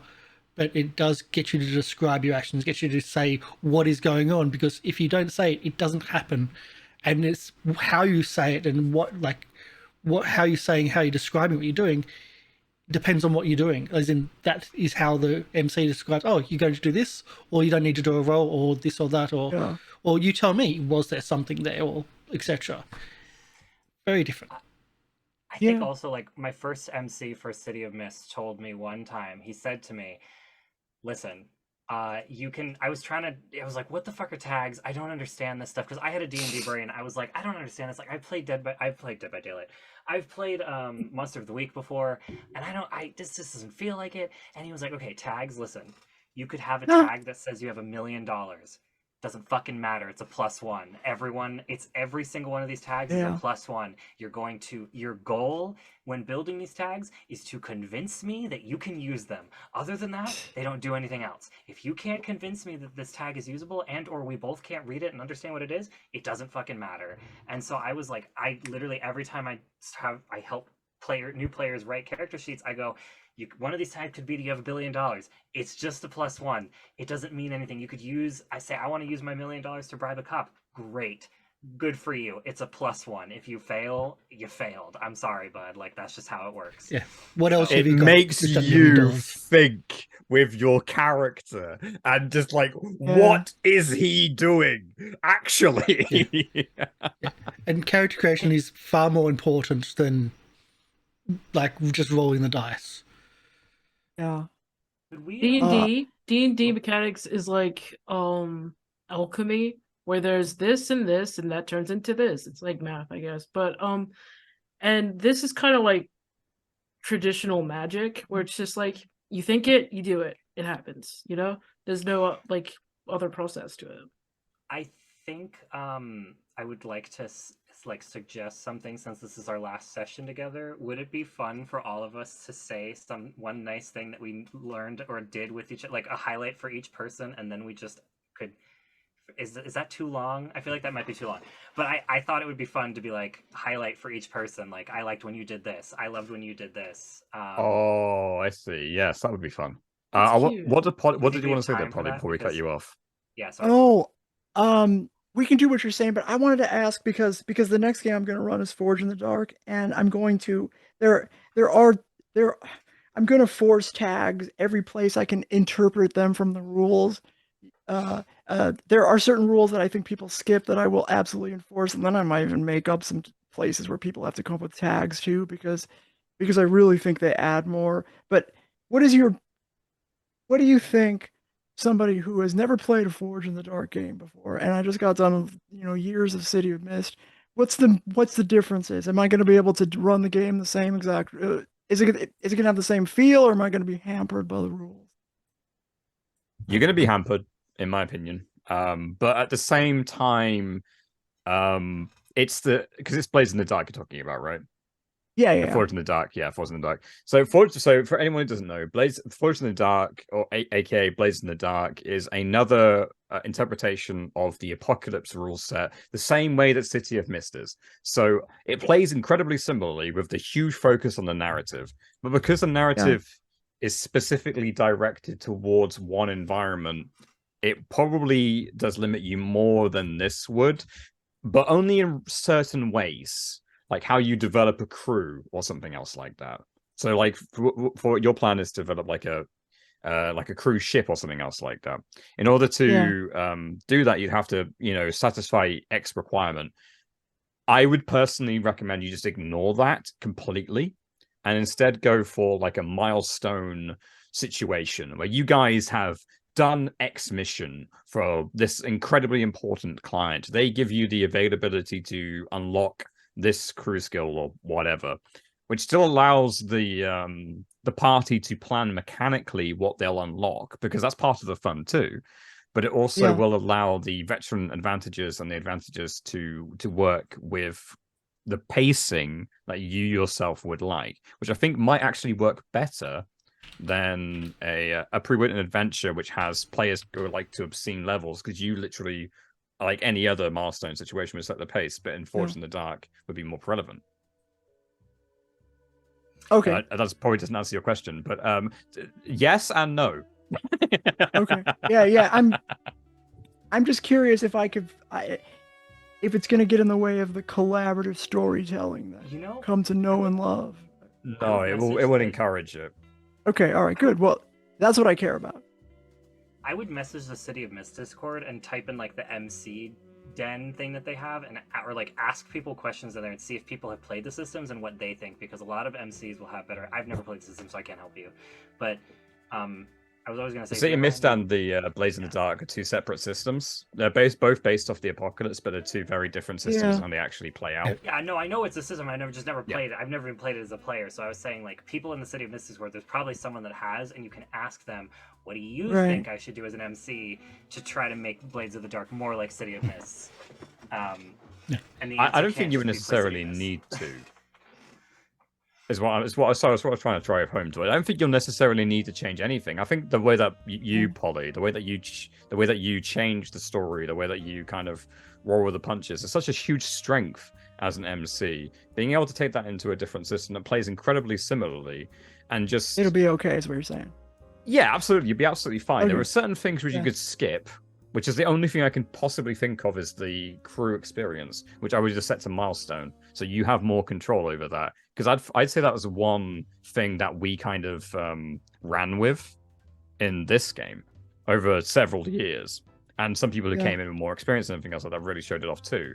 Was the fact that once we got to that point where rolling felt kind of pointless, it wasn't a bad thing. Okay. If anything, Right. I personally say it was a good thing. But yeah, I would say if Okay. you wanted that to Yeah, I happen, can see that happening is when the rolling becomes pointless.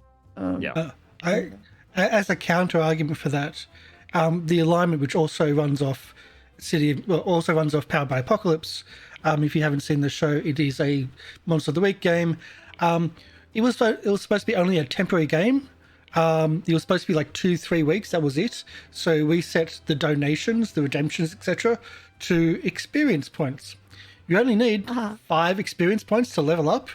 So we have had people leveling up more than once in a single session, because you also level up if you fail a roll, if you fail to succeed. Even though we've been running that for a while, we're still not overpowered. Like, we've got characters which have leveled up to like the more than 5 times or whatever to then get the higher level ups, but we're still failing. We're still focusing on ourselves, and it doesn't really feel like anyone's overpowered. And I've come in late because I sometimes GM and sometimes play, because we're sharing the GM roles or the keeper roles. So I've got maybe 2 to 3 level ups when there's people with like 6 or 7, and it still doesn't feel different because we're not caring about actually succeeding roles. We're just throwing things out there because we're just having fun. So it can work not caring. If you've got people that don't want to focus on succeeding a role, but just doing a role because it's the funny thing to do, it's the funny option, or it's the stupid option, and there's no real consequences to it. I mean, there's consequences, but we just absorb the consequences. So it can work in the opposite way as well. You always that's fall an forward in these imperfect kind of way to Yeah. solve the problem, but it's, I guess that's also an approach. Yeah. What I will say that Blades does, or Forge in the Dark does really well, is that it streamlines the one complaint I would have about Sea and Mist, which is the help. You literally just help someone. Yeah, you and take they get an stress, extra right? dice, Yes. Yeah. and you yeah, take stress, exactly. You hit it on. And there's not the reading off the tags that Karsh hates that slows down the. Yeah, how many pips do you have in this relevant thing? Okay, I Yeah. have 3. Yeah, that's it. Because basically each thing is separated into 3 separate categories. So how many things do you have in this entire category? Okay, you have 3, brilliant. And those categories are pretty broad. They're not just one thing. So you're not pegged in like you would be rolling deception or something else like that. You have 3 separate things, all of which are relevant to what you're trying to do, and you still have to convince the GM of that whenever you do it, because then they'll give you a difficulty based on what you're describing. So it still encourages this absolutely beautiful way that these systems work with trying to convince the player to think about what the hell they're actually doing, because the difficulty of what you're doing will scale depending on how you can convince your GM of what you're doing. Yeah. Back to this. Oblivivian. 3 things. Or 4 things. You want me to go first? Oh, Yeah. let's go! All right. Let's go! I have one for all of you. Okay, so I'm gonna start with Karsh because Karsh thinks I hate him. Karsh, or you think I hate Chuck? My favorite moment with Chuck was when we first went to the Historical Society, and the gatekeeper guy with the monocle and the rah voice, I don't know how to do it, but like he had a annoying voice. It was great. Holly did great. I hated him immediately. Is that afterwards we both gained a forgetful status. It wasn't even a huge status. We honestly should not have been as forgetful as we were, but both That of was us funny, just though. annoying the I fuck forgot out of about Corvus and being like, that. Corvus would say something and be like, what? No, we didn't. No. Oh, that was funny. I remember that. I loved playing the Forgetful. That was good fun. That was so fun. And then like literally we were like, I was like, I don't even want to heal from this. I think It was at that honestly, moment I knew I had good players too.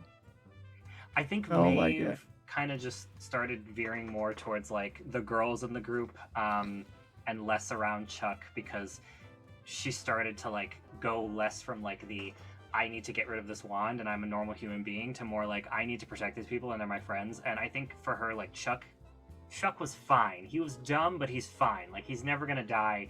It's whatever. You can't kill that fucking kid. I watched an entire building fall down on top of him. He's alive. He's fine. So I think that was like the real reason. I think Kel, Chris already said it. I'm gonna take it before anyone else says it, unless anyone wants to double up on what I say, which they probably will. That scene with you fucking your sister, I literally did not know you that well. I was like, oh, we have to get to know a whole new person. Like this is gonna suck. And then like literally you came out the fucking gate making me cry, and I was like, who the fuck are you? Yeah. I'm a cringe theater kid. That's who. I know, and I can tell. That's why I started liking you. But I think like the thing that I would say the most, then if I because I already said that one, I think I should give you a new one. Every time I fucking made fun of you for being a knight and calling you a loser, and just like both of us going back and forth, like that is that gets me. I was like, this is so fun. Like when you were calling me, you're like, Maeve, there's a fucking dragon. Oh, there's a fucking dragon, you loser. There's a fucking dragon, you fucking loser. Cast fireball, loser. Like, what do you want? Oh, you're a knight now, you fucking nerd.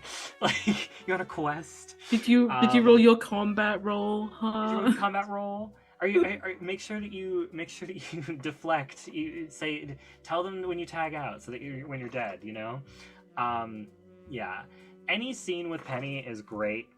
Because she's my girlfriend, so I have to say that. Legally, wife, I think. Wife now, Yeah, wife, please, wife. Wife or waifu? Partner.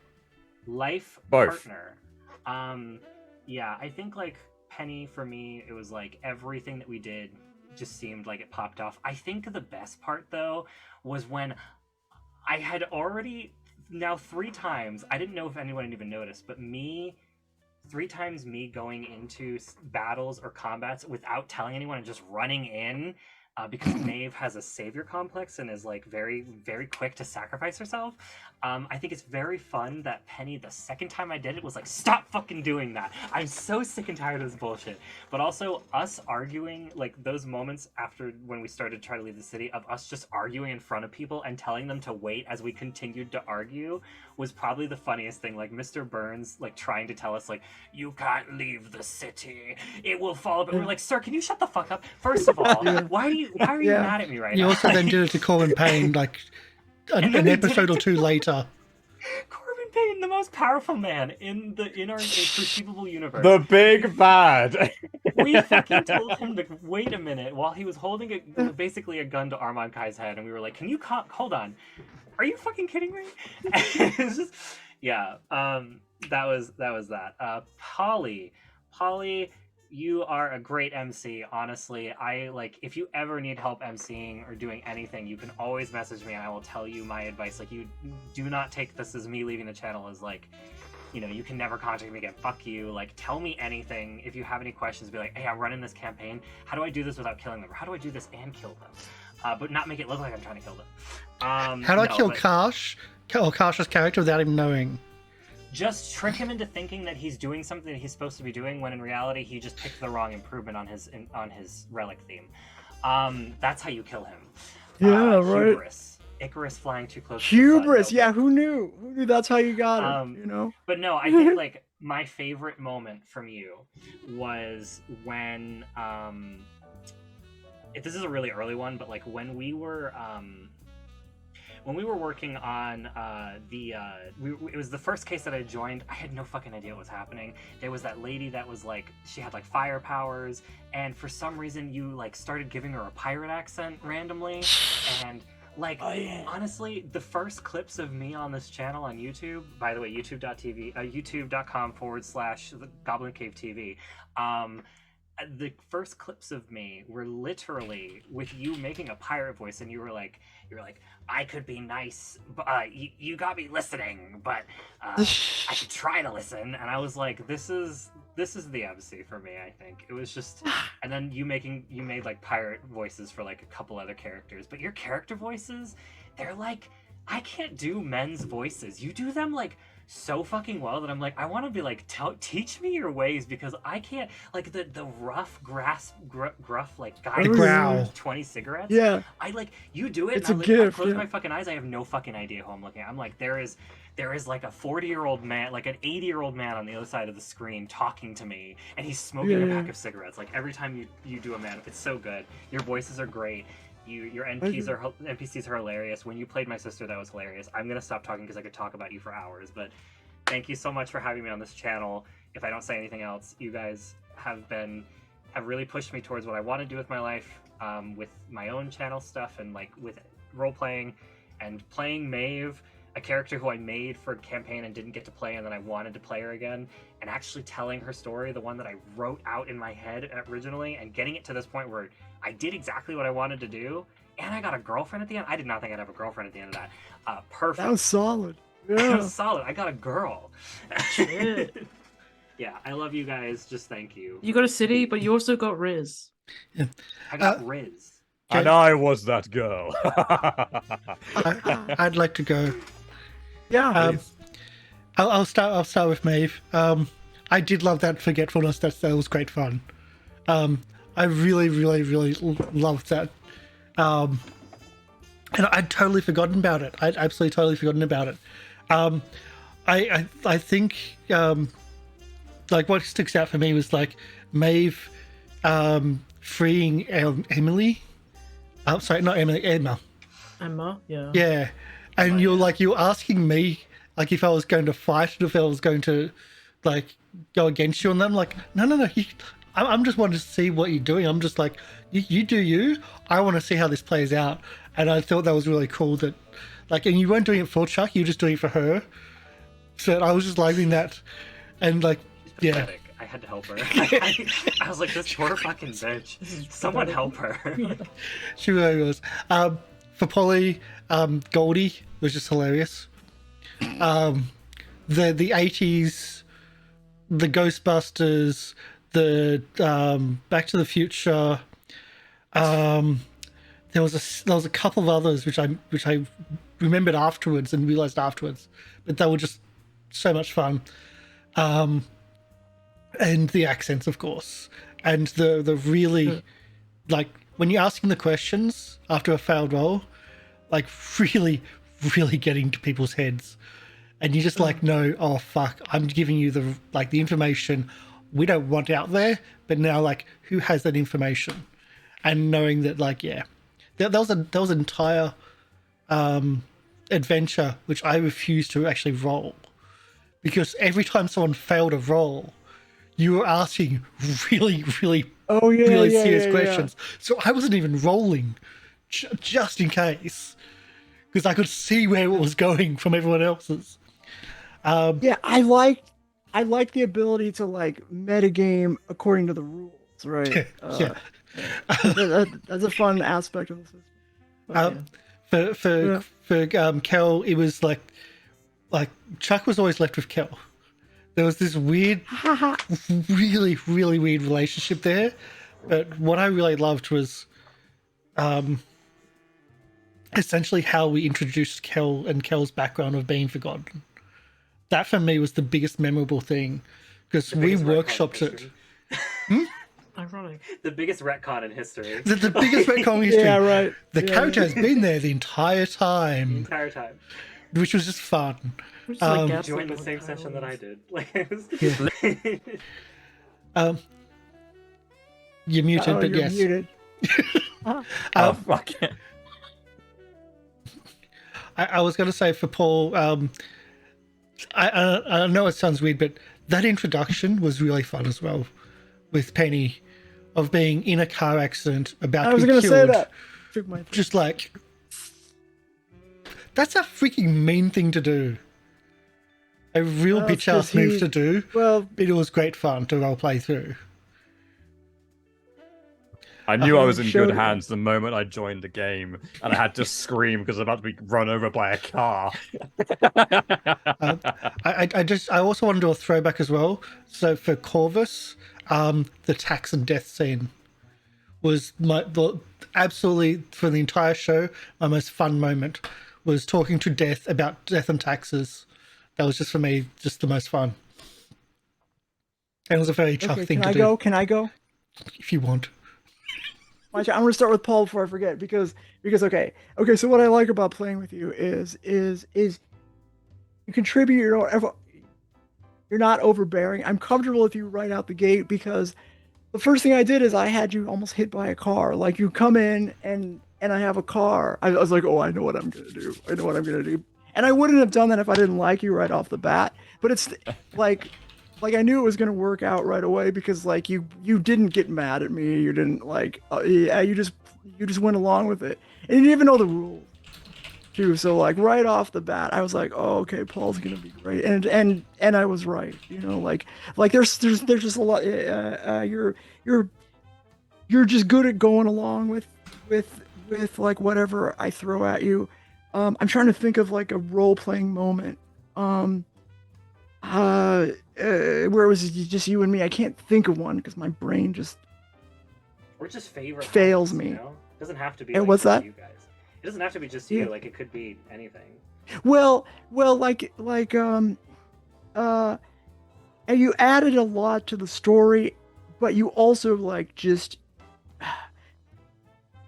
you never got mad at me for like not getting to you.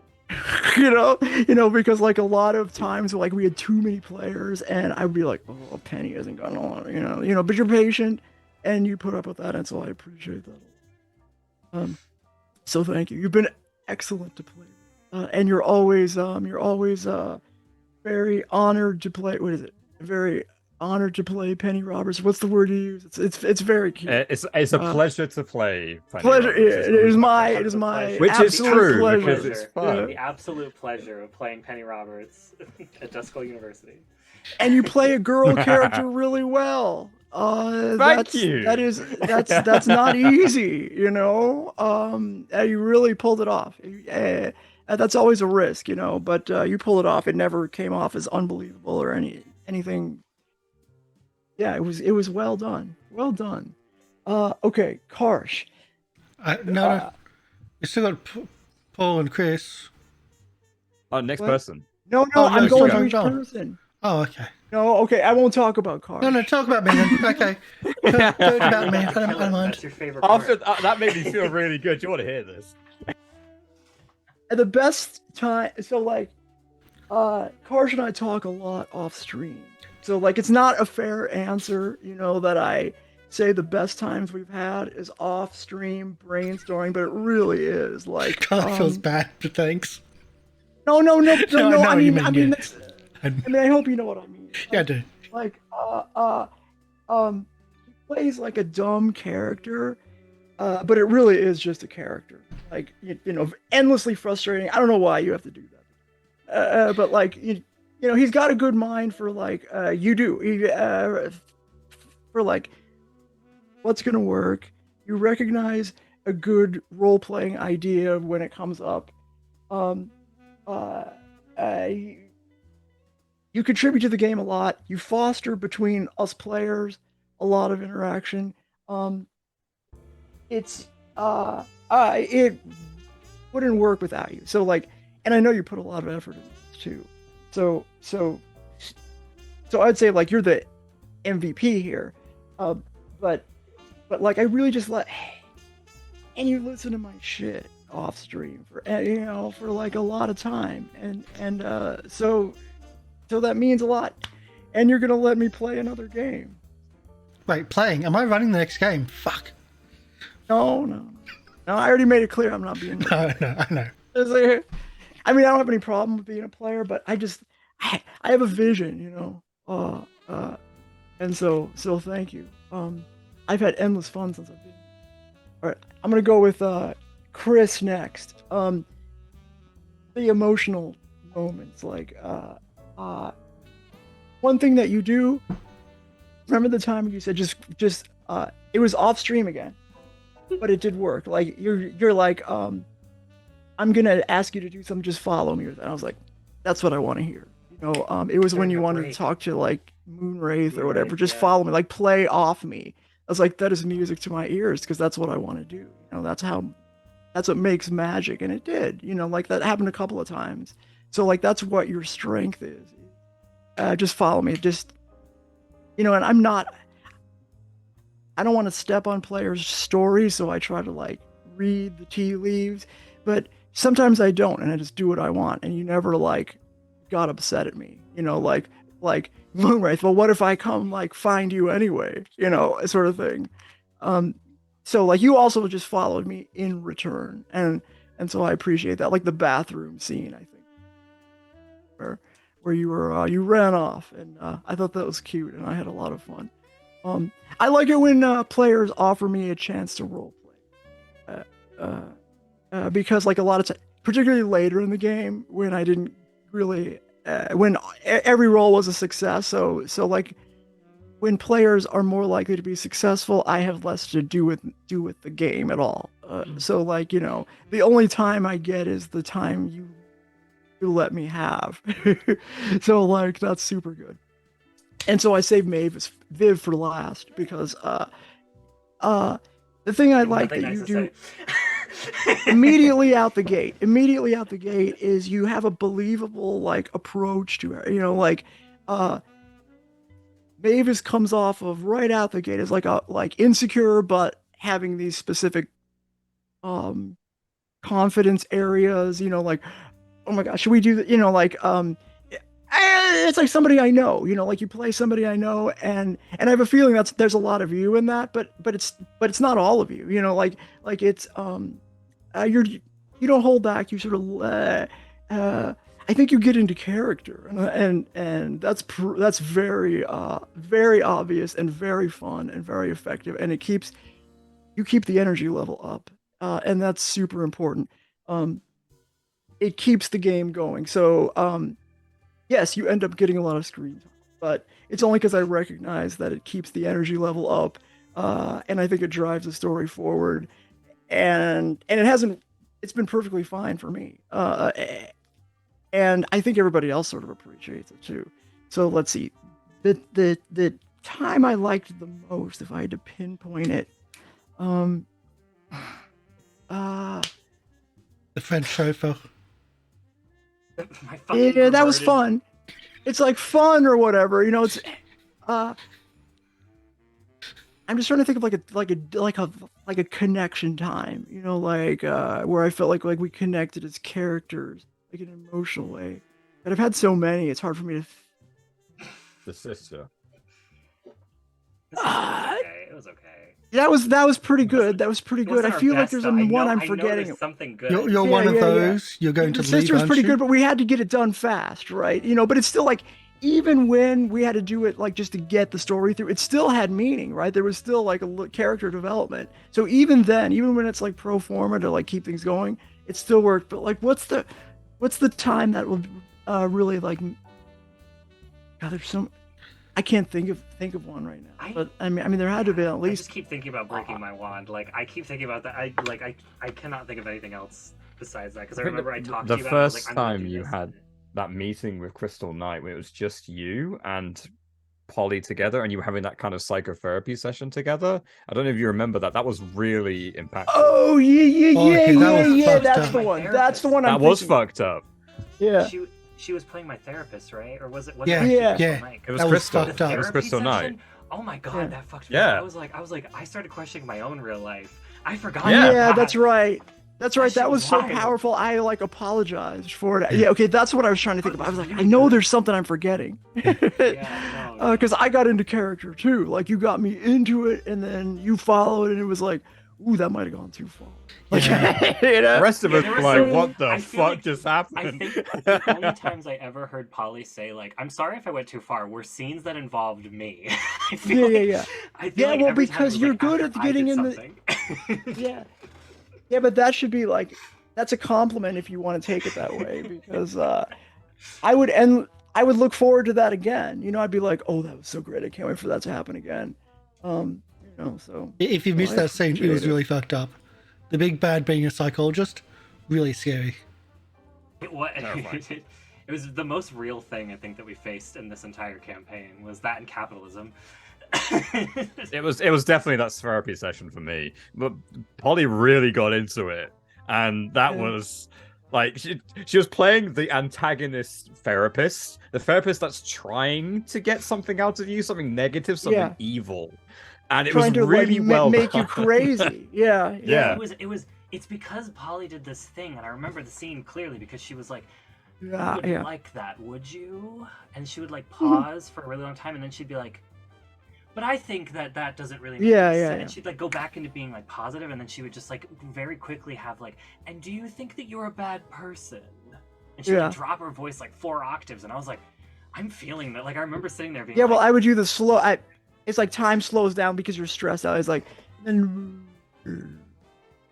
so anyway, it's "Yeah, Are that you- was a good, you that feel was, that was a good scene. Thank you." guilty. I- So it looks fond like we're out of memories. time. Yeah, that was it. I was trying to think like I know there was a time. Yeah, okay. Thank you for reminding me. Good times. I'm sorry I broke your brain. You didn't. I didn't. It was beautiful. It was great. Oh, You thank made you. me a better MC. I do a lot of your tricks now. I like gaslight my players like it's nothing. I'm like gaslight gatekeep girl boss my players, just like Yeah. Polly. What would I Polly actually do? learned a lot from all of you, and have because we played this game so much. Well, that's why I feel like writing my own game. You know, to like try to like take what I learned from playing with all of you for these couple of years with this system. I'm way better than I was when I started, for sure. It's cool. It's fun to be to have this experience. Thank you. Do you want to go last? Can I Chris, go or should next? I? Can I go next? Yeah, please do. Hell Yes, yeah. queen. Okay. Yeah. We'll get Chuck out of the way. What's up, man?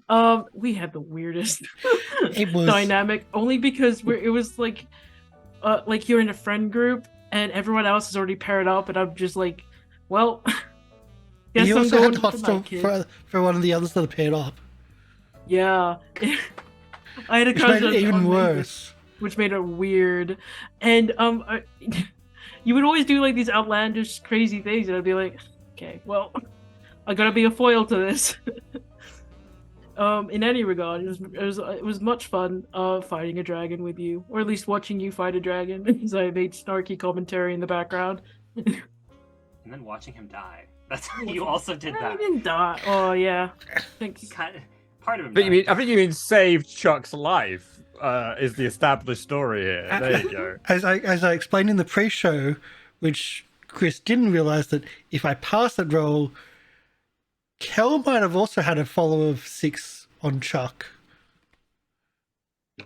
I thought we talked about that. It was like, I wouldn't like. I would be like, yeah, I liked his ideologies. I'm gonna try and integrate that in my life. I think that was the general consensus of that. Yeah. Didn't end up playing through, but yeah. No, yeah, it was fun. It was a Being your weird dynamic babysitter. though. Yeah, I tried connecting, and then it'd be like, "Do you have a crush on me?" And I'm like, "No." God, Bro, Chuck what? with the fucking Oh yeah, I forgot about It that. was so. It made me Him and Maeve like were so dating, fucking- and he's like, "Are you flirting with me?" I'm like, "I'm a lesbian. Like, I don't like men." I was like, "Wait, I what?" did like messing talking with about? Chuck with Goldie though. That was fun. Oh, And the Goldie. holiday, that's right. So like I talked about you off screen, I'm just gonna cut it. I was like, holiday, and you were great. I liked being holiday with you and Lava. I liked Holiday, Goldie, and Chuck as a combo. Yeah, that was fun. That worked. Yeah, That the was fun. dynamic was quite fun. You had that girlfriend, the flight attendant, and honestly, if you did one more, are you flirting with me, Joe? I was gonna steal your fucking girlfriend. You and me both know I wouldn't be able to. But... Sorry. It was fun, man. Okay. Oh, Polly. Jesus, man. Like, you're the first City of Mist DM I've ever had, and it's been a blast. And Uh-huh. I've thrown from day one. I've thrown like emotional curveballs at you, like right off the bat, and those I'm like you're watching someone get very very emotional towards you. It's hard to deal with in any situation, but the fact that you could still improv with me is fantastic. Like that Yeah, scene well, with I like when people can make me cry, like Paul did too. Just this episode, I was like, "Oh, hold it together," yeah. and you can do that, and I feel like it's worth it when that happens. Like the scene with bathroom, I didn't know how that was gonna end, but you fully went with me in this, and it was like, yeah, okay, and you follow through, and that's like it's in improv, it's like scene partners. You're a fantastic scene partner, so thank you. Oh, thank you. You're a fantastic scene partner. Oh, Penny, I tried so hard to hate you. Like Kel really tried. That was a big thing. Like she didn't like Penny at all. She tried Steal so your hard. girlfriend. Yeah, that was like the ideology. It was stupid, but that's what it was. And you constantly were just like, well, hey, what about Kel? What about Kel? Hey, we should. Do you want a sandwich? And it's like, oh my god. What a sandwich! Kel, do you? I ordered some. I got some milk because you kept drinking from the jug, and I realized that it was out. So here's some more milk in the fridge, and you were just like, Fuck you. And then, yeah, take the milk. And it's just like, well, I can't be mean to that. I don't want to be an asshole. And so I legitimately had to change my tactic. I'll be like, fine, I am indifferent to you. And then we're near the end there, I think we became friends, I think. We definitely have a common goal, that's for sure. In Oh, this absolutely. open-ended, beautiful ending, which I will say the chat was very enjoyable. No, you're incredibly optimistic, and that's lovely to see in a character. In because you see RPGs, you don't get a lot of like upbeat, positive characters. They're usually very dour and like sarcastic and witty, and it's exhausting to play. It's annoying to go against, but it's part of the game. It's nice having that dynamic. So thank you. Thank you. It was very, very tiring to play. Constantly, always a level head, and exhausting. Hey Mavis, what's up? "What's up, girl?" Eh. I hated the fact that we were so weird in like the first session because we had to be. Because I was like, "You're a monster. Why would you let this happen? Like, you're just gonna let me die?" And then you were like, "Why are you being so dramatic? I killed one person." Oh, that's Because right. I came.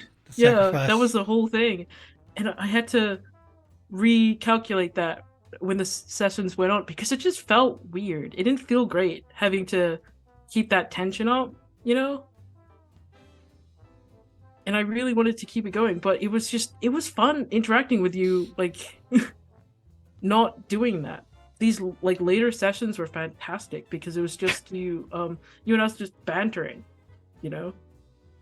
I think I really It seemed like you really knew each other. Like that, it was super neat. It seemed like you were actually have known each other for a long time. It's because I fucking am Mavis, She was a like what writing poetry major. That's what I did. Her I'm doing major, it now. Wears a lot of dark clothes. Yep. Do your parents Traffic, hate you yeah. and treat your sister better than they treat you? Not quite.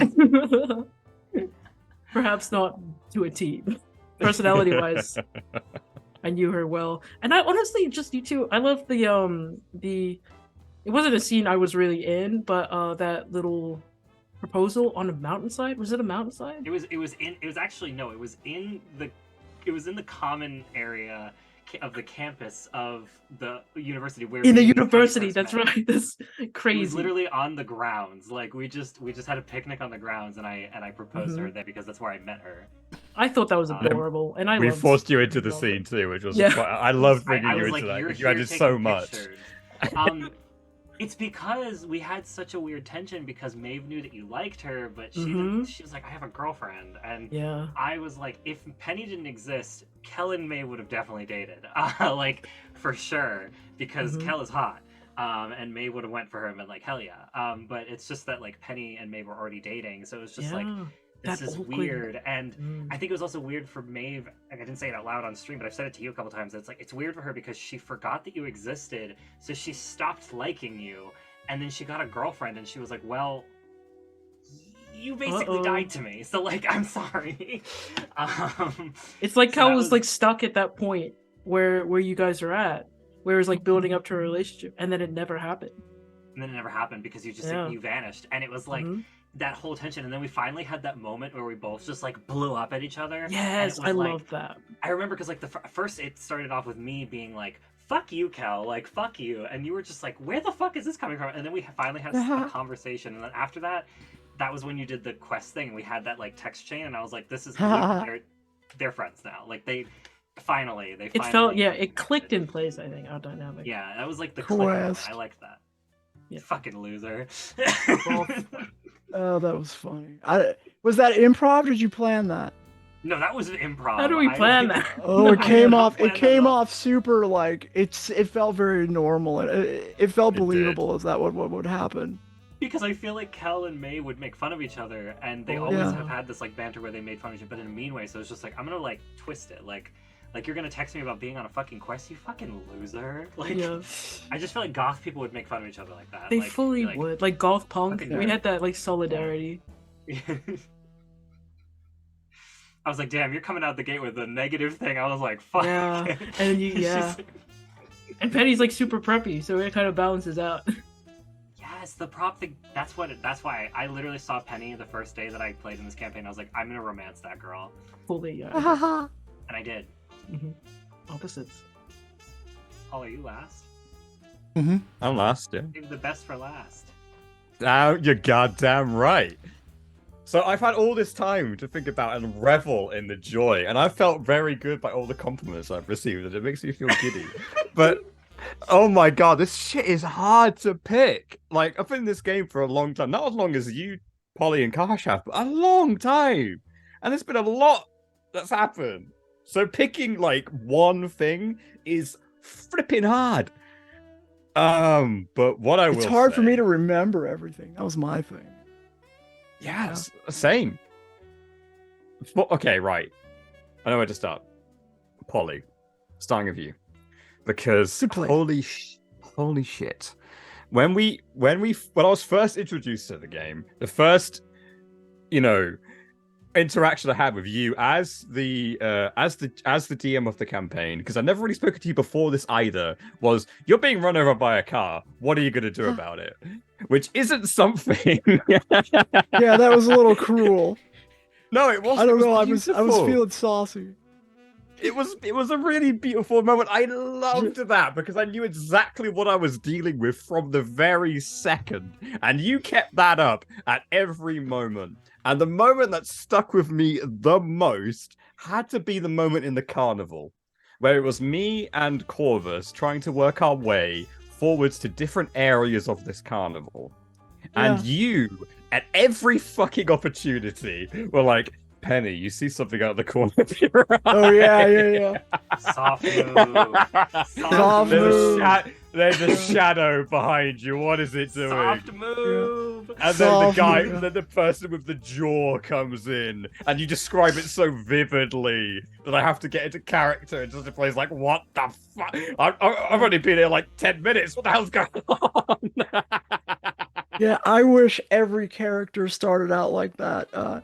But I doubt many people could have pulled it off as well as you did. So yeah, I mean, your first day is one for the books for me too. Like I was like, however that came out, that was good. I wish I could repeat it. Just So bullying. thanks for Real playing meets along. real. They know what it is. No, it truly was a pleasure in so many ways. I can't physically describe it enough. The fact that you were able Thank to also, you guys in the audience won't know this, but we had millions where we would talk after the session about what we thought was going to happen next. Yeah. What is Polly hinting at? What does this mean? What does that mean? And How Polly does that didn't know apply we were to our doing that. characters? You And Polly know, just I know always that knows was- that. Yeah, like that was the best thing when I found out later that was going on. I was like, oh, they like the game. Like, Yeah, oh, she that had was no idea that like that we were that spending like like 2 hours. Like Yeah. sorry. We yeah. spent When I found out about hours that, sorry, yeah, talking okay, about I'm it. interrupting too. No, you're that right. was You're awesome. absolutely right. And your feeling of joy at feeling like that they care about the game this Yeah. much. The only reason we care about the game that much is because you did such a good job in portraying Oh. it. We had to spend hours thinking about what our characters would think like, thanks to the hints that you dropped as a character. The glass looks beautiful. Why is that? They're always after this grail. Why are they after this grail? That seems a bit weird. What's going on with that? I was always what is the surprised when you all mythos of pieced it Corbin together. Payne? Well, that again gives credit to you because again, I've got no freaking idea what the hell I was looking at, but I was able to piece together some truths. Not all of them. I got quite a lot wrong, but some truths thanks to the hints that you gave. So credit where credit is due. That was absolutely beautiful. The lightning in the background or the thunder in the background. Yes. Is one of Oh those. my god, the fucking I was like, okay, Polly, we're gonna go to the fucking asylum. Like we're going. Yeah. I was like, all right, we're going.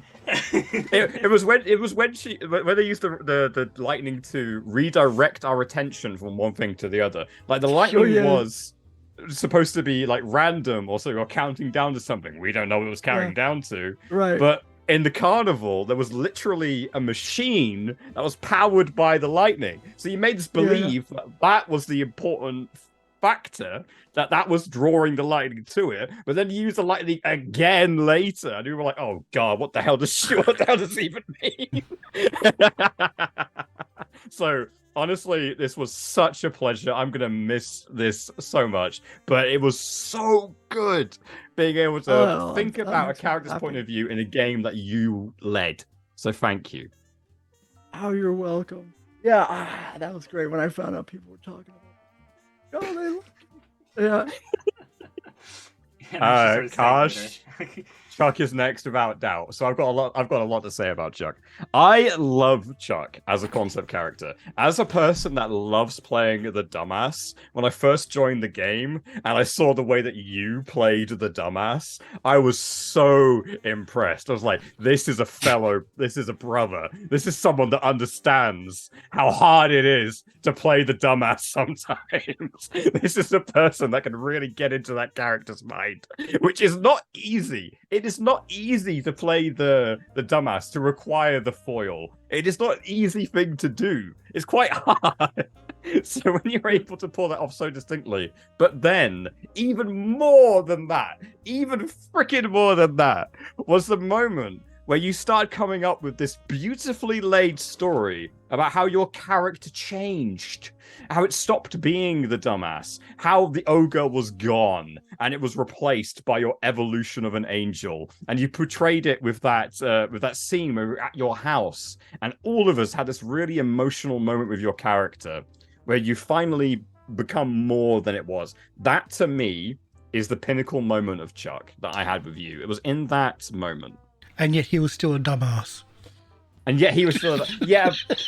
Okay, There was but one Trying time. not to be. That's because you enjoy Duality, it. that's duality. There was one time. I'm gonna interject for a second. Like during the first case, I don't know if anybody was here, but like I knew there was None of us more were. depth to Chuck because like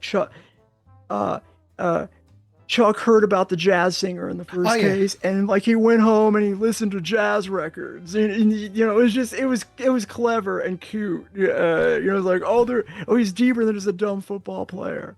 I liked that too. Since you're talking about that, What that was is that I do like jazz, and I used to I'd done some performance stuff at the Basement Jazz Club in Sydney.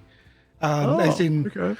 like we were hired as a fire performer for a visiting jazz band, and so I'd gone there a few times as well. And unfortunately, it's now closed. But like, I really loved the place. It was just I love jazz, and I loved like that dive bar jazz, yeah. like that type of club we used to have in Sydney, and it was just absolutely fun and gorgeous. So when you had that as the scene, like, oh, I really love this, so I'm gonna have my character fall in love, and yeah. Yeah, that was clever. It was clever. It was cute and it added depth to the character. And I remember. Sorry. Go ahead, Paul. No, you're right. That's the exact part I want to highlight. It's the fact that when you play a dumbass character, being able to give that dumbass character depth to explain why they do the things that they do, which makes sense within the story and everything else like that, is such a complex tapestry to weave. And you did it really well. It didn't require very much. It only required that one segment, even, that explained everything. But all the interactions you have with Corvus, all the interactions that I had with your character, and everything else like that, that all led to that kind of understanding of why he acted the way that he did, and also why he continued to act in certain ways. Like, your character was so well defined that it was really easy for me to understand where I could bounce off it from.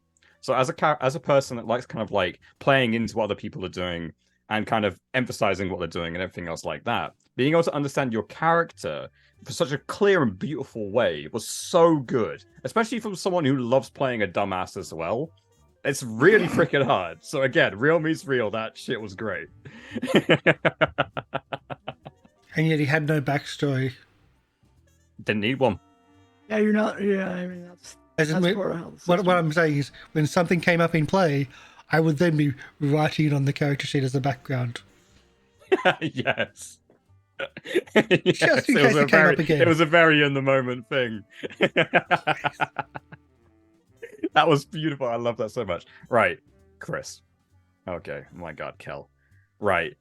Everyone the one leaves thing me for I'm last. I feel like no one has anything nice to say about. well, my I'm You leaving. guys I'm have to leaving think you. about I'm it. It's a leaving you for build-up. last because we're the fucking. Yeah, wait a couple, second. That's okay? what. Yeah, that's like I the know, I'm big kidding, one. I'm kidding. I was just You making gotta jokes, like, leave. It's because we're a It'd couple, be all weird right? if you didn't.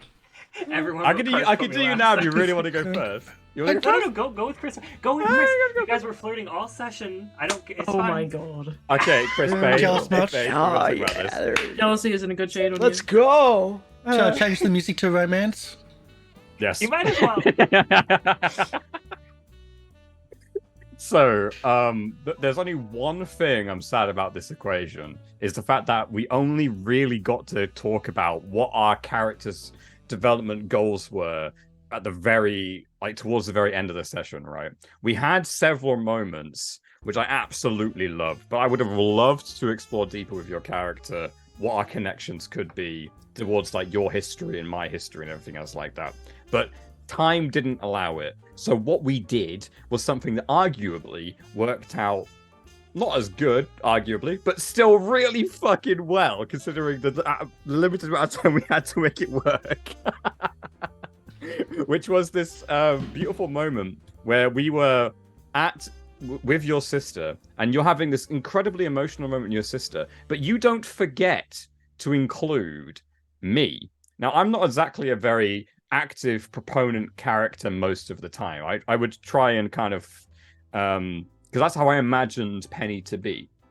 But you, still in that situation, remembered to include me in your thought decision process about how you wanted to interact with your sister at the end. So when I brought up what I thought would contribute to what you were doing, which was the situation where, do you reckon you need to speak to the rest of your family? Like, is there anyone else you want to speak to when you have this hour of remembrance where everyone remembers you for this hour, this beautiful hour, right? You immediately ran with that, and it was only a sentence, but that's all that it really took. And that immediately told me that this person is listening to what I'm doing. This person realizes the character I'm trying to put forwards, and they immediately reacted to it. It doesn't even necessarily matter that it was pre-planned or not. It wasn't, by the way. It was all improv. But the fact that it even happened was such a fucking awesome thing that it felt like that was the first time me and your character had that kind of interaction. And from then on, I was completely comfortable with any interaction we had from any point onwards. So I'm only sad we didn't have more of those. But overall, that one moment was absolutely freaking beautiful, because it was such a pleasure bouncing off what you were putting out, because as we've established, you're goddamn good at what you do, and please don't fucking change. You won't, no matter what anyone says, you're fucking great at it. Goddamn right. Can I interrupt here and just say Please that do. that scene when you got like the emotions that you gave, because as Polly says, like I get into character very easily. So when I get annoyed at you guys in character, I'm annoyed at you in real life. I'm here, like I am. It's called having a mental illness. I just become those characters. So, but the thing that really got me is like when you got so excited about me like helping you and like fixing everything and like making everyone remember you. I wanted to hug you. Like, I wanted to hug Chris. Like, I was looking at your face, and I was like, I want to give you a hug. Like, because I feel like we just did this. Like, I really just helped you with this, and I feel like I really want to, like... And I was like, Give me a solid room. I wanted to give you like, a hug, like a real hug. Even in that situation where you're playing that character and you're making us feel the things that we feel, which is such a beautiful thing to have someone actually do, because it doesn't always happen in a game, but you bloody did it twice! I love you, Chris. That's my point. It was a beautiful thing, and it was an absolute pleasure to play off and play into. It allowed so many things for me to kind of explore and develop with your character from then on. I'm so fucking happy that you did that. So honestly, it really was a pleasure. I've learned a lot from the way that you react with your character and the way that you do things. So the way that you were able to play with your character immediately as the forgetful one and come in with that heart-wrenching moment isn't something that I thought of. I normally strive for humor. I'm that kind of person. So seeing someone on the opposite end of the spectrum coming in from I'm going to make you fuckers cry whether you like it or not. Multiple times. Such a pleasure. Multiple times, Yeah. even. Yeah, It was that's such a hard pleasure to do seeing too. That is hard. It's arguably Yeah. harder than going for laughs. It's I was way so harder. Yeah. impressed. So absolutely credit where credit is due. And finally, last but not least, my wife, my babe, Mavis Thorn, played by Vivian Licher. Don't Anyway, say my last name, you Are you weirdo. lost? Olivia. Don't last name me on the internet. Maybe. Anyway, fucking hell. Okay, where do I even start? Right. So, having our relationship from character and as players and everything else like that has been such an interesting kind of journey that we've gone on together, that the fact that we spent many hours, even after sessions were over, talking about the way that our characters would kind of interact. Like, you always asked me if I would be okay if this happened, if I would be okay if this happened. And you probably don't like, you said that you don't like playing the hero or the main character and everything else like that. But, you know, quite frankly, I think you do it really, really well, which isn't always an easy thing to do. It takes a lot of confidence to be able to pull that off, or at the very least, a lot of belief in the character that you are to be able to actually do that. So when you asked me, is this okay if we do this? Is it okay if we do that? You were constantly putting forward suggestions, which I could then put more suggestions into and come back to you with suggestions. I always felt comfortable that I could come to you and message you and say, hey, that sounds great, let's do this. Or, you know, that's great. Or I want to do this, right? I always felt confident that I could do that with you as a character. And this is the third or fourth time in my 20-odd years of playing TTRPGs I've ever had a relationship with one of the players. And having it with you has so honestly cute. been so easy, because there's not been any, you've always asked first, right? There's never been something where you were like, okay, I really want to spring this on you and fuck up your day or anything else like that, which obviously is fun in its own way, but that's not the way that you did it, and I appreciated that greatly, because we all have other things going on, and this is quite an important thing to have the characters happen. So when we had those character interactions, when it was just me and you, which wasn't that often, but was truly beautiful when it did happen, when we had those moments of the Aurora Glassworks, when you proposed, as an example, and you put so much force into it that you actually wrote a physical poem, when you gave me those amazing compliments and everything else like that, that made me, as a person, feel like what I was doing mattered. It felt like I was doing something that had an impact on someone else, that they would even think to consider that I would be worthy of such an amount of time. It made me feel good. So I just want to say that I really, really appreciate being able to roleplay with someone who is so fucking considerate, and I'm going to swear about that because it's that important, about the way that our characters' relationship develops, because we may never get the chance again, and truly this was a really beautiful way Oh my God. of experiencing that kind of relationship between player characters, which is such a rare thing. It doesn't always happen. And I encourage anyone who finds this kind of fun in any game that they have to truly embrace their character's perspective and make friends. I wasn't sure it could be pulled off, but like, yeah, I mean, it did work. It was the It did effort of work. Oblivion. And I mean, just like, don't sell yourself short. can we also point out the poems and the poetries for the monologues? Perhaps for that. Like yeah. that was like a holy shit. You're doing these, and a lot of them were often like what 10 minutes, like 30 minutes before. like before stream in the 30 pre-show. minutes. Like we're all I wrote talking, them, like, and the yeah. Oblivions talking. Like I'm literally almost sitting there, like, finished, Oh. and like there was multiples of them, which just was really nice. almost all of them were written like 10 minutes before. Yeah. Because I was like, oh, I have to do the monologue? Oh, give me one sec. Yeah. It wasn't just monologues, mind you, I forget. But There there was more, the songs as well that someone made. Oh, I did make character songs for a lot of the characters in this game. You I did. haven't Those sent them to character anyone else songs? because I hated all of them. Yeah, they're just stuff that I was composing. I composed one for Penny actually, specifically. did? That was called. It was like Wow. Recipe or something. Yep. Yeah, I can send them in the chat at some point. Yeah. You can, like, It takes a special kind of person to be able to do that. Yeah, I do want to do two of recent characters or recent plays as well. Yeah, please. Christine's seeing Christine come into this game. Oh, sorry, Gabby come into the game playing Christine, with no experience in playing this and having a short amount of time playing with Gabby with Call Cthulhu. I didn't think she fed into the Call Cthulhu game, but when she came into this not knowing any of the rules, and then saying, "Oh, like I think we need to remake my character. I don't think it's working," and then pulling out +6 rolls, and just like, holy! And as Oblivion's mentioned, she just is so good at this now. It's just like so scary. really amazing to see that quick journey. Absolutely amazing. And I really loved Ravenrock's character with Alex and the conspiracy theorist, the introduction of the spying on the players, and I would have loved for Raven to be able to stay a little bit longer as well, because I loved the interactions of like the secret headquarters. I was loving that backwards and forwards with Raven about that. Apartment. when we had the Halloween special, I really missed and- that. Yeah. Oh my god. When we had the Halloween special and Raven Rook was in that one. Oh, that was so good. Oh my god, that was so good.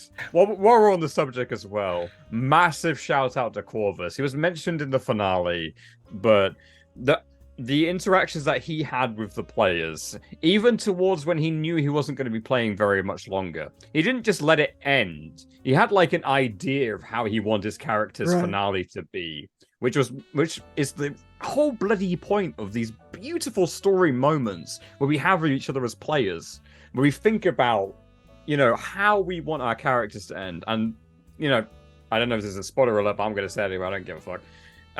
We wrote down in a Google Doc what we imagined our characters' endings would be.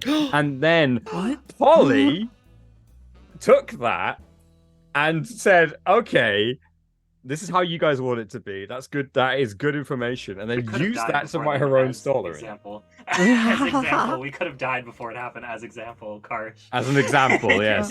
Right. Yeah, So Like, even at the very end, we were kept guessing, is what I'm trying If to say. most of Oh, I our see, yeah. endings were completely different to what actually happened.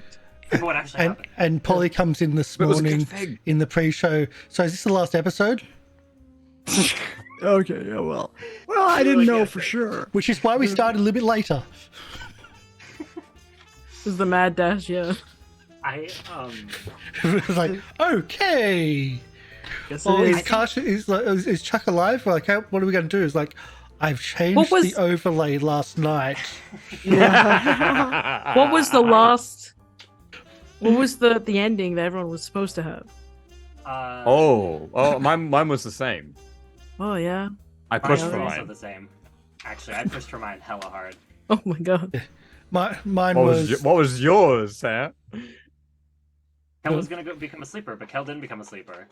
Yeah, no, I was supposed to be a sleeper, and my sister was gonna I was gonna forget everyone, and then my sister was going to just like, do sister things and we'd be able to try and help me remember, and that was the whole thing. And Moonfaith might be there. I think that was like opened up as a possibility at that that flashback. I think that was done really nice. A nice way of touching back on that. Mine was that Chuck was going to die no matter what. Like he was going to die or was going to lose his powers or something to then open up. And then I got this whole idea of like, this whole mayor thing, Chuck's got this whole communism thing of like helping people. And then I just dove into that and things went weird and I pushed a roll too far and failed.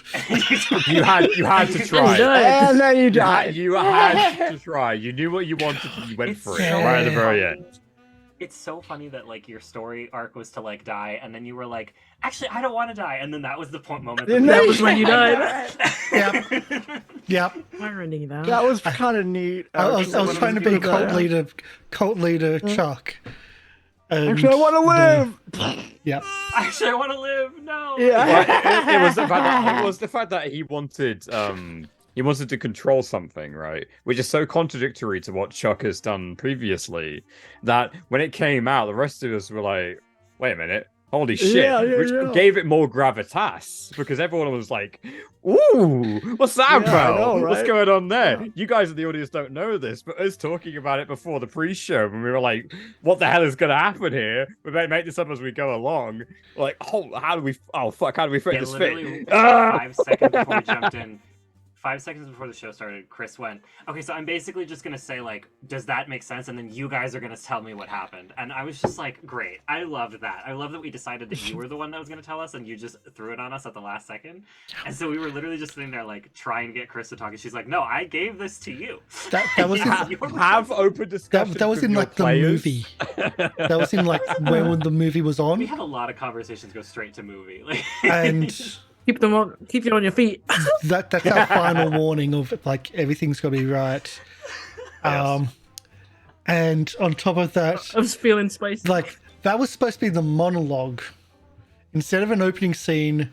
That was supposed to be a monologue, which just ended up being an opening scene. It's like, okay, that's why I mentioned in chat. Like, if you didn't say live, I mentioned in chat. So we're not doing a monologue today. It seems. It was a very long monologue. It was. For an hour and a half. Basically just yelling at each other. Yes. I'm so impressed that all of us, even though we have all these other things going on in our lives, managed to come together and push for an ending that both surprised every person playing, which is arguably, I'm sorry, audience, more important than you, was the fact that us players were also you're beautiful, you're lovely. We're also really, really surprised. What the? I'm always too. Love you, but Loki didn't give a fuck if you were surprised. We were surprised. Yeah, I love Loki. We wanted to have the fun first, and we freaking had it. It is true though. It's hard to pull off a surprise ending when it's the when you know what's supposed to happen. We knew the endings were like lining up, and we still like half of us didn't get that, and that's crazy. What's so funny? I knew the ending was going to be somber. I was like, I've watched Polly play this game for so long that I was like, this ending is not. It's going to be bittersweet, and I was like, I was prepped for it. If you guys in here read the document, you'll see that my ending is also bittersweet. I literally wrote it as. Like, Maeve's arc is, she starts out with the swan, she's like, oh fuck, I need to get rid of the swan. She finds out that she likes the power in it, the wand is telling her to kill people that have powers because she wants to take them, because she wants to take their powers to protect herself so that no one else can be as powerful as her. She needs to be better than everyone else. And then, oh shit, so that's perfectionism, and then it's, oh shit, I have to protect everyone because I'm the caretaker, and then we literally go into this whole thing where she's like, character growth, she stopped being evil, people stopped seeing her as evil and like trigger happy, and then in the end, she literally just did exactly what she's always done, which is sacrifice herself to Again. protect everyone and became the most powerful being in the city so that no one else can stop her. Like, that's literally... But I love that Which you did confused that Penny again. and pissed off Kel. Pissed me off so much that I didn't give my character the happy ending that was lined up. It was right there. We talked about it. We talked And about you it in guys are yelling Discord chat. at me. You guys are yelling at me and at Maeve about not like. And she's like, "What the fuck do you?" I touched the chalice, I filled it with water, and then I suddenly owned the city. What do you want me to do? And that's thanks to Polly, right there. Yeah. I fucking see you, Polly. Goddamn. Oh, I knew it was happening. Me and Chris Maeve are having a didn't. discussion based on the ending that we expected to happen, and then you come in. Yeah. It I was like to so put my mark good. on it, and It was so good. then I couldn't let Mavis believe that she was gonna run the city forever. I just couldn't let that happen. Yeah. So I was like, I'll be back. Here's the problem. Yeah. Here's the Yeah. problem. Maeve, in my head, she will run the city forever, but the second Penny dies, the city is fucked. Everyone in the city has no fucking mercy. Like, she will become Corbin Payne, but worse, because she's gonna be holding in that pain for that whole time for Penny, and the second Penny is gone, it's over. The city doesn't fucking matter. She'll burn it to the ground. She'll tear it apart. She'll open the door and leave. Like, Well, she'll that's leave interesting. I mean, that would be consistent with what happens when people are in that position. So Oh yeah, no, she's just holding out. We're for gonna Penny. save Like, you. She's I not a don't good care. person. She's not a good person. Yes, She's, you becoming Armand she's- Kai was a really nice touch. Yeah, you're my Armand Kai, which is crazy that you became my knight somehow. Like, which is funny because of the knight thing.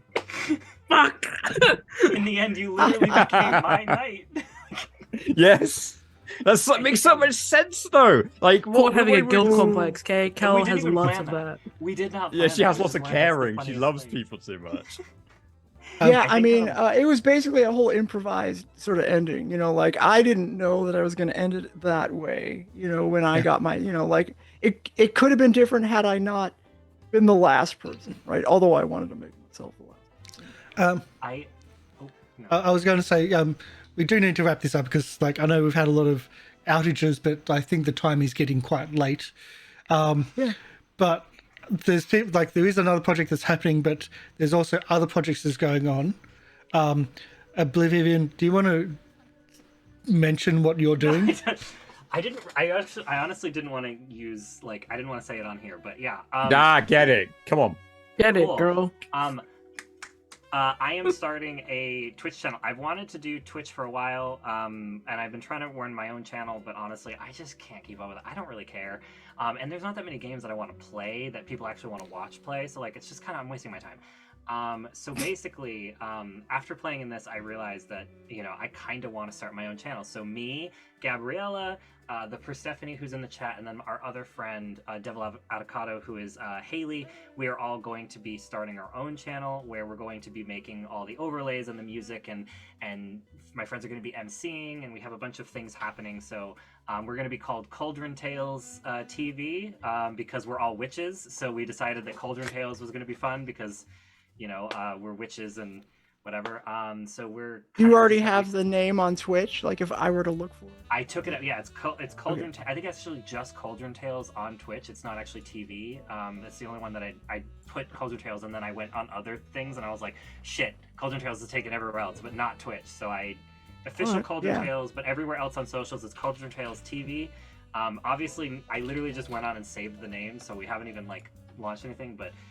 We're hoping to launch by literally August-ish, in a couple months. We're kind of, all my overlays are ready, all my music is ready. I just need to set up the channels. So, yeah. Oh, congratulations! That's exciting. I will also. That is hella exciting. Hell yeah. I will still be popping in to Goblin Cave occasionally, and I will still be in that Discord, and I will still promote this channel because I was already I started here. I got my so- start here. I Yeah. got my start. Yeah, here. me Oh, too. we're gonna- Me too. I got my start here, and now I'm doing my own thing too. And yet, Oblivion, you thought we weren't going to, I wasn't going to let you, promote. Of course, yes. Of course you can talk about it. No, it wasn't that I wasn't. I felt wrong doing it, so I was like, I'm not gonna do it. It's fine. Yeah, no, I really appreciate again all the stuff that happened here, and I'm sad that I'm leaving the channel, but I'm going to do my own thing, and I have a bunch of other shit going on, so I don't have enough time anyway. So, Yeah. I appreciate everyone that I met here, and I love all of you dearly. Yeah. Paul, Chris, is there anything you want to say? Like, are you sticking around? What are we going to like? You know that there's something going on.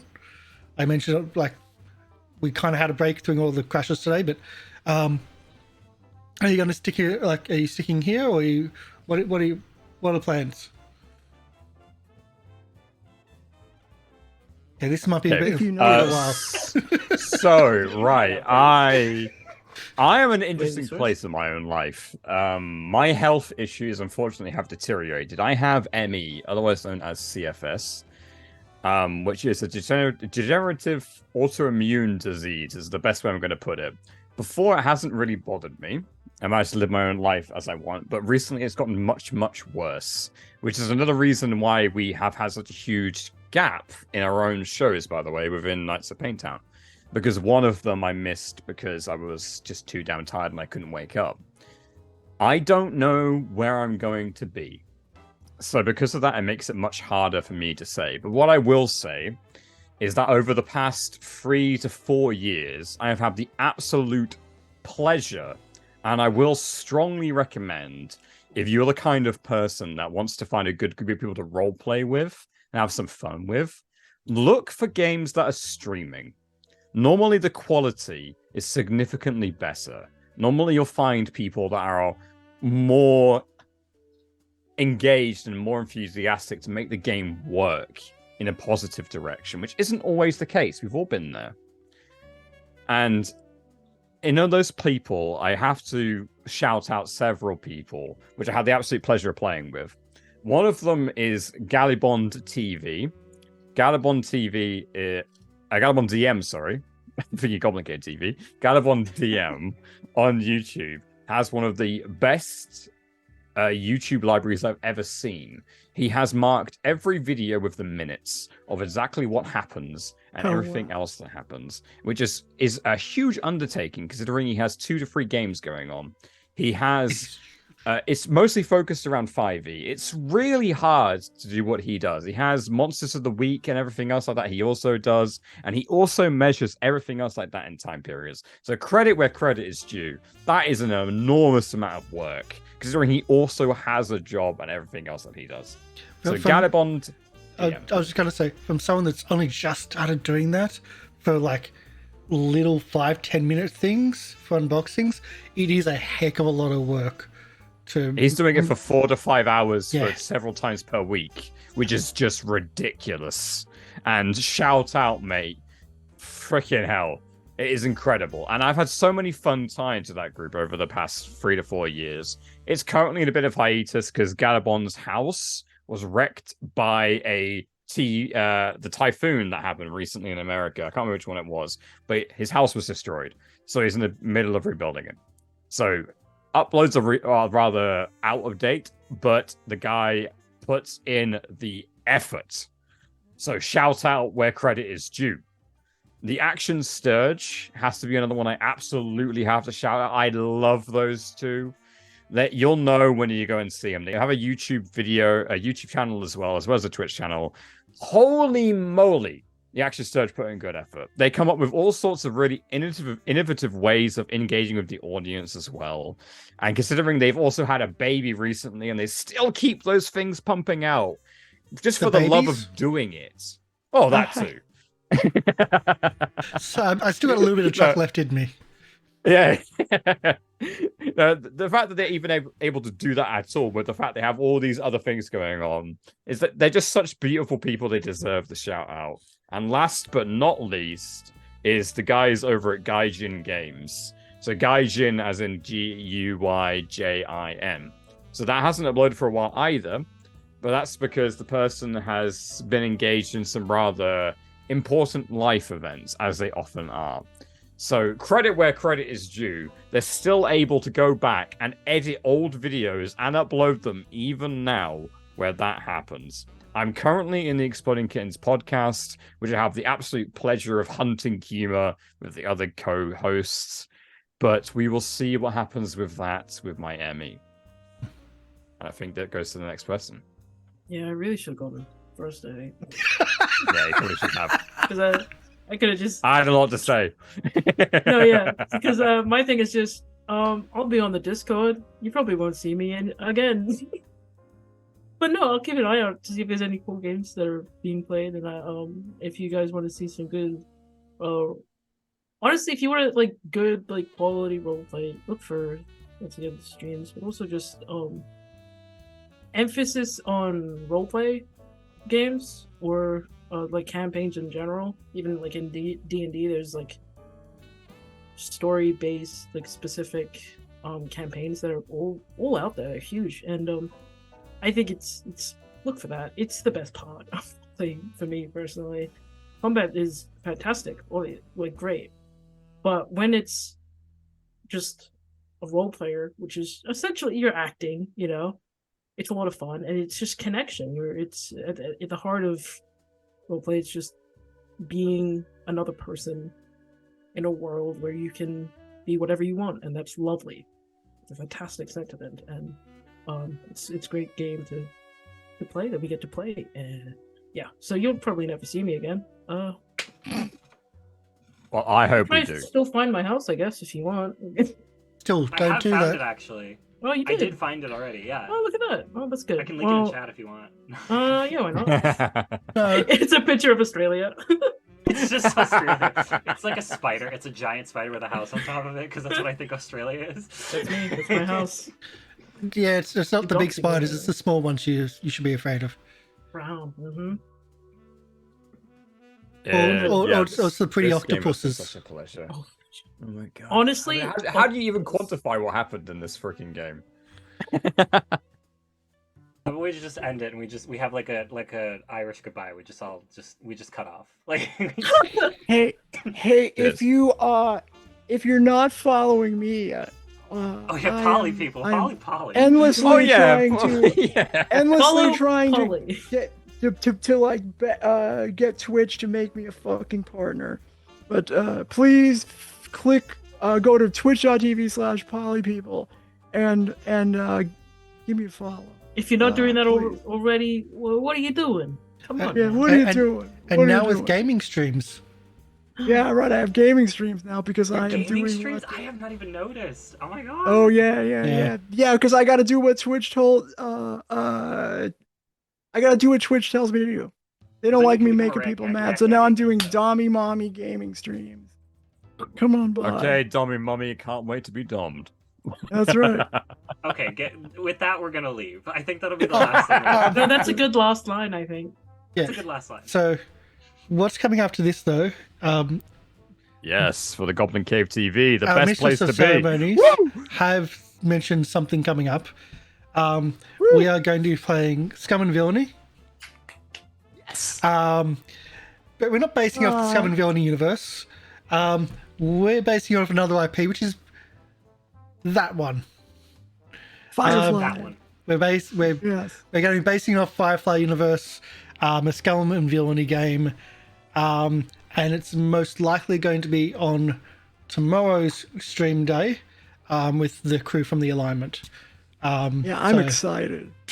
I'm If you- excited. If you haven't seen They're the good. Alignment, it is a much more adult version of this. But, well, it's an adult Scooby-Doo game with Daphne having a twin sister who's also a drug dealer. So, yeah. And now a Transformer. Because apparently that's a thing. So, yeah, that's... The group is just, yeah. They work together well, and it should be an interesting game. It should be fun. But it's not going to happen straight away.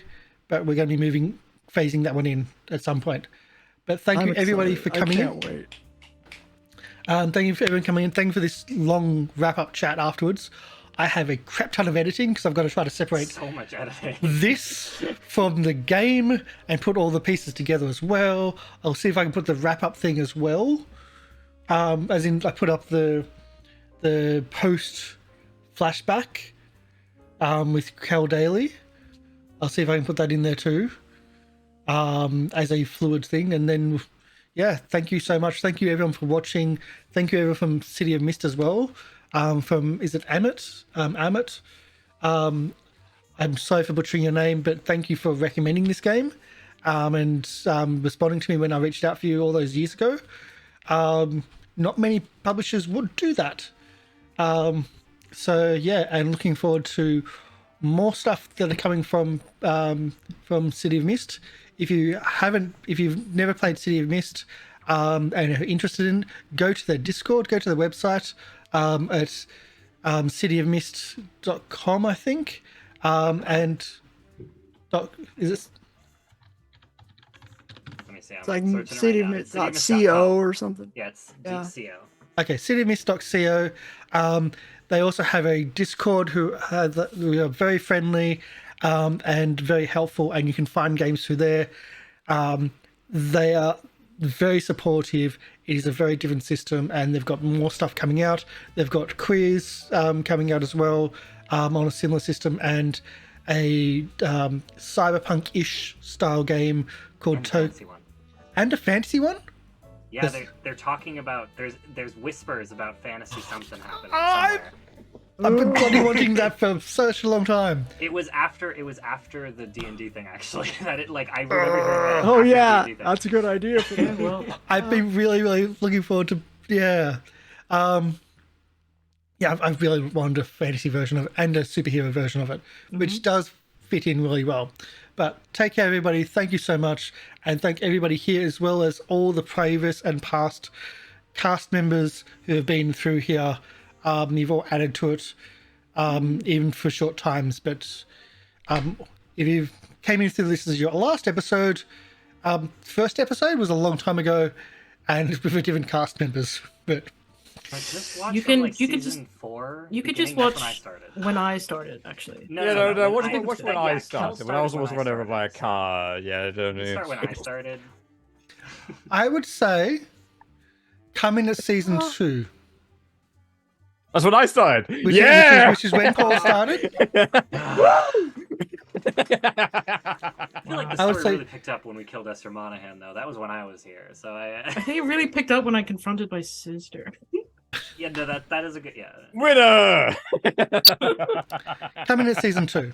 I'm not deleting the previous ones or the prelude, but come in at season 2.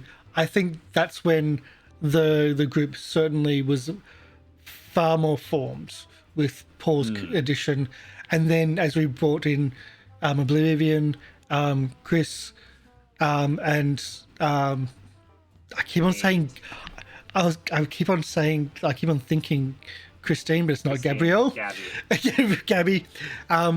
As we like, then we really did hit our stride with everybody there. So, and of course Ravenlook.